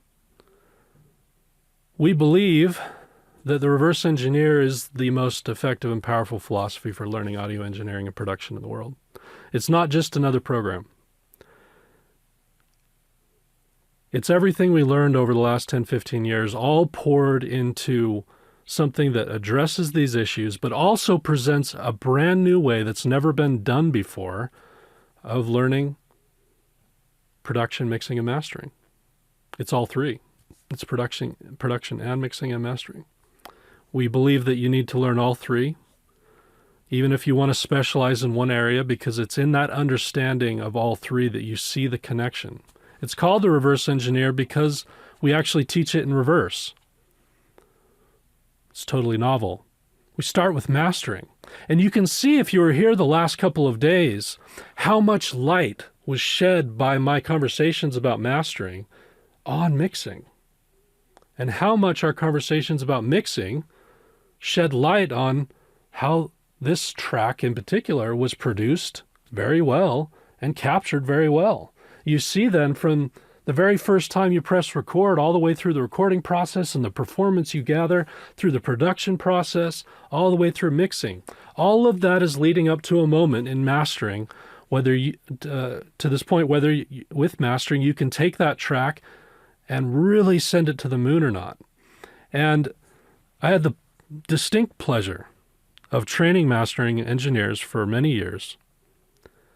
And this is where the idea was born, because no one was really teaching mastering at the time. There was really no programs that even addressed it. Even some of these big expensive programs we're talking about, they would like skim over it. And it was just kind of this thing that only the long gray-haired wizards of the industry ever started to learn. And as I was teaching these industry veterans how to master, I kept hearing, I'm loving learning mastering, but there's something about learning mastering that is making my mixes better. It's making even my productions better. I'm thinking differently about the entire process, and it's filling in gaps that I had that was leading up to this moment to where I could really get that professional sheen and shine in my music. And I went, there's something to this. What if we started with that? What if we showed people the end? And we showed people the roadmap.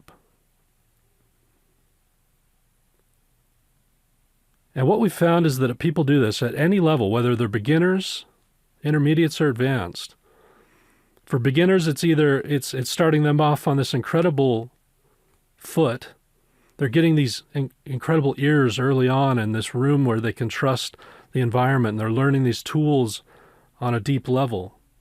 Obviously, that's going to throw rocket fuel on their progress. For intermediate and advanced people, they're coming in and going, oh, I had these gaps in my knowledge, all taught to them by learning this incredibly technical process of mastering. You see, it's a very left-brained thing. It's about balance, and it's about frequencies and dynamics.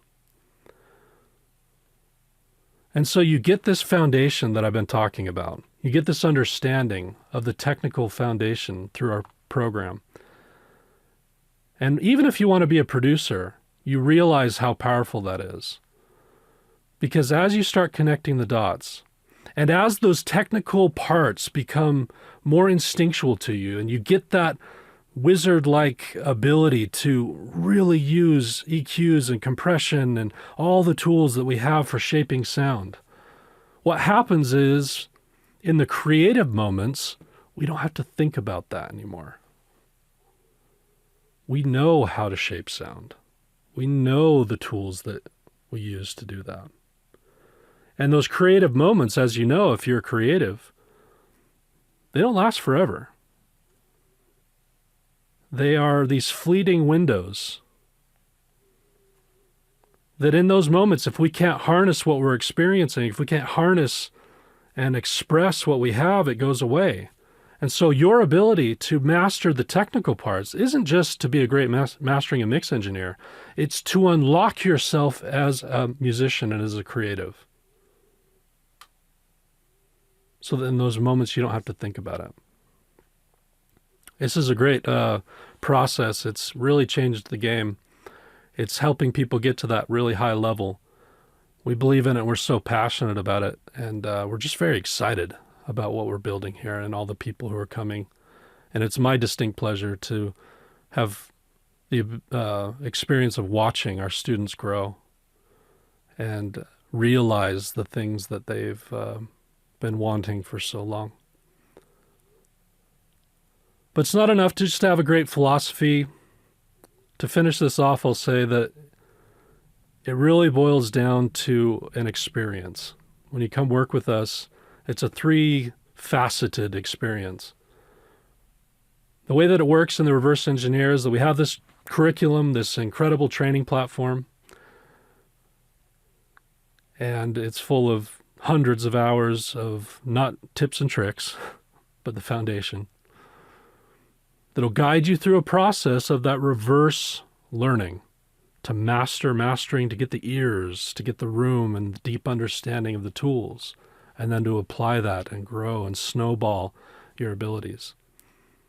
We pair that with one-on-one mentorship. So we have a fleet of mentors, and we have mentor calls pretty much 8 hours a day, 5 days a week, even some on Saturday, where people can get on and have that one-on-one time. That's what we need. It's not enough to just watch a course. You need to check in, and you need to get a little pushback sometimes and have an interaction and the humanness that I talked about before. We need that. Our mentors, as you've seen, like Jake, and we'll see Dane later on today, are incredible teachers. They know how to help you grow. And again, we're as passionate about teaching as we are about music. And then, of course, an active community. And don't sleep on the community. Many people in the reverse engineer, one's in chat if you're in the reverse engineer. I know a lot of you sneak onto these events. What's going on, everybody? They'll tell you that the community is key. we have to get out of our echo chambers of our small spaces and connect with a community of like-minded people. People are blown away by how many other good people are out there. When they come in, I'm sure they don't know how to feel about the community because they haven't experienced it yet, and quickly learn that there's this support group of, I think, almost 1,500 students at this point, that are a huge resource, not just for being able to connect with and ask questions to, but for networking. And so many of them have started companies and projects together. The community is huge. And it's only through those three parts put together that we really grow. It gets us out of our basements. We don't have to feel so alone. We feel connected to a community. But then we have an incredible philosophy that takes us and really helps us grow. And then, of course, that mentorship. And all of it in our program is lifetime. When you come in, it's not a year, it's not 6 months, it's not 6 weeks. It's lifetime. We do this because we're super confident that it works. And we never want to cut off that support. So when you come work with us, that ability to have that one-on-one time, the training platform, the community, it's for life. It's not magic, but it is pretty magical. I always say this at the end. It's not magic because this is not snake oil. This is hard work. This is why we talk to the passionate people. Anything in life that's worth doing is hard work, right? That's not a mystery. But it sure feels good to do the hard work when you feel the growth happening. Kind of sucks to do the hard work when you feel when you feel stuck. But that's the magical part, is you start to feel that. And when the mindset issues and the imposter syndrome and all the things that hold us back start to melt away, and we really start to see progress and start realizing the things that we've been striving for so long, that's magic. Doesn't matter how hard you work at that point. And in that relationship with our community, with our mentor, student relationships, we have a really cool thing going. And for those of you who want to be a part of it, let me tell you about how it works. And then we'll move on, get to vocals. You can't just click a button and buy it. But it is pretty easy. We just want to have a conversation with you. So there's a link there at the bottom, mastering.com/TRE. You can book a call. And we have these enrollment experts who can answer any questions that you have. They know everything about the program. A lot of them have been former students. They know it inside and out. And they know how to help people get a game plan together. Even if it's not something you can do right now, they can help you by answering your questions, but also put together a game plan for how you can get to where you want to go. And for some of you, we may find out it's not the right time, or we may find out it's not a good fit for whatever reason. That happens sometimes. And we're not interested in having anyone, it's the wrong person, it's the wrong time for them, come in. So you book a call and you have a conversation with the admissions counselor. If it's a good fit, you can start the program. Typically, the program cost is $6,800 for that lifetime access, not $50,000, folks. There are payment plans if you can't do that all at once. There's no reason, if this is something that you feel like, hey, I want to look into, maybe it's time to take a risk on myself, invest in myself, to not have at least a conversation with us about it, and we can figure out if there's a way to do it. Yeah, we are very accommodating. It's a no pressure thing. You can tell by my tone now, we're just trying to find the right people for this, and people who've been looking for this, because this is an opportunity, and they'll have the same tone with you. So, if you have any questions, please ask them in the chat. I'm going to give you 5 minutes or so for those of you who want to book the call. We're going to open up some slots. Don't be afraid. They're nice folks, I promise. You just go to mastering.com/TRE. You can answer just a couple questions and pick a time slot. And In the meantime, I'll answer a couple of questions. Oh, we aggressively promoted Andre for sure. Tal, yeah, lots of people in various different things, both in sync, in working with mix and mastering clients, production clients. Our students have won Emmys. So we have students that have won Grammys, worked with top tier artists. Recently we had a student who won 2 different big sync projects, which was great. One with Toyota and one with Airbnb, I think, or I can't remember the other one. So many are working within their own communities though, and have their small business. It just depends. There's no way to. It's a lot of people. I mean, if you come in and work with it being lifetime, it's just a matter of your energy, right? How far you want to go, and everyone has different goals. Some people are just trying to make that record that they wanted to make for 20 years, and it's not really about working in the industry. I have a lot of people like that.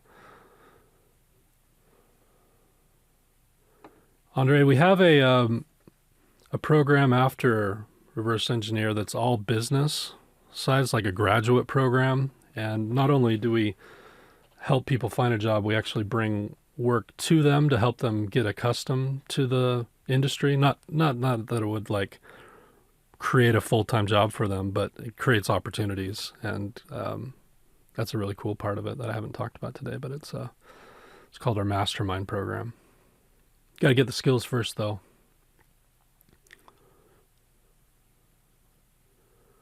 For you electronic guys, there's a student by the name of Arlo who just started getting some great traction. He put me onto the people at mastering.com. Cool.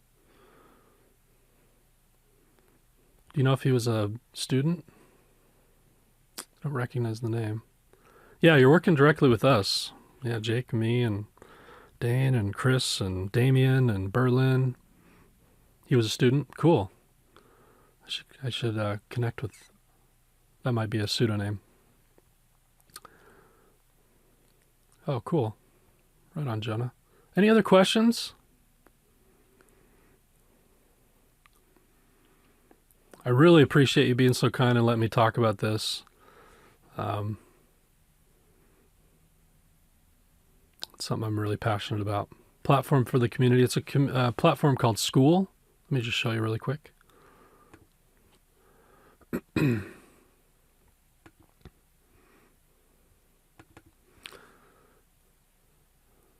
This is it. The community here, you can see there's tons of interaction all the time. It's really slick. It's all in one place. So all of our modules and other things that we talk about, we have some business stuff that we do even before the mastermind. We have a lot of guest speakers that come in. We've had some of the top industry guys come in and work with our students for a month. That stuff's really cool. And then you can see the curriculum is quite robust. This is section 3 about getting your room or headphones in a place that you can work with. That's just mastering. So it takes you a while.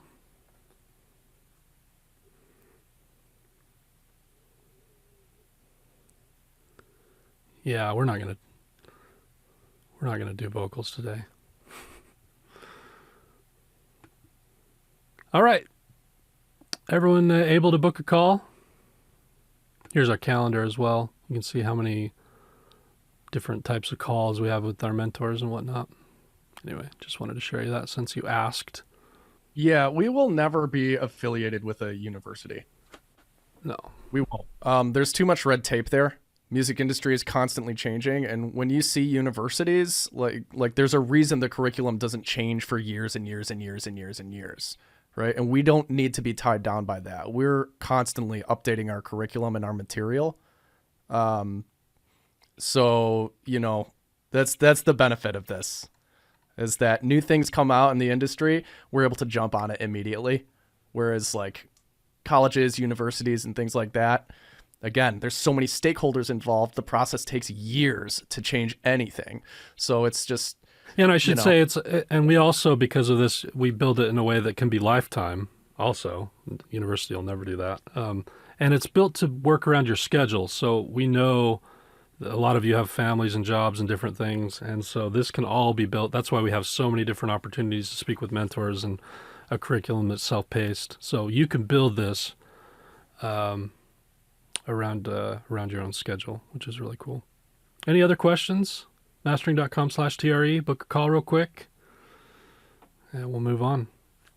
yeah, see Norman just saying in the chat here, I work at a university and it moves at a snail's pace. So much regulations. I worked at a public school district. I get it.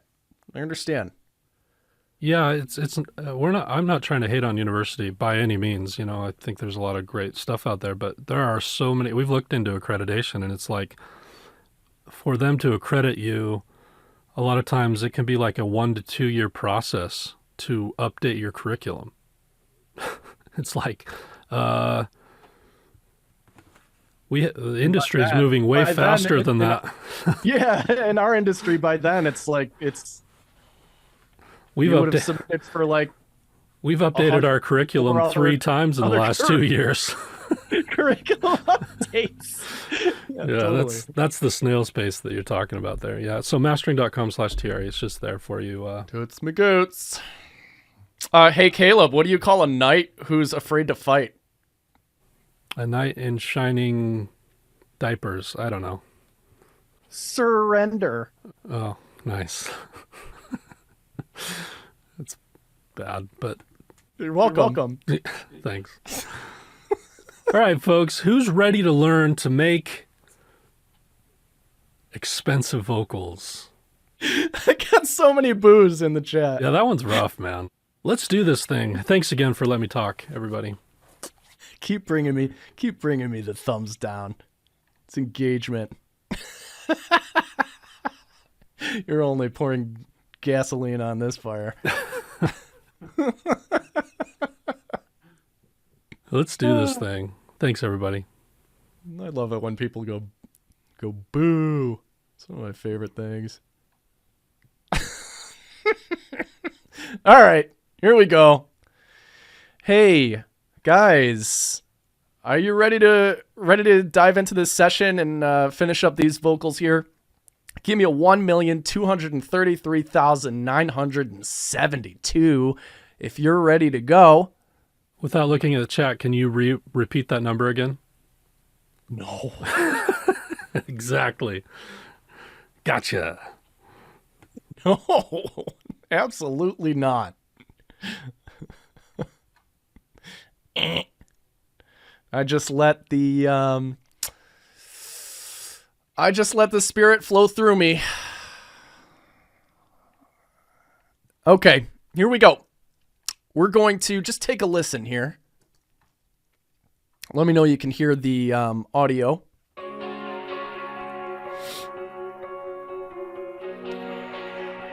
Yeah. We get coffee on a Sunday. Typically, I'm a little rough around the edges, make a mess of it all. Well, I guess not anymore. You can leave me on a Tuesday. Normally, I would be afraid to be alone with my thoughts.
so taking it in. I'm not used to kissing on a sidewalk, but I love that I like it.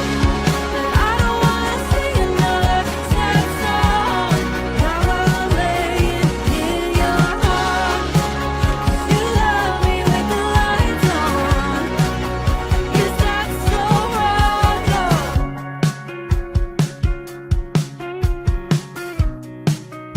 Is that so wrong? No. Yeah, song is great. So I use like aggressive language, but really like in a contradictory way. So I was about to say we're gonna destroy these vocals, but I mean that in a really good way. Okay, so I just thought I'd make that clear. We are gonna absolutely annihilate these vocals. I'm excited. One thing that I did notice though was that the kick in the verses is probably a little heavy. So I'm gonna just kind of bring that down a couple decibels and see where that sits. We get coffee on a Sunday. Typically, I'm a little rough around the edges, make a mess of it all. Well, I guess not anymore. You can leave me on a Tuesday. Normally, I would be afraid to be alone with my thoughts, but no more. I guess learning the hard way made me a little bit softer. I can't say I don't know. Jucka says, personally, I hate this kind of dry drums. Kick is a suitcase, snare is a swatter. I think you mean maybe sweater or swat. I don't know what you're talking about. Swatter, like a fly swatter, or maybe a swat. I don't know. But the good news is, dude, that you can download these and mix them the way that you want to, right? There's just every engineer is going to do something a little bit different. You know, everybody's going to be kind of like putting their own seasoning on things. So grab these tracks and download them and practice, right? And then practice molding those sounds into what maybe you're a little bit more interested in, you know, what you want to hear, what your taste kind of like leans towards. You know what I mean? Yeah. Yeah, good stuff in the chat here. Okay. I'm gonna stick the old headphones on here. That's true too. Listening environment, right? If you don't know, or the listening environment, you're not referencing, stuff like that, whatever. You get the point. Let's see what we got. I can't say I don't know why this is happening. And I am going to go from the top here, so I can kind of calibrate my headphone level.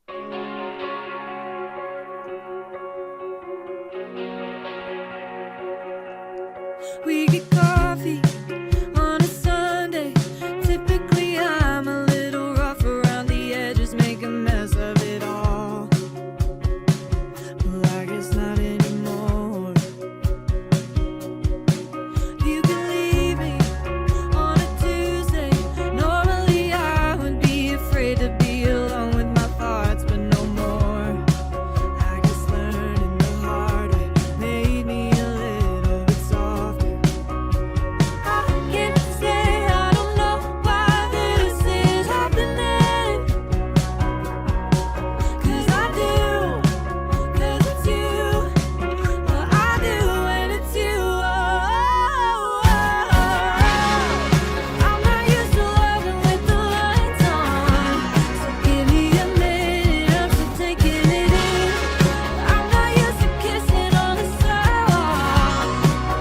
I love that I like it.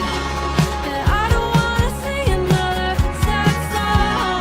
Now I'm laying in your arms. And it's you. Okay. Yeah, just had to rebalance the kick and snare a little bit for the genre, right? You know, that kick, the level of that kick just was a little bit too loud for me. So, you know, I took it down a little bit in the verse, took it down just slightly in the chorus, but I'm happy with where that's sitting for now. Let's get into vocals, guys. What do you think? What you think? What you think? What you think? We get coffee on a Sunday. Typically, I'm a little rough around the edges, make a mess of it all. Well, I guess not anymore. So I'm just going to do a little bit of automation on these vocals before I start processing them.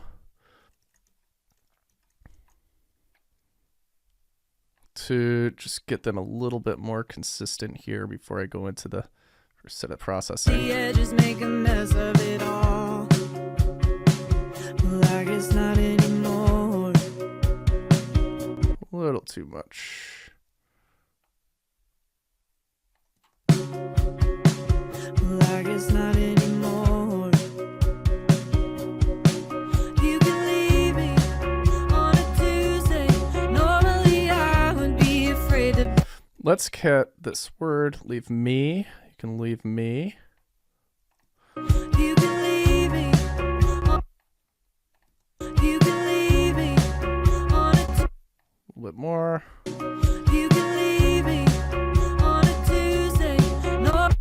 You know, I know technically like the waveform doesn't look like it needs to be brought up, but on I just feel like I want it up a little bit. Leave me on a Tuesday.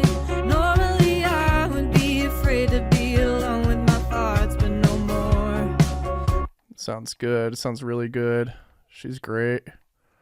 Grace Gunn, everybody. Follow on Insta. Support the artists. You're learning a lot using her art right now. My thoughts, but no more. I just learned to be alone with my thoughts, but no more. I just learned the hard way. Made me a little bit softer. Hear how that kind of like ducks down? I'm just doing some gain moves here. Be afraid to be alone with my thoughts, but no more. I just learned the hard way. Made me a little more. I just learned the hard way. Made me a little bit softer. I can't say more. I just learned the hard way. Made me a little bit softer. I can't say I don't know why this is happening. 'Cause I do, 'cause it's you. Oh, I do, and it's you. Oh, 'cause I do, 'cause it's you. Oh, I do, and it's you.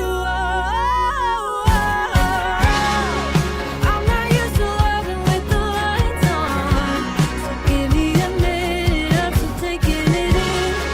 I'm not used to kissing on the sidewalk, but I love that I like it, and I don't want us on the sidewalk.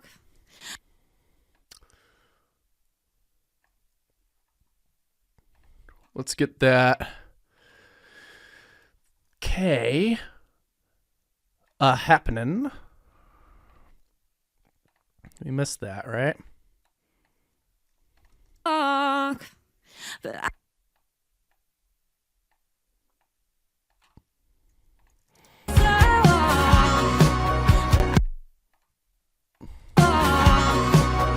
I love that I like it, and I don't wanna sing another sad song.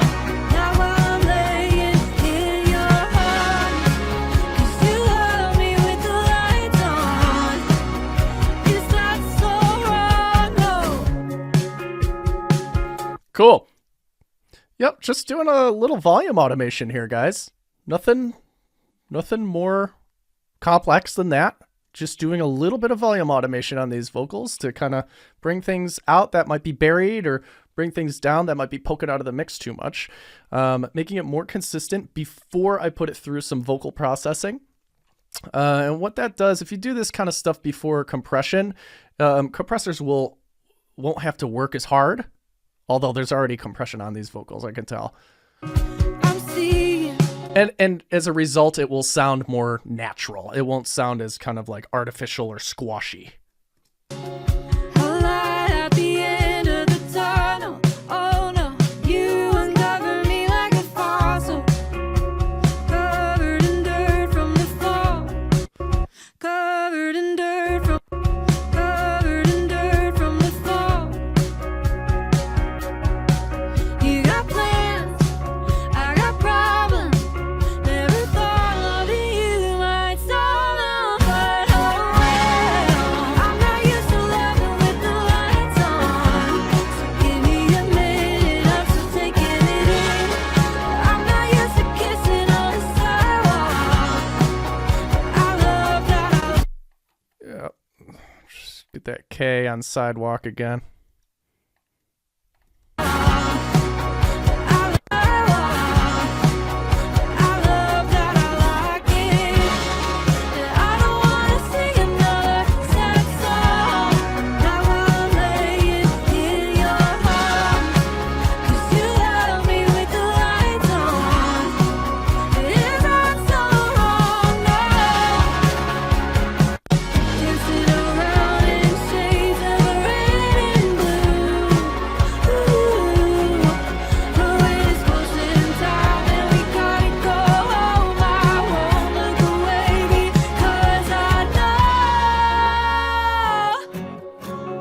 I'm getting used to loving with the lights on, so don't get it twisted, I'm still taking it in. I'm not used to kissing on the sidewalk, but I love that I like it.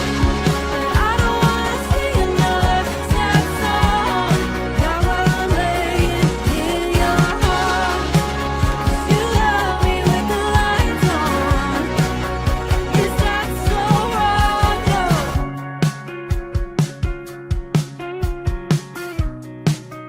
Is that so wrong? No. Cool. I'm gonna go with that for now. We're gonna start processing these things. Already sounding tight and right. We get coffee on a Sunday. Typically, I'm a little rough around the edges, make a mess of it all. Well, I guess not anymore. So I've decided to use this compressor. I'm going to squash these vocals just a little bit more, get them, narrow the dynamic range so I can place them in the mix the way that I want. And I've chosen this compressor. It's the vintage, it's a Blue Stripe 1176, because it just has a very specific kind of characteristic. These vocals are kind of bright to me. And this has like more of kind of like a warmer tone. So I'm kind of thinking like I want to balance this vocal out a little bit more. I don't want to add something that's going to add more like brightness to it. If anything, I want to go kind of like a little bit of the opposite direction. That's just a taste thing. We get coffee on a Sunday. Typically, I'm a little rough around the edges, make a mess of it all. Normally, I would be afraid to be alone with my thoughts, but no more. I guess learning the hard way made me a little bit softer. We get coffee on a Sunday. Typically, I'm a little rough around the edges, make a mess of it all. Well, I guess not anymore. I guess not anymore. We get coffee on a Sunday. Typically, I'm a little rough around the edges, make a mess of it all. Well, I guess not anymore. You can leave me on a Tuesday. Normally, I would be afraid to be alone with my thoughts, but no more. On a Tuesday, normally I would be So I think this is probably a good section to like really be able to hear what the compression is doing. You can leave me on a Tuesday. First without. You can leave me on a Tuesday. Normally I would be afraid to be alone with my thoughts, but no more. So these pieces of the vocal here kind of like quieter in the mix, right? These pieces of the vocal here popping out of the mix a little bit more, right? Now, when I pop this on, you'll kind of notice a sense of consistency and detail that we didn't have before going through this section. Take a listen. You can leave me on a Tuesday. Normally I would be afraid to be alone with my thoughts, but no more. Now without. You can leave me on a Tuesday. Normally I would be afraid to be alone with my thoughts, but no more. Back. You can leave me on a Tuesday. Normally I would be afraid to be alone with my thoughts, but no more.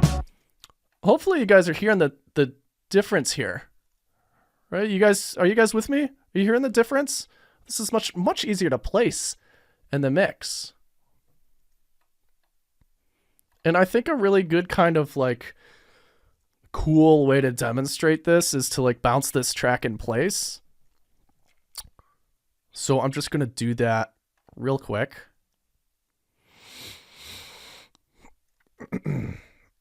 And you can physically, oh crap.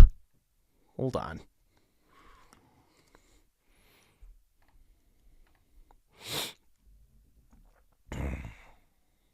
And you can physically crap. No, you can physically, like, you can see with your eyes that we've narrowed the dynamic range here, right? This is what compression leaves us with. This is what the signal's like with compression. Taking all these soft parts, they're coming up, and all these loud parts are coming down. So more consistency, ultimately, without sacrificing the way that the vocal sound, like the natural kind of way that the vocal sounds, right? Leave me on So that's where we're at on compression. Great. a Tuesday. Normally I would be afraid to be alone with my thoughts, but no more. I guess learning the hard way made me a little bit softer. I can't say I don't know why this is happening. So this stuff is annoying me. The fact that these vocals here are jammed up the center, and that's some producers like that, some engineers like that. I don't. I would prefer to have these kicked out to the sides. So I'm going to use just a very simple trick here. Sample delay, or Haas delay, right? It's a stereo delay where you don't delay one side at all. You just leave it dry. And then you delay the left side, the left channel, by anywhere from 10 to 40 milliseconds or so, right?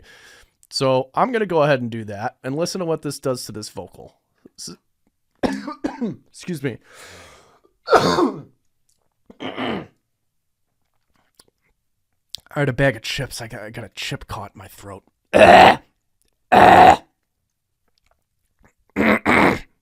Feel free to sample that and make a beat out of it later. But those of you who have been on these events prior, you've seen me do this before, right? This is kind of a regular thing. It's one of my favorite ways to just take a mono sound and turn it into a stereo sound. So something that's more narrow and make it wider in the mix. So here's that harmony before. Can't say I don't know why this is happening. Here it is after. Can't say I don't know why this is happening. Hopefully you can hear the difference there, right? So what this does for me is it takes this here vocal in the center of the mix and it declutters it. Can't say I don't know why this is happening. Now I'm going to stereo delay it. Here we go. Can't say I don't know why this is happening. Now that harmony is all around us, it's clearing out the space in the center of the mix for that lead vocal to be more intelligible. So it's creating this separation between the two, right? And I just prefer that way. I can't say I don't know why this is happening. And let's keep the lead vocal the main thing, you know? So I'm going to just kind of turn the harmonies down a little bit, just kind of rebalance those. I can't say I don't know why this is happening. 'Cause I do, 'cause it's you. Well, I do and it's you. I'm not used to loving with the. I can't say I don't know why this is happening. 'Cause I do, 'cause it's you. Well, I do and it's you.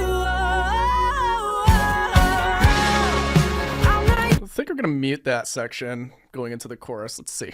don't know why this is happening. 'Cause I do, 'cause it's you. Well, I do and it's you. I'm not used to loving with the lights on. So get Let's play that through. The hard way made me a little bit softer.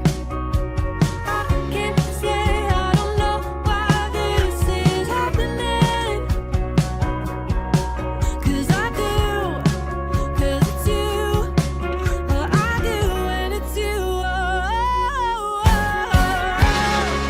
I'm not used to loving with the lights on. So give me a minute, I'm still taking it in. I'm not used to kissing on the sidewalk. I love that, I like it. Not sure yet. What do I want to do with that? You know, part of me is like, hey, contrast. You know, we've got this one vocal in the center, it's smaller, and then we blow it out. Well, I do and it's you. I'm not used to loving with the lights on. So give me a minute, I'm still taking. Interesting. I can't say I don't know why this is happening. 'Cause I do, 'cause it's you. Well, I do and it's you. I'm not used to loving with the lights on. So give me. I don't know. I like that. I like the harmony there, and then we'll pull them out just for these little two phrases here. Let's stick with that. Cool. Me likey. I'm gonna take the processing that we did on the chorus vocals and just pull that over and copy it to our chorus. Did I say chorus? The processing that we did on our verse and copy it to our chorus. I'm not used to loving with the lights on. So give me a minute, I'm still taking it in. I'm not used to kissing See, this double is already split for us. on the sidewalk. But I love that, I like it. That I don't wanna sing another sad song. Not while I'm laying in your arms. 'Cause you love me with the lights on. Is that so wrong? No.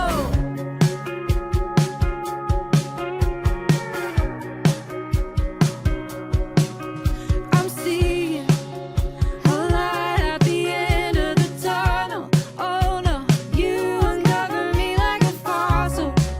Yeah, let's do the same thing with this harmony.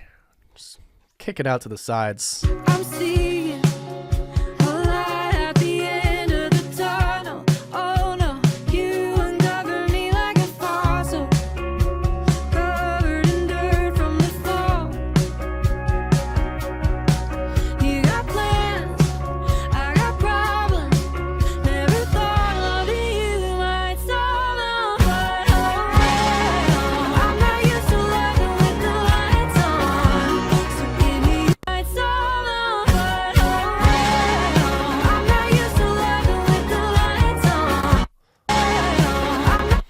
I might just take off the harmony here and just let her kind of do that flourish at the end on her own. I'm not used to loving with the lights on, so give me a minute, I'm still taking it in. I'm not used to kissing on the sidewalk, but I love that I like it. That I don't wanna sing another sad song. Now I'm laying in your arms, 'cause you love me with the lights on. Is that so wrong? No.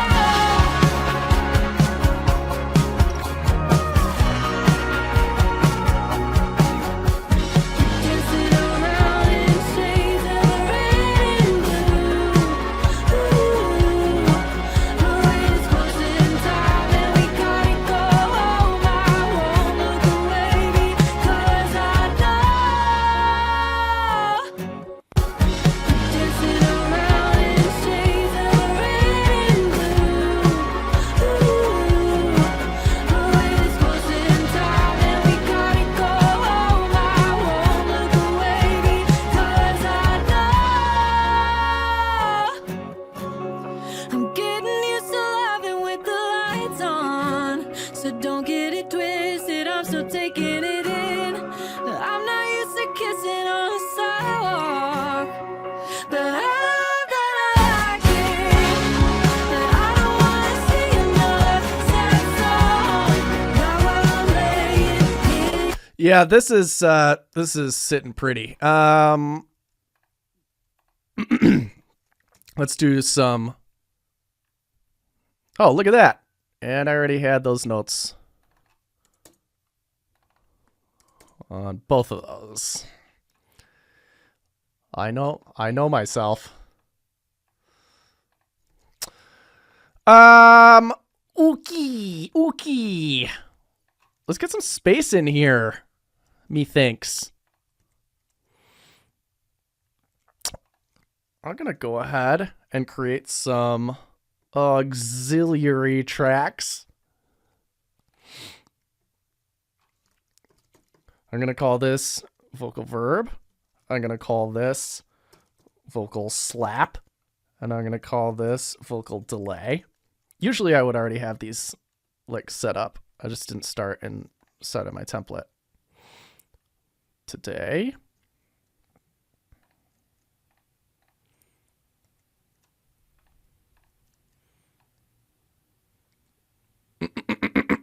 Excuse me.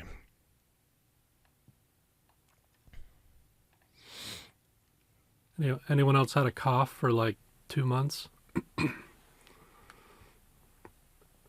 'Tis the season. Call this all wet effects. I think it was RSV this time because I tested for COVID. Got sick on Christmas Eve. Oh, that's a bummer. My whole family was sick all through the holiday. Guess it's a good enough time to do it, right? Because you're supposed to be relaxing. Force the issue.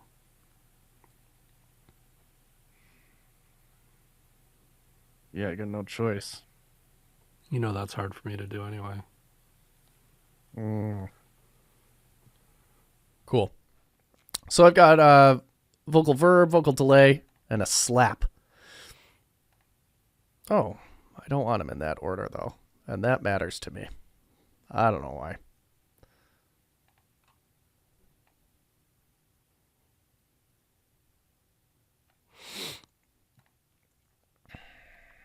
Verb. And I'm just going to pick a reverb that I like, which I've already saved. That's a plate. I like a good plate. I'm going to pick a delay that I like. Slap delay. So 1/8 inch. Or 1/8 inch. 1/8 note. And I'm going to use the filters inside the delay unit to filter up to about 400 here, and filter down to about 2.5K there. So I don't get any of that like low end, really rumbly kind of stuff, and I don't get any of that high end slappy bathroom kind of stuff.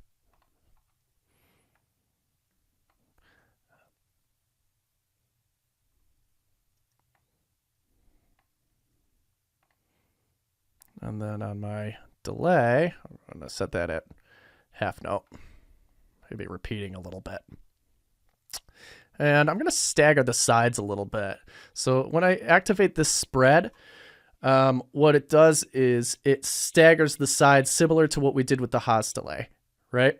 So it's like maybe a 20 millisecond kind of difference between the left channel and the right channel, which gives it that width that I'm looking for, rather than having the repeat or the delay come from precisely in the center of the mix, right? So I'm going to do that on my delay, and I'm going to do it on my slap.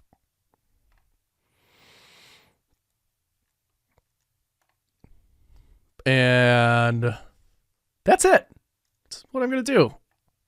I'm going to go ahead and bus these directly to my all vocal bus.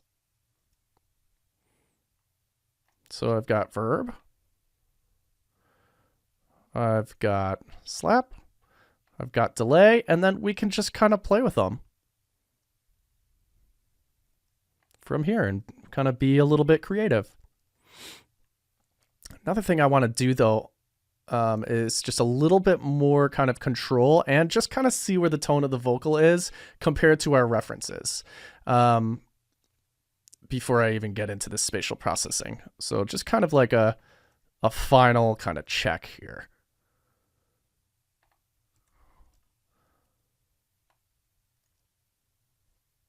I'm going to put a limiter on the bus. We get coffee on a Sunday. I'm getting used to loving, but I don't wanna sing another sad song. Now I'm laying in your arms, 'cause you love me with the lights on. Is that so wrong? Just catching the peaks. Very, very tip tops of the signal there. Coffee on a Sunday. Typically I'm a little rough around the I'm going to put a little bit more, or a little bit of de-essing in here too. That one kind of popped out at me. On a Sunday. Just listen.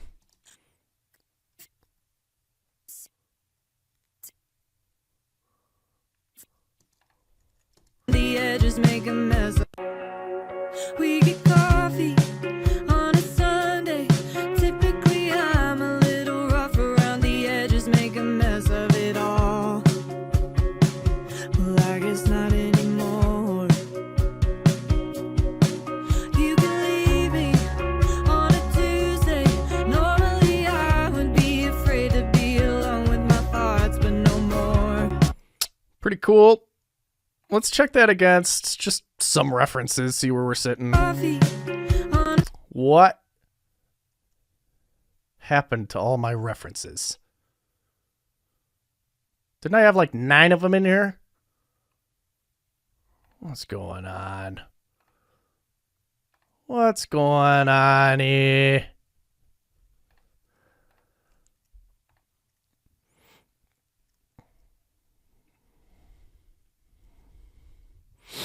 coffee on a Sunday. Typically I'm a little rough around the edges, making that's where you'll be forgotten. Well, I guess not anymore. So far a little bit thinner. I'm going to go on a chorus.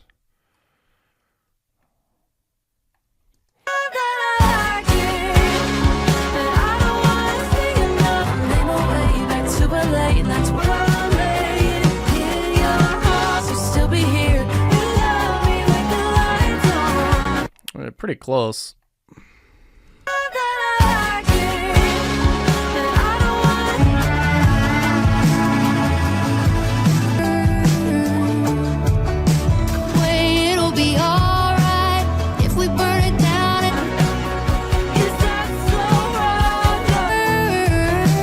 That is real hot. Did the nurse come get you? It's your alibi. To LA, and that's where you'll be forgotten in 40 years. 'Cause you love me. Did the nurse come get you? It's your alibi. Well, that's easy enough.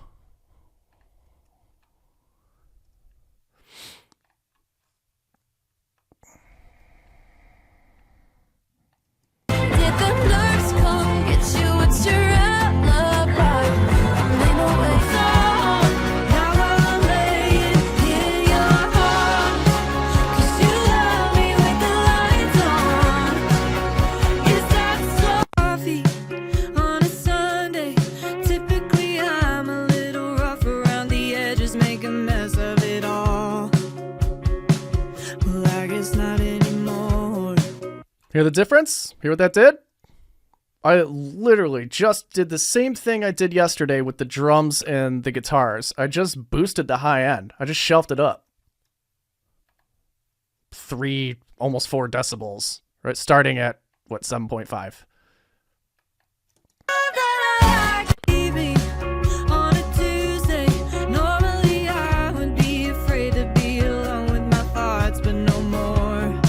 Just whoop, brings the vocals right forward. Get them to cut.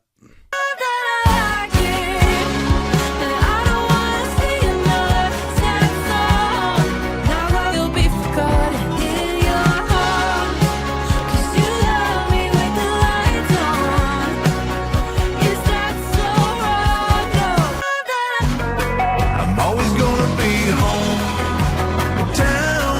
yeah.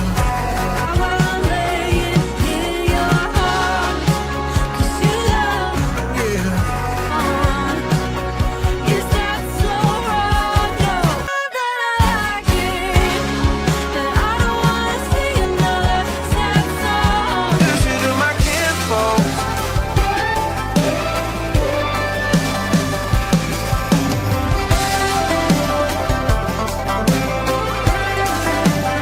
There's a banjo.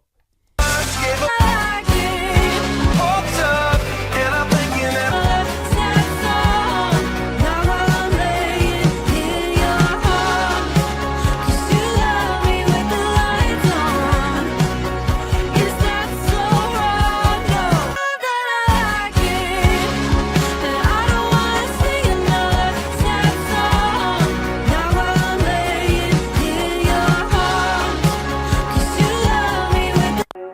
We get coffee on a Sunday.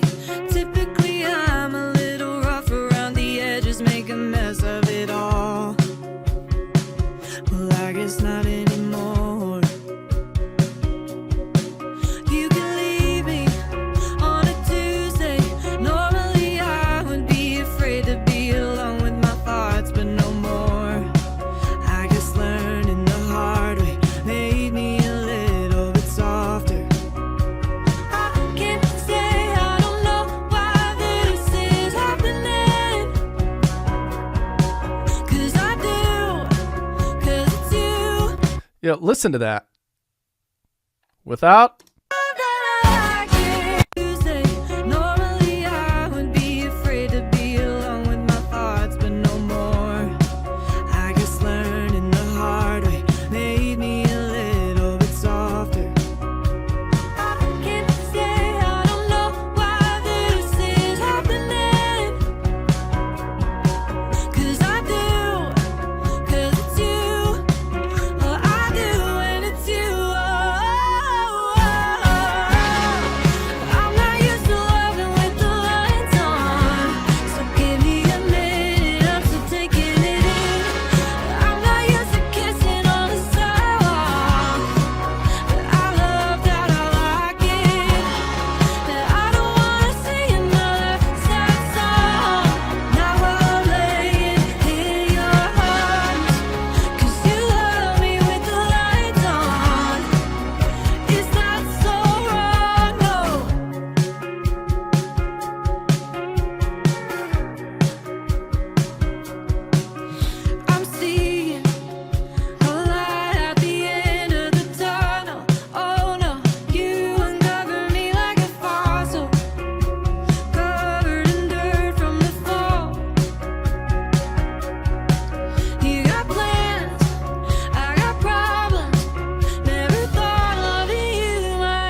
Someone was asking how to make the vocals bigger. That's how you do it. It's a combination of stacks of vocals, right? Where you have like these lead vocals, and then you have this like left and right kind of thing going on, left and right relationship with, you know, maybe some doubles and some harmonies and things like that. Then adding some like reverbs and delays and other kind of spatial processing to really kind of get them wide and big and kind of larger than life, right? So far, all I've done here is added a little bit of reverb and added a little bit of slap delay. I'm going to add some, I'm going to kind of get these dialed in with the chorus section, and then we'll do some automation throughout the song. I totally agree, and don't sleep on unison layers. Modern pop choruses are so often lots of I've even seen producers play with like 7 to 9 unison layers, really tightly aligned to just get that massive sound. Yeah, it's wild. It's wild. I'm not used to loving with the lights on, so give me a minute, I'm still taking it in. I'm not used to kissing on the sidewalk, but I love that I like it. I don't wanna sing another sad song, not while I'm laying in your arms, 'cause you love me with the lights on. It is not so wrong, no.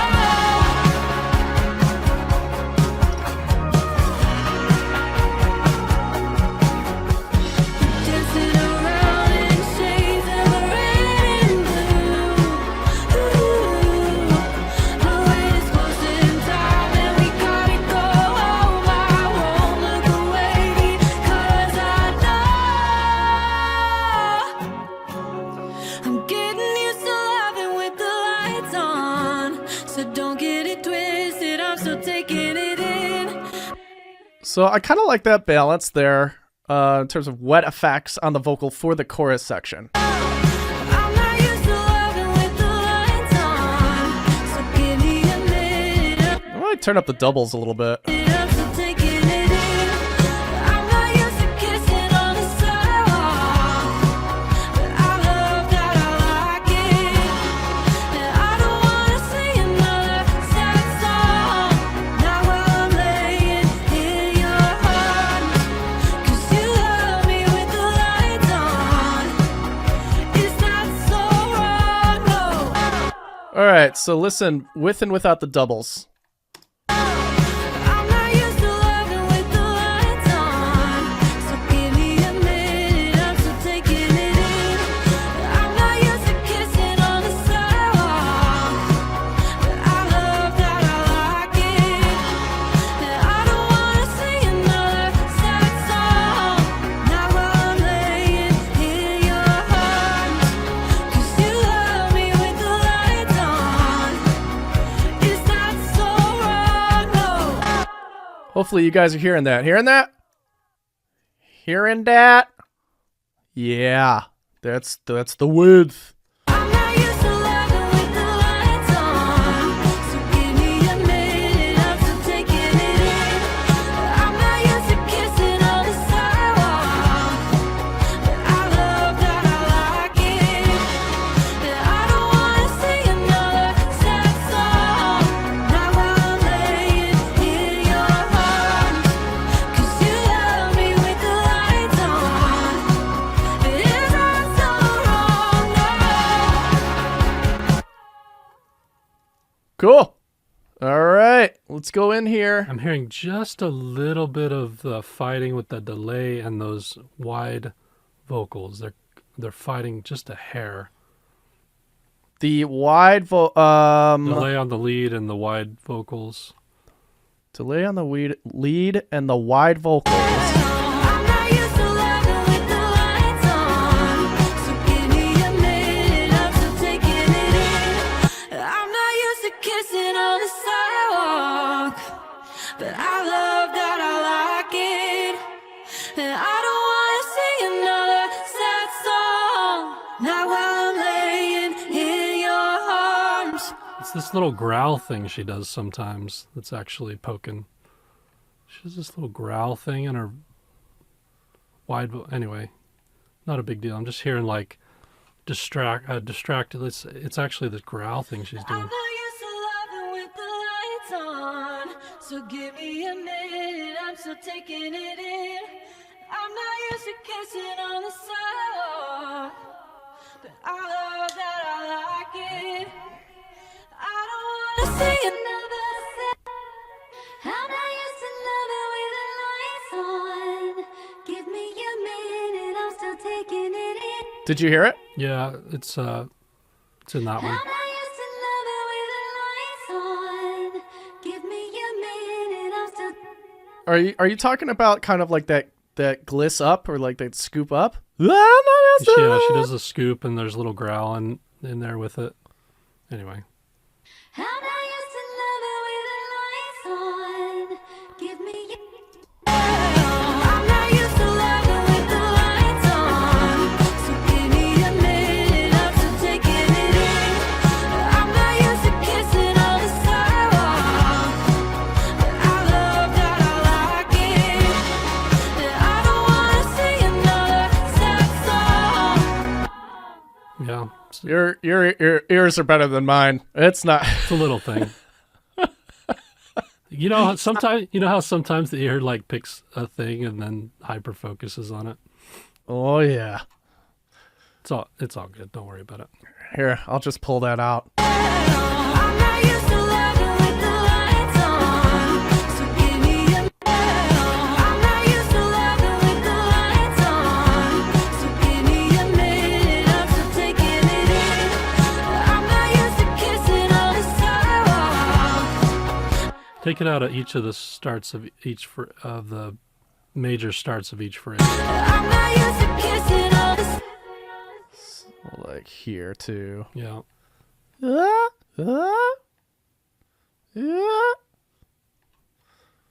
Love me a smooth vocal. I love that I like it. I don't wanna see it.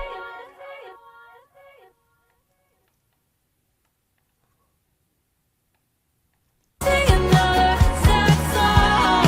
Now I'm laying in your arms, 'cause you love me with the lights on. Is that so wrong? No.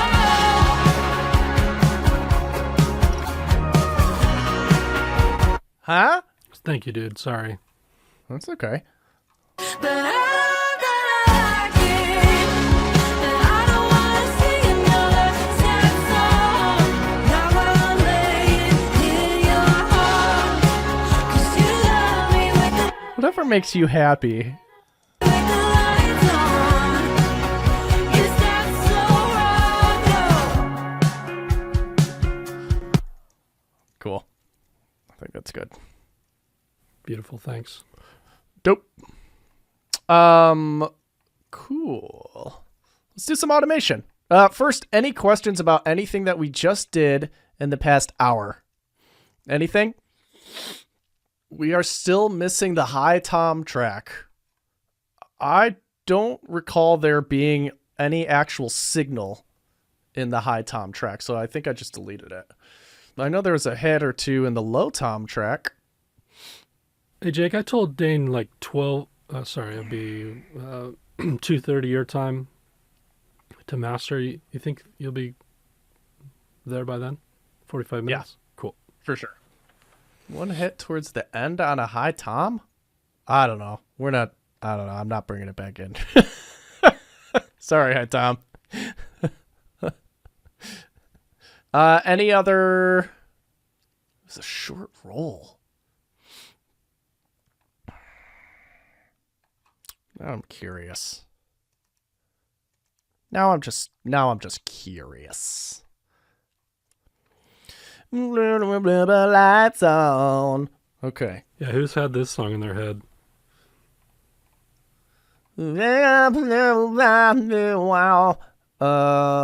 Tom high. So. Oh, there was something in here. Look at that. Look at that. Fixed. Don't look away.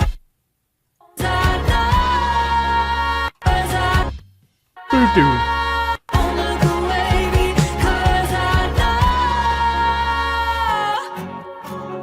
I'm getting used to loving with the We'll have to come back to those and get those to poke out a little bit more. Let's take some more questions, then we're gonna take a quick break and then we'll come back in. Who's got a question? Is there a way to tame that string buzz if wanted? If you want to tame string buzz, you can try repair tools like Isotope RX repair tools or something like that, or you can Retrack it.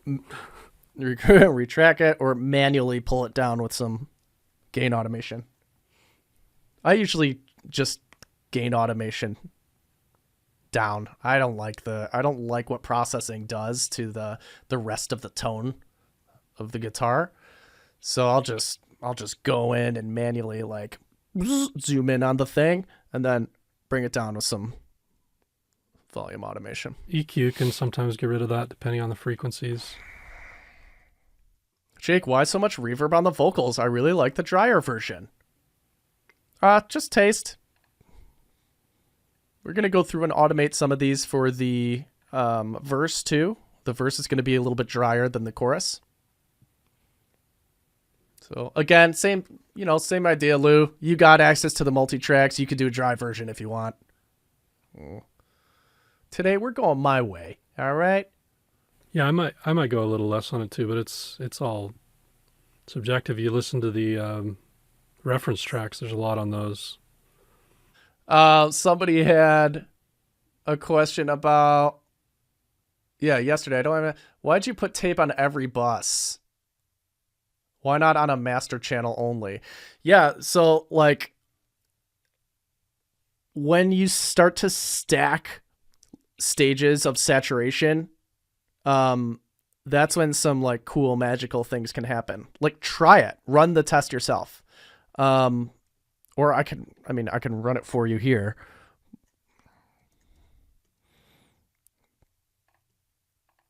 There's an audible difference that happens. I'm not used to loving with the lights on, so give me a minute, I'm still taking it in. I'm not used to kissing on the sidewalk, but I love that I like it.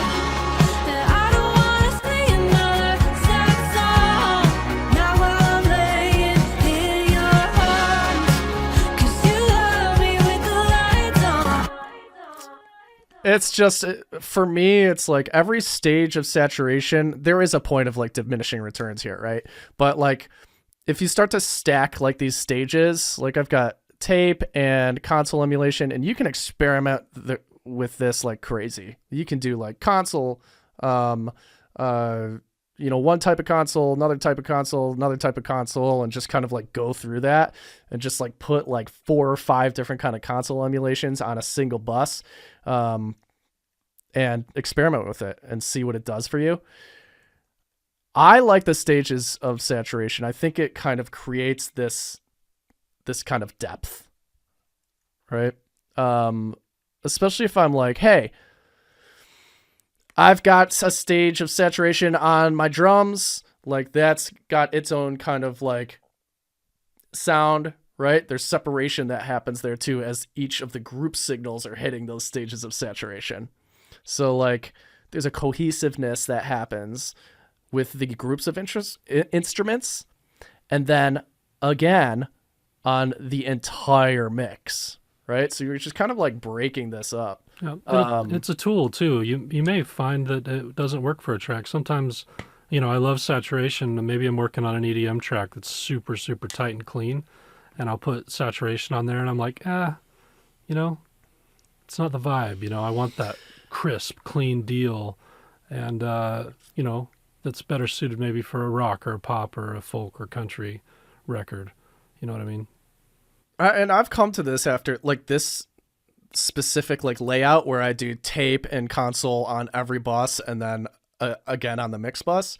I've come to this after my own kind of like cycles of experimentation, and experimenting with a whole bunch of different stuff and like going down the rabbit hole there. And I've just come to the conclusion that like this, for me, this is the system that I've landed on for me as an engineer. Like this is enough bang for the buck where I'm not getting in the weeds with a whole bunch of different stuff. Right. And you might like the sound of like a Neve desk, or you might like a different company's tape machine, or a different company's console emulation. I saw somebody mention NLS earlier from Waves, right? You might like that better. You gotta come to your own conclusions here. This is what I've landed on after years of just doing the stuff. So you may have a project where the console's really working, but with the tape, it's too much, or you may put it on the output and be like, oh, there's too many layers there. I mean, just notice what it's doing and do what's right for the track based upon it. But in this case, we all heard it yesterday. It just made the whole thing go whoosh, like in terms of depth, right? Does changing the tape settings on separate tracks create problems? No. It just creates different sounds. String buzz be an issue during the master? I don't know. We'll see. Isn't your stereo out the same as a mix bus? Yes. Correct. Compression before EQ or EQ before compression? I typically do cutting moves before compression and like additive moves after compression. Just typically, not all the time. Sometimes it's just I'm just in the moment, doing the job and doing the thing, and I'm just like kind of throwing stuff on very quickly, and I don't think about it, right? But typically, subtractive before compression, additive after. It's kind of what I go by. I think you said yesterday you took 2 acoustic guitars and basically turned them into one track. No. The acoustic guitars were recorded by the producer and the recording engineer separately. They recorded a take of one acoustic guitar, and then they recorded a second take playing the same exact part. And then what they did was they panned them hard left and hard right, and then baked them into a single stereo track.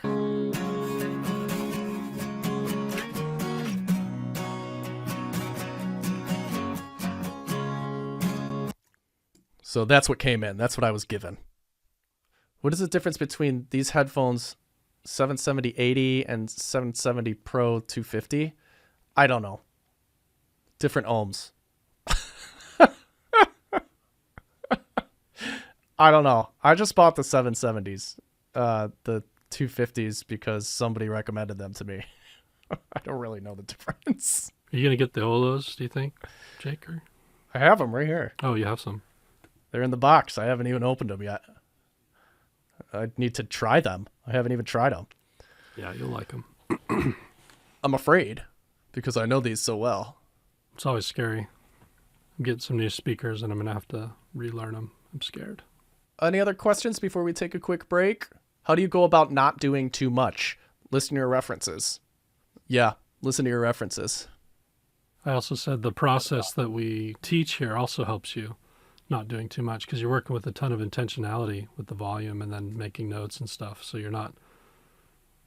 I think the biggest mistake is people getting in and feeling overwhelmed by a session. And I think when you feel overwhelmed, you feel like you need to do a lot. Bro, what the biggest benefit of our program is giving you the confidence. Just giving you confidence that you need to make decisions. I'm not sitting here second guessing a whole bunch of stuff or really rabbit holing on a bunch of stuff. I feel really confident about what I'm hearing, and I feel really confident of the intentions behind my decisions and why I'm making those decisions and how I'm molding audio. So I think the biggest thing holding a lot of people back is just that sounds good to me, but am I supposed to do X, Y, and Z? Or am I supposed to do this? And then just kind of not having that, that conviction in the decisions that they're making. Right. That's the biggest thing. man. That's what I'm talking about when I'm talking about like instinct earlier, when I was talking about mastery. It's like you don't think about it, you know how to do it. And it's not like you can't keep improving, because we always do. And we keep exploring new things and finding better ways of doing things. But once you have that foundation, it's like you know how to shape sound. I mean, it's not rocket science. It's just like has to be instinctual. I think that, you know, is at the top. And closely followed by, like, there's no right or wrong. You know, there's no, like, when you're making music and like creating and engineering and stuff like that, there is no real right or wrong. Like, there is, hey, the target, like, we want to come close to the target, whatever that is for you. What is your target?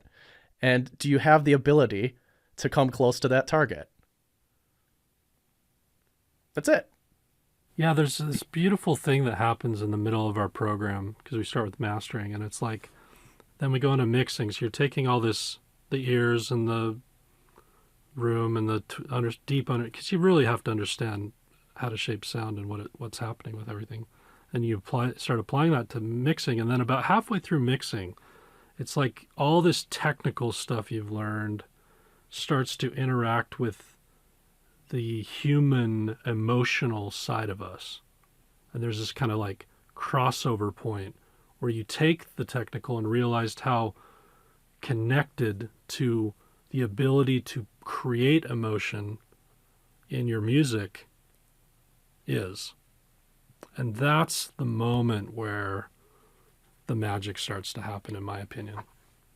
Will there ever be a Fix the Master? We've done mastering events before. We're going to do a mastering intensive, I think, in a month or so, which will be fun. So what headphones did you use before someone turned you onto the DT770 Pros? A pair of Sennheisers? Okay.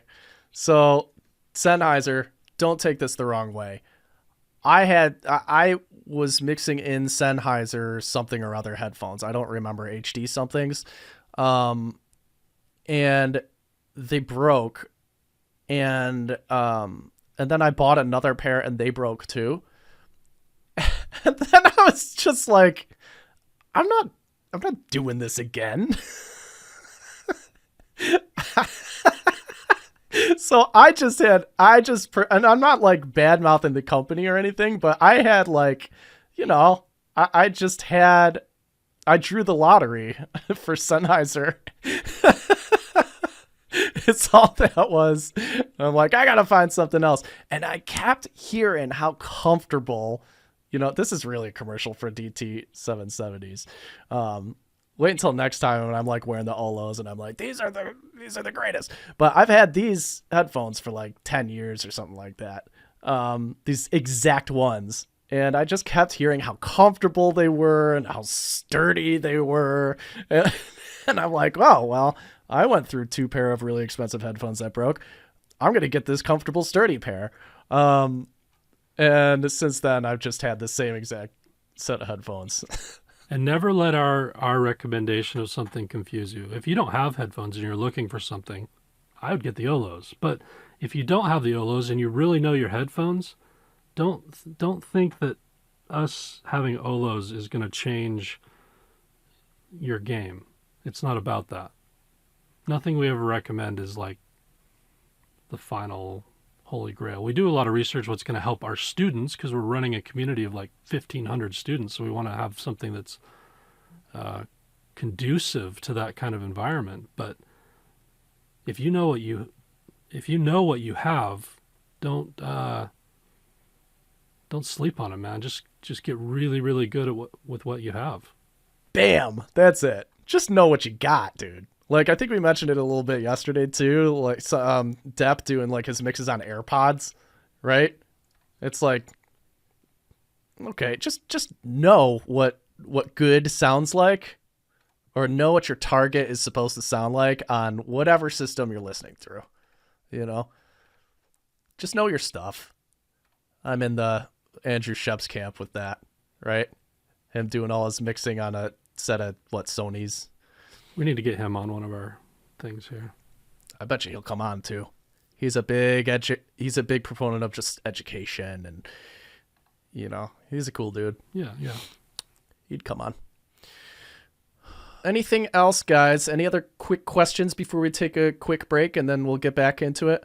Finish these up and let Dane rock these in about a half an hour. Yeah, it won't take me a half hour to finish this. Do you send any other tracks to the same effects buses as the vocals? Not typically, but maybe once in a blue moon. Maybe like a solo instrument or something that's like mad dry. I don't know. What was the question if you'd send instruments to a vocal bus? I missed it. If I would, use the effects, the same effects from vocals on different like instruments, on like another We instrument. usually teach this more. We have a lot of stuff baked in here, but we usually have like a vocal set of buses, an instrument one, and then a drums one. And the goal with that is to create a bit of separation in the types of reverbs being used. You don't want to just have one that you're basically using, because everything will start to sound a little flat. And, if you imagine the extreme of that would be like your rock band playing in a tunnel or a cave or something. It's going to sound overwhelmingly like one sound. So there's like enough separation, but not too much. You don't want to have different reverbs on like every single track, because then it starts to feel too disconnected. The medium, the middle of that is the sweet spot. But then to answer that question, it's like, think about the vocal as kind of the lead star of the show, and maybe a moment that you could use the same reverb that you're using on a vocal is if something took over, like maybe a guitar solo or something that now becomes the star of the show, and you wanted it to feel the same as what the vocal was doing, not necessarily saying that you would want that, but if you did want that, then maybe you'd send that guitar solo.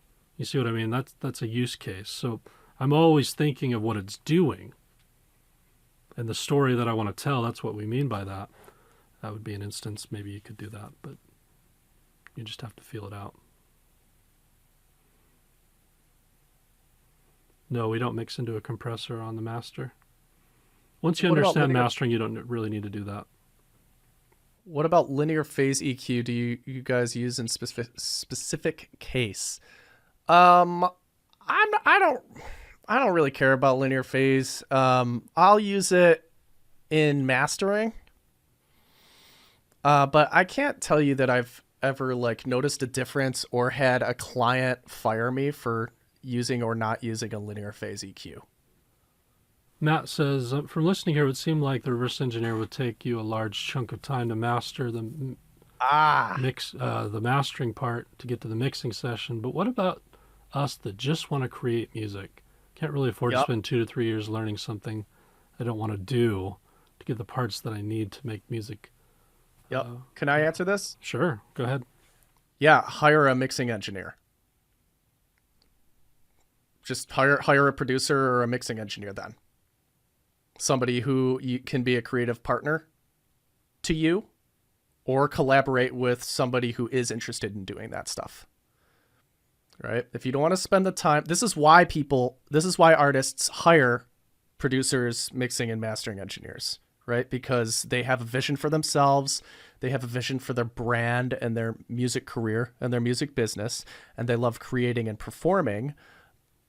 And there's a lot that comes along with that if you're going to build a career as an artist. So leaving the technical things to the people who live in that technical world is the play there, right?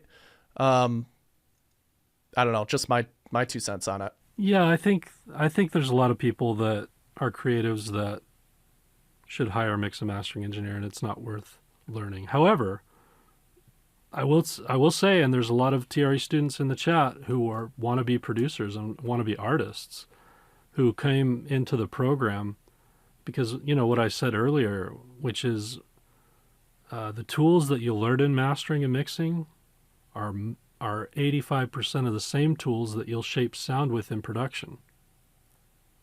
There's not much more. There's a few more you learn. And I've found time and time again where people learn mastering and mixing, and even if that's not what they want to do, it sharpens the tools so much that they have that the creative process changes for them. Again, in those windows of creative, you know, it comes in bursts, this creative energy that we have. And man, how many times have you been ripped out of the creative moment because you couldn't figure out a stupid plugin or something, or you couldn't figure out how to get the idea out to sound right? You know what I mean? And getting it out and having it sound right is the technical part that creatives often want to skip over, because it's not the fun part. You know, it's not playing music and creating. It's the technical part, and they don't want to learn it. But it's that technical part in those creative moments that shoots them in the foot when they're trying to get it out and they just can't get it to come out right. So I've had so many people who've come in and learned mix and mastering, and even if that's not what they want to do, it unlocked them as creatives and producers. And that's Like Michael. invaluable. Yeah, 100%. So many. I mean, get an engineer if you want, like what Jake said. But if you really want to master audio, learn the whole process and learn how it's all connected together, and learn not only that and the way that it unlocks you, but learn the kinds of productions you need to make to send off to the mixing engineer. Because if you're doing a whole bunch of stuff that makes his life hard, your product's not going to be as good. And if he has to do a whole bunch of stuff that's not as good, then the master's not going to be as good. So there's every reason under the sun to learn that stuff and to hone the same tools that you're going to be using to shape sound, regardless of what you want to do. It's an Bus compression. It's a convenient pitch for a program, but also it's true. Just happens to also be true. Yeah, totally. Bus compression is an old fad, yes or no? No, not at all. Not at all. I just don't do it. If my intention is to export a mix as close to playback, export a mix as close to playback in DAW, what is the appropriate process? It depends on your DAW. Every DAW has like a print or a bounce process specific to it. So you just have to do a little bit of Googling or YouTubing on that. Dumb question, but how do you set all the tracks at minus 10 decibels? What's the name of the process? Normalization or normalizing. When you introduce taper saturation, you introduce new or enhanced frequencies. Do you then revisit the height dimension to address buildup and balance, etc.? In other words, how do you avoid chasing your tail? I only address buildup introduced by processing if it is raising its hand at me, basically. If it's distracting or pulling me out of the song, the emotion of the song, or the world that we've created and built with this song, then I'll address it.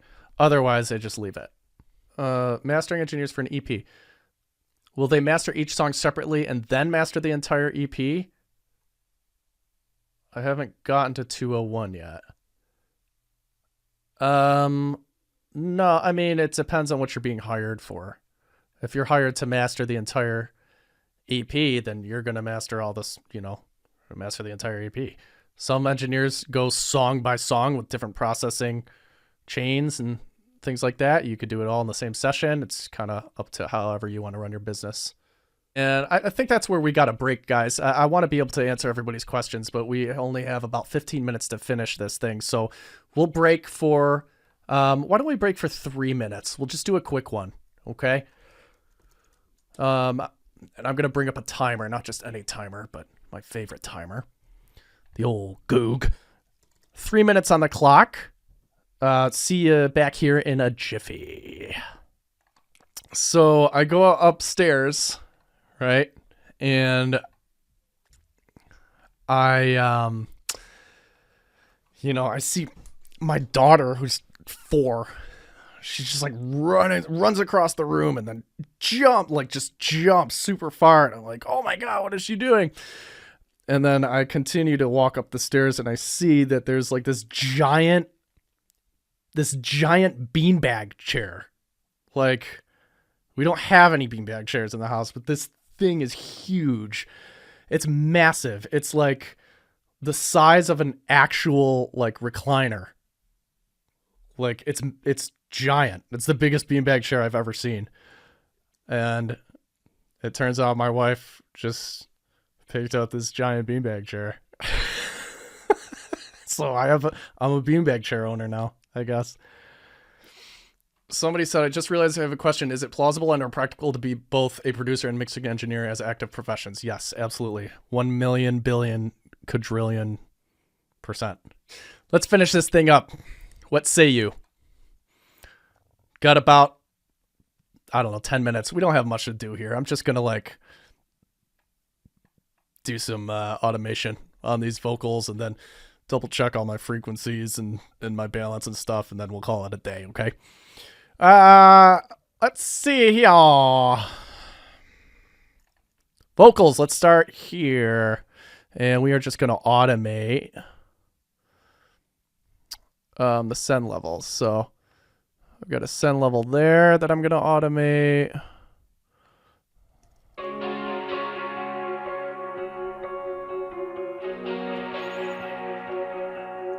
We get coffee on a Sunday. Typically, I'm a little rough around the edges, make a mess of it all.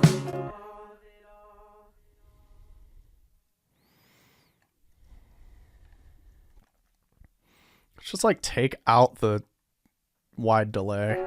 We get coffee on a Sunday. Typically, I'm a little rough around the edges, make a mess. Let's take out the slap. We get coffee on a Sunday. Typically, I'm a little rough around the edges, make a mess of it all.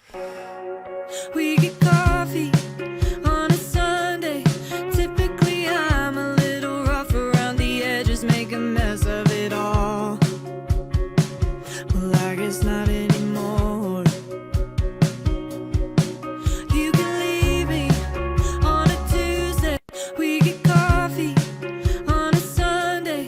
Typically, I'm a little rough around the edges, make a mess of it all. Well, I guess not anymore. You Maybe like a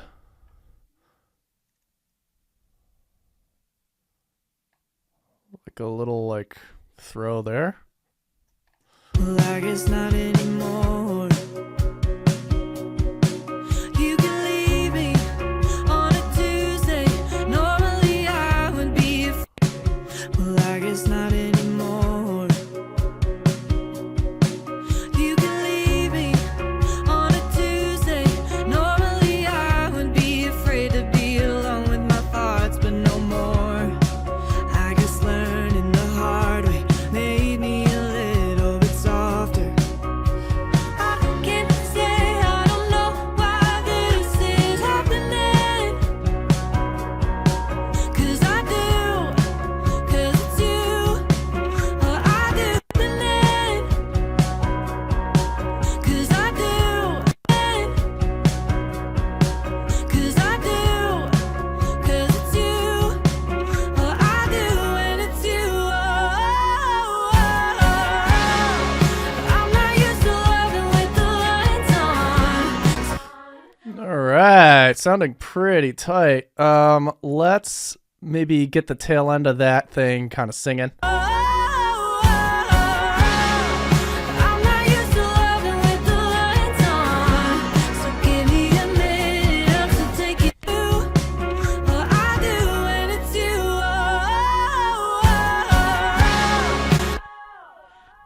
And it's you. Right there. Let's get like this, like up. Might be too much. I'm not used to loving with the lights on.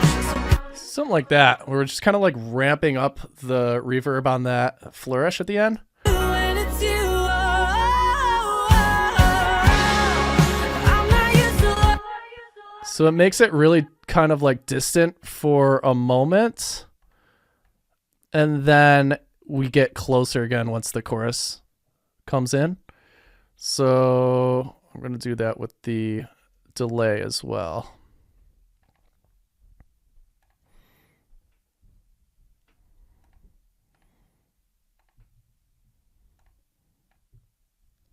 Let's see what happens. I do when it's you. I'm not used to loving with the lights on, so give me a minute, I'm still taking it in. I'm not used to kissing on the sidewalk, but I love that I like it.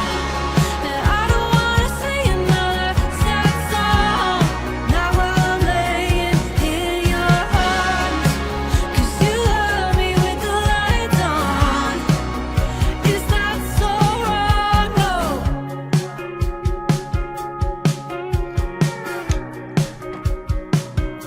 Cool. I'm seeing a light at the end of the tunnel. Oh no, you uncover me like a fossil, covered in dirt from the fall. I'm seeing a light at the end of the tunnel. Oh no, you uncover me like a fossil, covered in dirt from the fall. I'm going to pull down the slap delay here. Just a touch. I'm seeing a light at the end of the tunnel. Oh no, you uncover me like a fossil, covered in dirt from the fall. I don't know. I kind of like it. I'm seeing. Who's been thinking this the whole time? This verse reminds me so much of Lucy, both in how her vocal sounds and the lyric writing. It's crazy, right? So it's just like Lucy. Weird. I'm seeing a light at the end of the tunnel.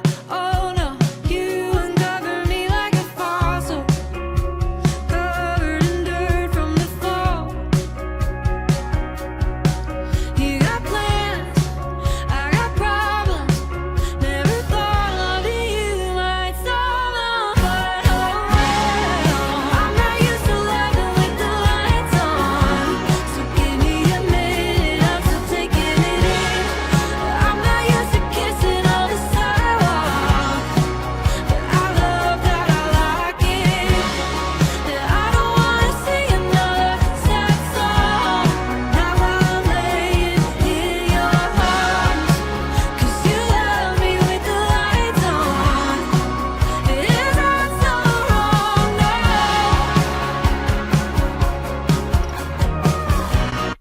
And let's throw that away.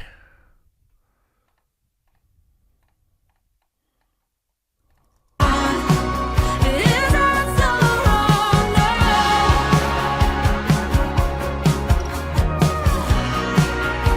That's so wrong. No.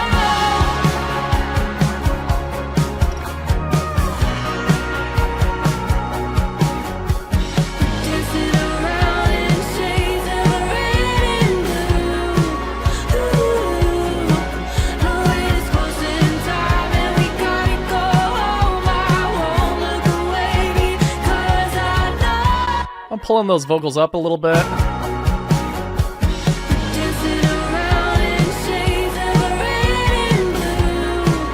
Ooh, no way to pause in time, and we gotta go home. I won't look away because I know. I'm getting used to loving with the lights on, so don't get it twisted, I'm still taking it in. I'm not used to kissing on the sidewalk, but I love that I like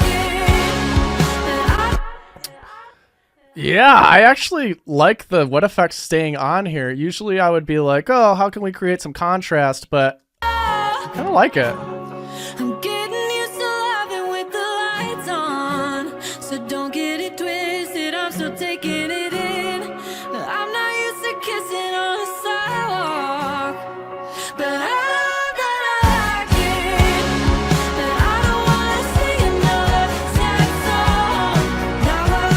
even that section, like, you know, I thought of just kind of like pulling everything down, you know, and making it like mad dry here, but I just don't think it's the move.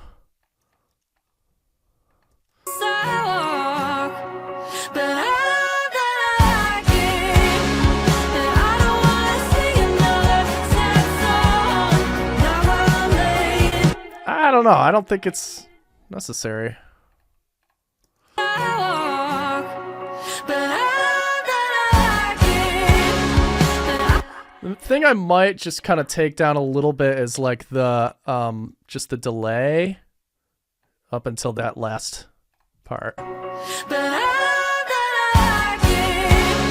And I don't wanna sing another sad song. Now I Cool. I like that. And then I know that I like it. And then I'm going to go to gain here, and I'm just going to gain this up just a touch. Just a touch. The whole vocal, like, I don't know, like that. walk. I'm not used to kissing on the sidewalk, but I love that I like it. And I don't wanna sing another sad song. Not while I'm laying in your arms, 'cause you love me with the lights on. Is that so wrong? No.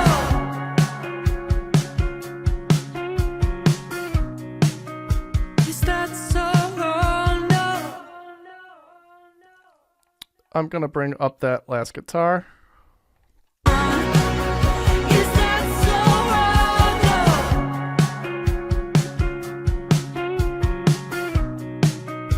Is that so wrong? No. And that can all come down, right? Is that so wrong? No. We can play with the last note just kind of being like dry. Is that so wrong? No. And then the instruments, maybe we can do like this. Is that so wrong? No.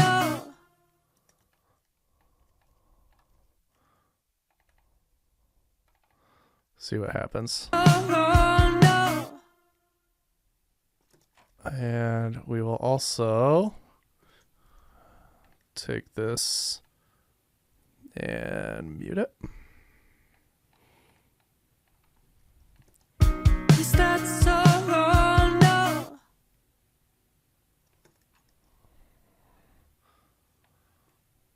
I mentioned this yesterday.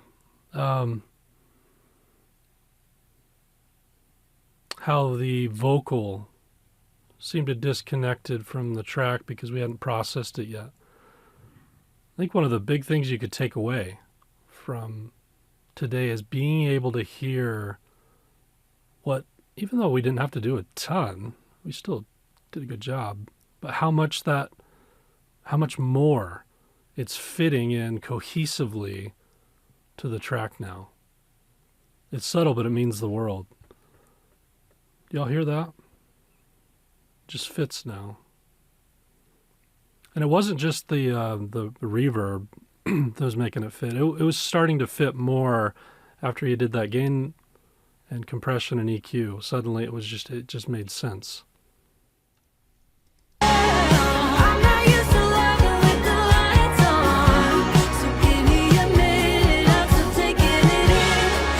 I'm not used to kissing on the sidewalk, but I love that I like it. And I don't wanna sing another sad song, not while I'm laying in your arms, 'cause you love me with the lights on.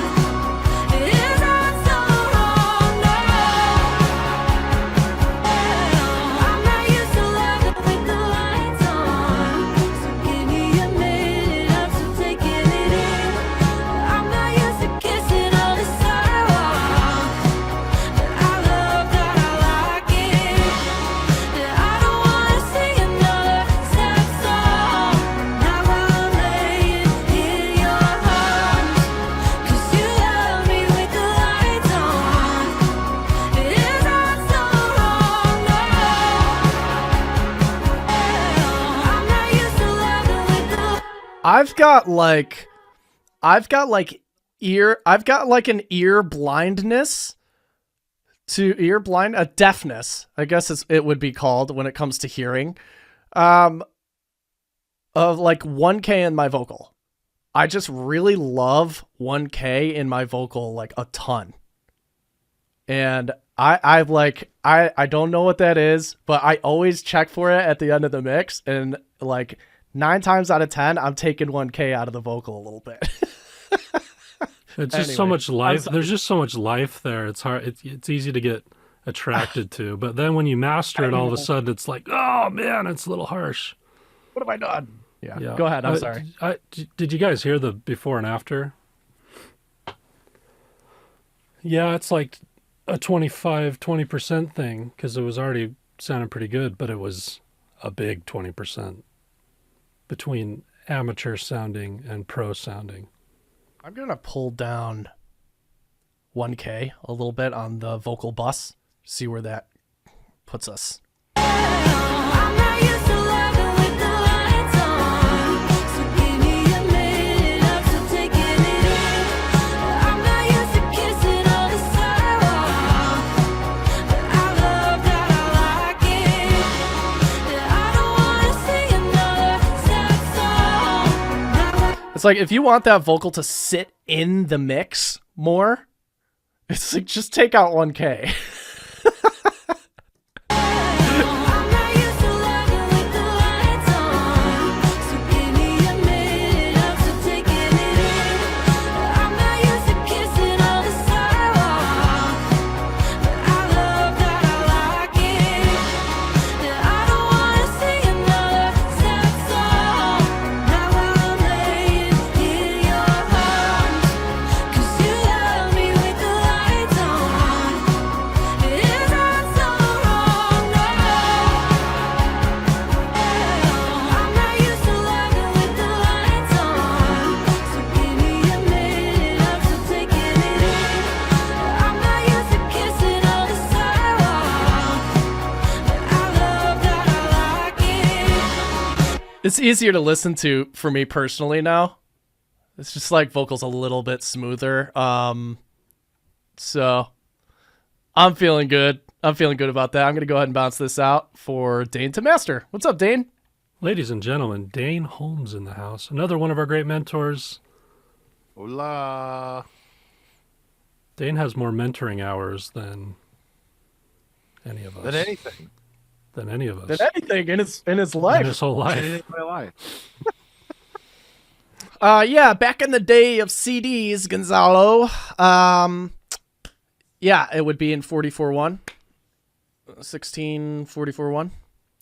But these days, we just go with 2448. And that's usually good enough. And if you need to do a CD, then, give it to your whoever's pressing your stuff and or duplicating, and they'll automatically, they should anyway, automatically dither and convert it to the appropriate files. Yeah, it's a pretty recent thing. It used to be even streaming places wanted 44.1, but now everywhere can take 48.24, and a lot of places require it. So it's just probably 95% of the time the right way to go. I'm going to dump this mix into the events Slack channel that we have here, guys. So that has been uploaded. Any questions while we're waiting for Dane to get set up here, guys? What kind of equipment was used for recording? Yeah, like very budget friendly, super affordable equipment. Caleb knows more about this than I do. Yeah, we did an event with with him a couple months ago, and we recorded a whole track. Go back on our courses.mastering.com site. You'll see one where we're live in his studio, and he goes through his gear, and it's all stuff he like built or got. It's like just solid, cheaper end stuff, but he makes it sound like a Nashville recording. He's really popular there because he's got the technical Recordathon? Yep, courses.mastering.com. You can go search in there and you'll find it. Nick says, I rearranged the labels on my wife's spice rack. She hasn't noticed yet, but the time is cumin. Oh my goodness. Nick Allegro, everybody.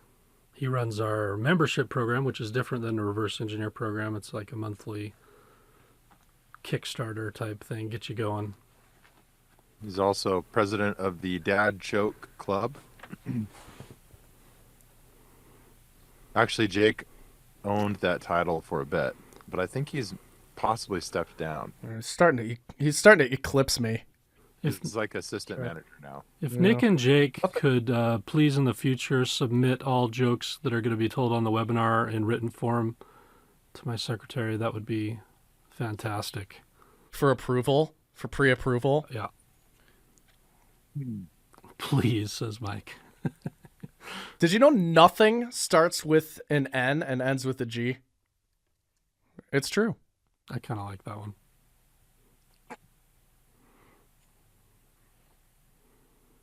Yeah. I'll transfer you to my assistant. Her name is Click. All right. Y'all hear that? So Dane's gonna master it now. He'll give us a rundown of what he's doing. We'll let him cook, and he can ask questions. And he's got a call in 18 minutes, so we gotta. Yeah, we'll have to actually do this within time. All right. So, do we have a reference, or No, you got to go in blind. we'll just do it? Go off your gut today. We get coffee on a Sunday. Typically, I'm a little rough around the edges, make a mess of it all. Well, I guess not anymore. You can leave me on a Tuesday. Normally, I would be afraid to be alone with my thoughts, but no more. I guess learning the hard way made me a little bit softer. I can't say I don't know why this is happening. 'Cause I do, 'cause it's you. Well, I do, and it's you. I'm not used to loving with the lights on, so give me a minute, I'm still taking it in. I'm not used to kissing on the sidewalk, but I love that, I like it. And I don't wanna sing another sad song, not while I'm laying in your arms, 'cause you look alive. I'm not used to the way you're getting used to how that I like it. That I don't wanna sing another. I'm not used to loving how that I like it. Cool. So first thing that I like to do, I will be using some Plugin Alliance stuff, by the way. I actually have 3 of their plugins pulled up here, but I'm going to call these But in today it's a plugin boutique day. Plugin Boutique. That's right. Someone missed the memo. Whoops. You got any boutique stuff? No, no. Well, If you don't have any I've boutique purchased, stuff, just I've purchased plenty of plugins from Plugin, but not like specific Plugin Boutique plugins. just use what you use. Gotcha. Yeah, just use what you use. Sorry, All plugin. right, guys. Sorry, plugin boutique. We love you. April Fools. Everyone, go Yeah. buy a plugin boutique plugin now. Just We'll fire me right after this, and we'll see you guys at some future time. Dane's staying after class. Oh boy. we're fired. We're all fired. This is our last. This is our last event. See you, everybody. been Let's do this. I go with Been a nice ride. I'm gonna go with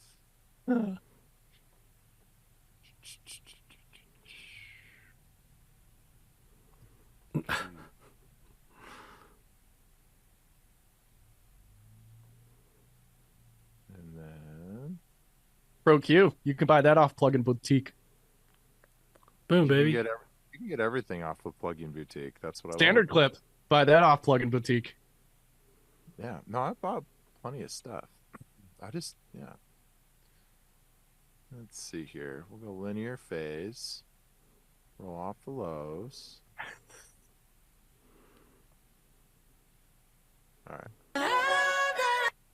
And then what I like to do, I'll just quickly explain. The reason I was like jumping back and forth between this section and this section here, I'm literally just looking at the peak information and noticing like where are we peaking at. So if I were to click on this, that first hit where the kick lands with all the other instruments, that's a lot of information. That's a lot of transient information. And so I'm being aware, I'm being cautious of like how I go into any dynamics processing. What I like to do is just find these like bigger kind of rogue peaks. Rogue meaning it happens maybe 2 or 3 times. And we have that happening literally like two times here. Once there, once here. That hits at about -4.4. This one hits pretty much the same, -4.6. The cruising altitude of this, though, if I were to just play it in the middle,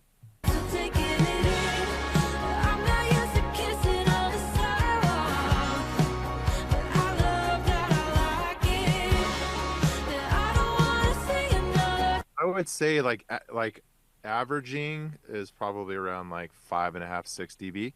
So knowing that, I think I could get away with probably like a solid 2 decibels of clipping. So I'm going to take it from like where those rogue peaks are hitting and bring those rogue peaks closer to the average.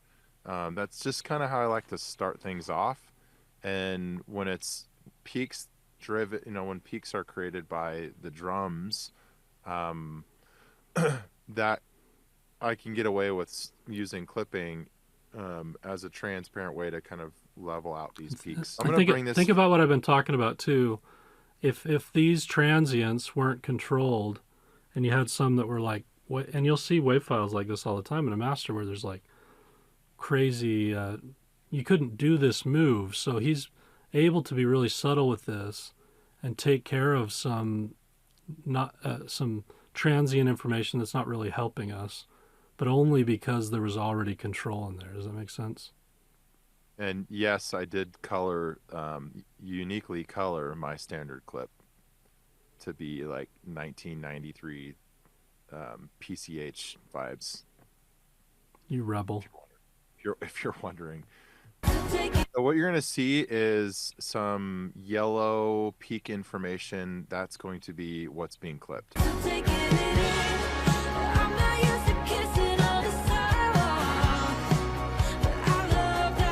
Perfect. So I'm only clipping I'm barely clipping on the average, but here when we hit this, big intro or impact to the chorus, we're going to see that more of that yellow show up.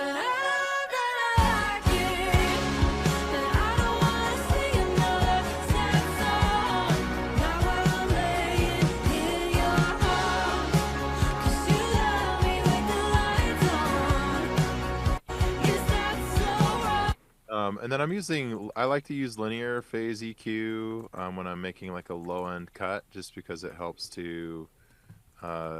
avoid like volume jumps like that are arbitrary, like that, meaning it's not actual like volume I hear. It'll just be like a spike in volume that we get from the digital. I mean, there's phase stuff going on. There's phase shifts happening when you make aggressive low-end cuts out of an entire stereo file with lots of low-end in there. You can potentially, not always, but potentially you run into those kind of phase shifts that make a volume bump. Okay, so now this is where like the main part of my job comes into play, which is just to like make this sound a little bit better. I'm not going to completely alter his mix here. I just want to do just a little bit of top end, a little bit of bottom end. And I think honestly that's good. I like the mid range. I might do a little bit of upper mids. I'm going to use the, let's see here, SSL.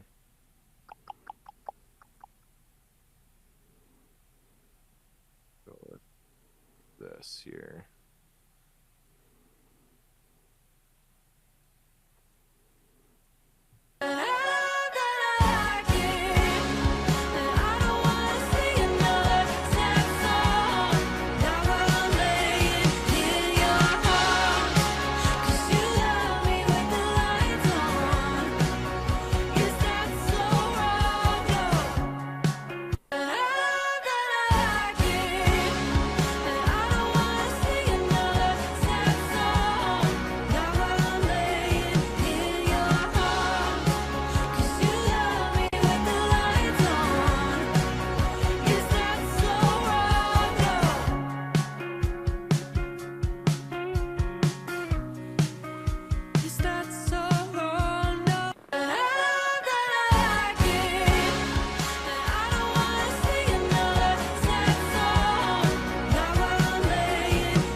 Love the weight of 30 hertz sometimes. Yeah.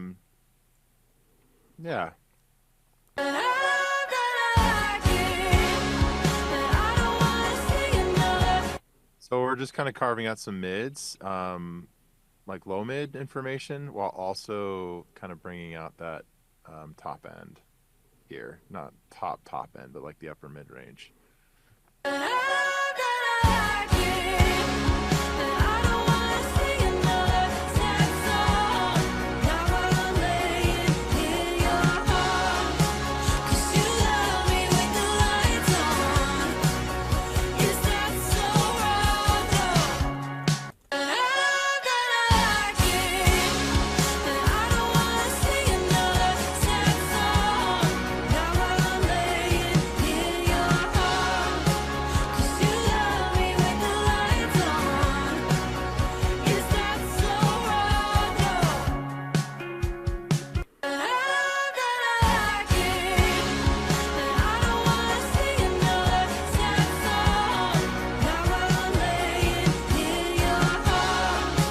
Do an A/B of like what we've got so far. See if we're making it better or worse.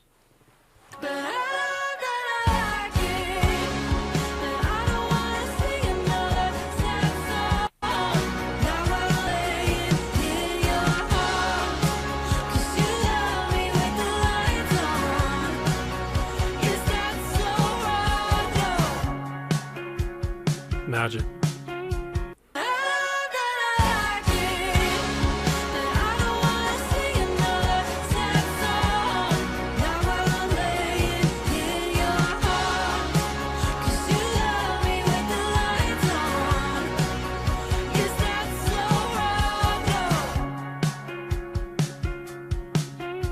Someone said they hear harshness. I don't necessarily hear harshness at all. I don't hear harshness. That could be a a Zoom thing. It's possible.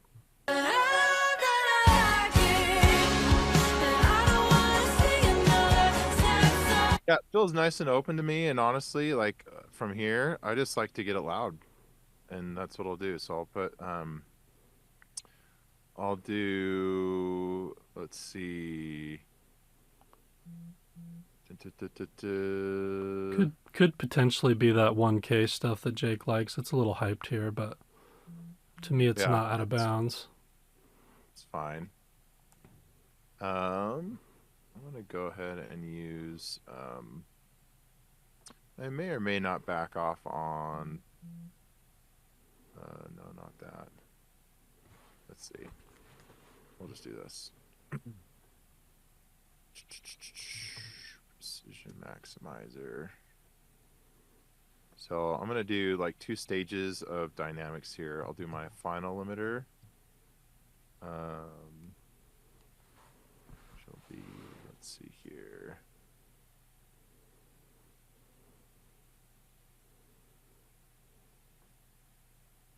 Yeah, we'll use this guy. He boosted 30. I'm gonna bring this down so I don't blow up your ears, but what I'm gonna do is bring out, let's see. Usually I like to do a little bit of compression. I'm gonna do some SSL comp. Bus compressor. This guy here.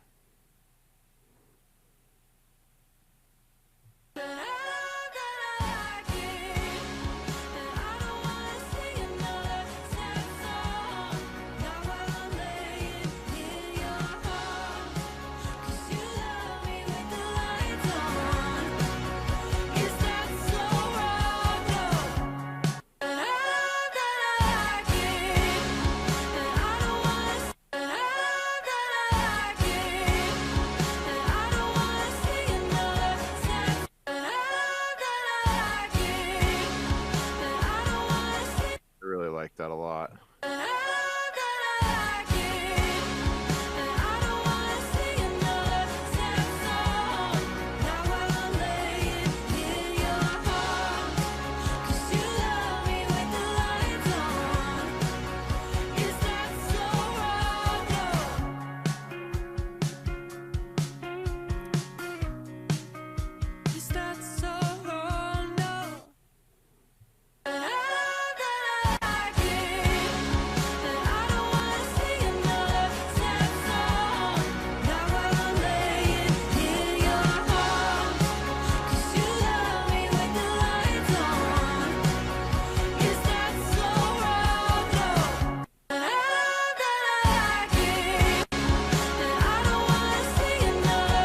So at this point, I'm just making sure I'm not like overly compressing, doing it like I've done a little bit too much there.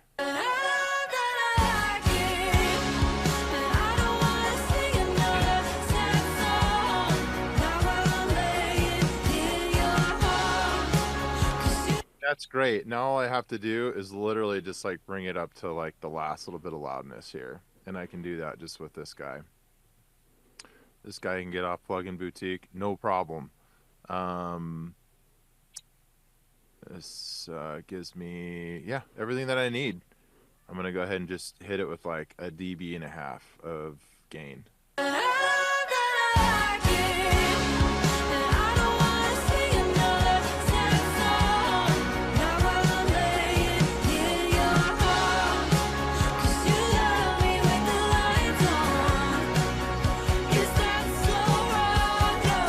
My ceiling down to minus 1.4, minus 0.1. Anywhere between that and 0.3 is fine. Doesn't really matter.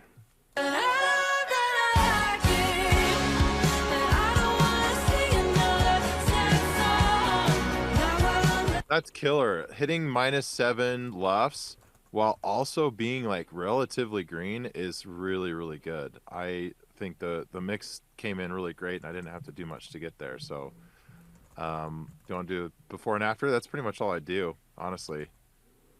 I know that's quick. We are definitely on a time crunch here because I have a 1 o'clock I have to jump off for. But honestly, this is what I would do. This is exactly what I would do. Quick before and after. Go ahead and actually bounce this in place really quick.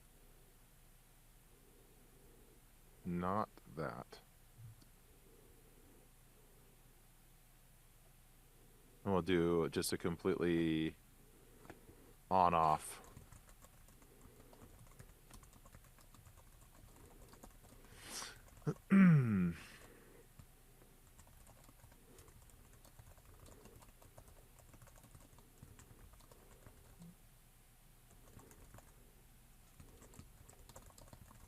Gonna bring this down to about there. Bring this up.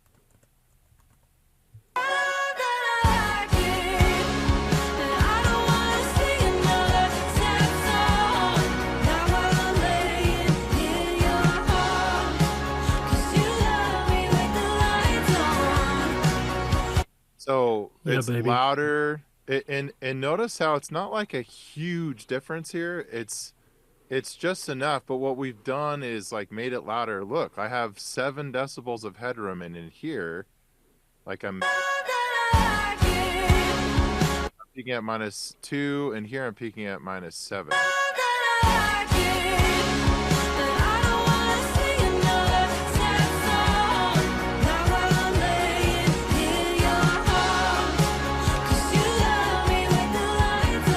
Again, Jake's is great. It's not bad. It's exactly what I need to just open things up on the low end and the top end. So, Guys, we heard those other references, and a lot of you noticed they were sounding pretty cooked. This master sounds better than those references, and we're just as loud, in my opinion. Remember how cooked those sounds? Yeah, it's clean. yeah, I'm Cooked using like the, just it sounded like more compressed. It sounded more saturated in a bad way. Just like sounded more processed. Yeah, over processed, cooked. yeah, the moves are always going to be different. Just keep that in mind. Like, if you write the moves down, write them down to use for this mix, so that you can write them down for this. But it's not going to work for everything at all. So, really have to keep context in mind. I got to hop off, but I'll turn this back over to you guys. Great stuff, Dane. Just Yeah, comes in great and stuff. works some magic. Sweet. See y'all. Bye. Enjoy your call. If you join in the next 30 seconds, you can join Dane's call. Hey, there you go. Thanks, Dane.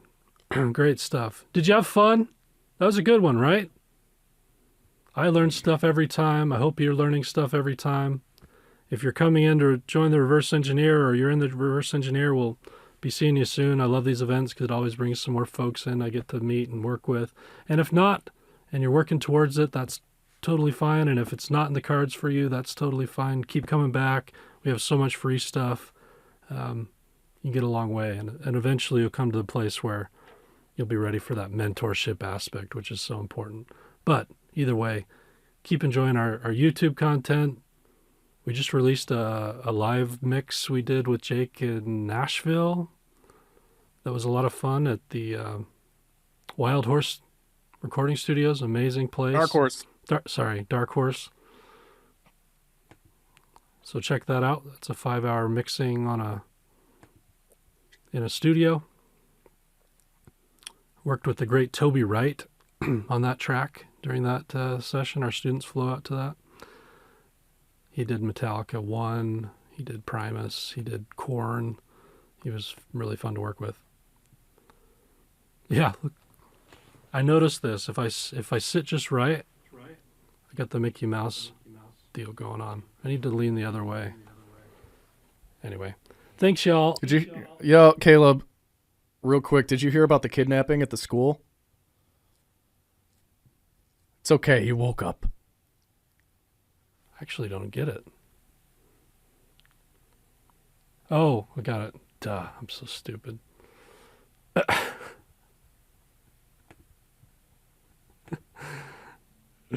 love you. I love you, man. Thanks for doing a great job. Always learned a lot. We'll see you all in February. We're doing another one, of course. And I believe that one will be with Focusrite. Cool. If you need anything in the meantime, just reach out. And yeah, Have a great rest of your week. And we'll see y'all soon. Thanks. Thanks, everybody. Peace.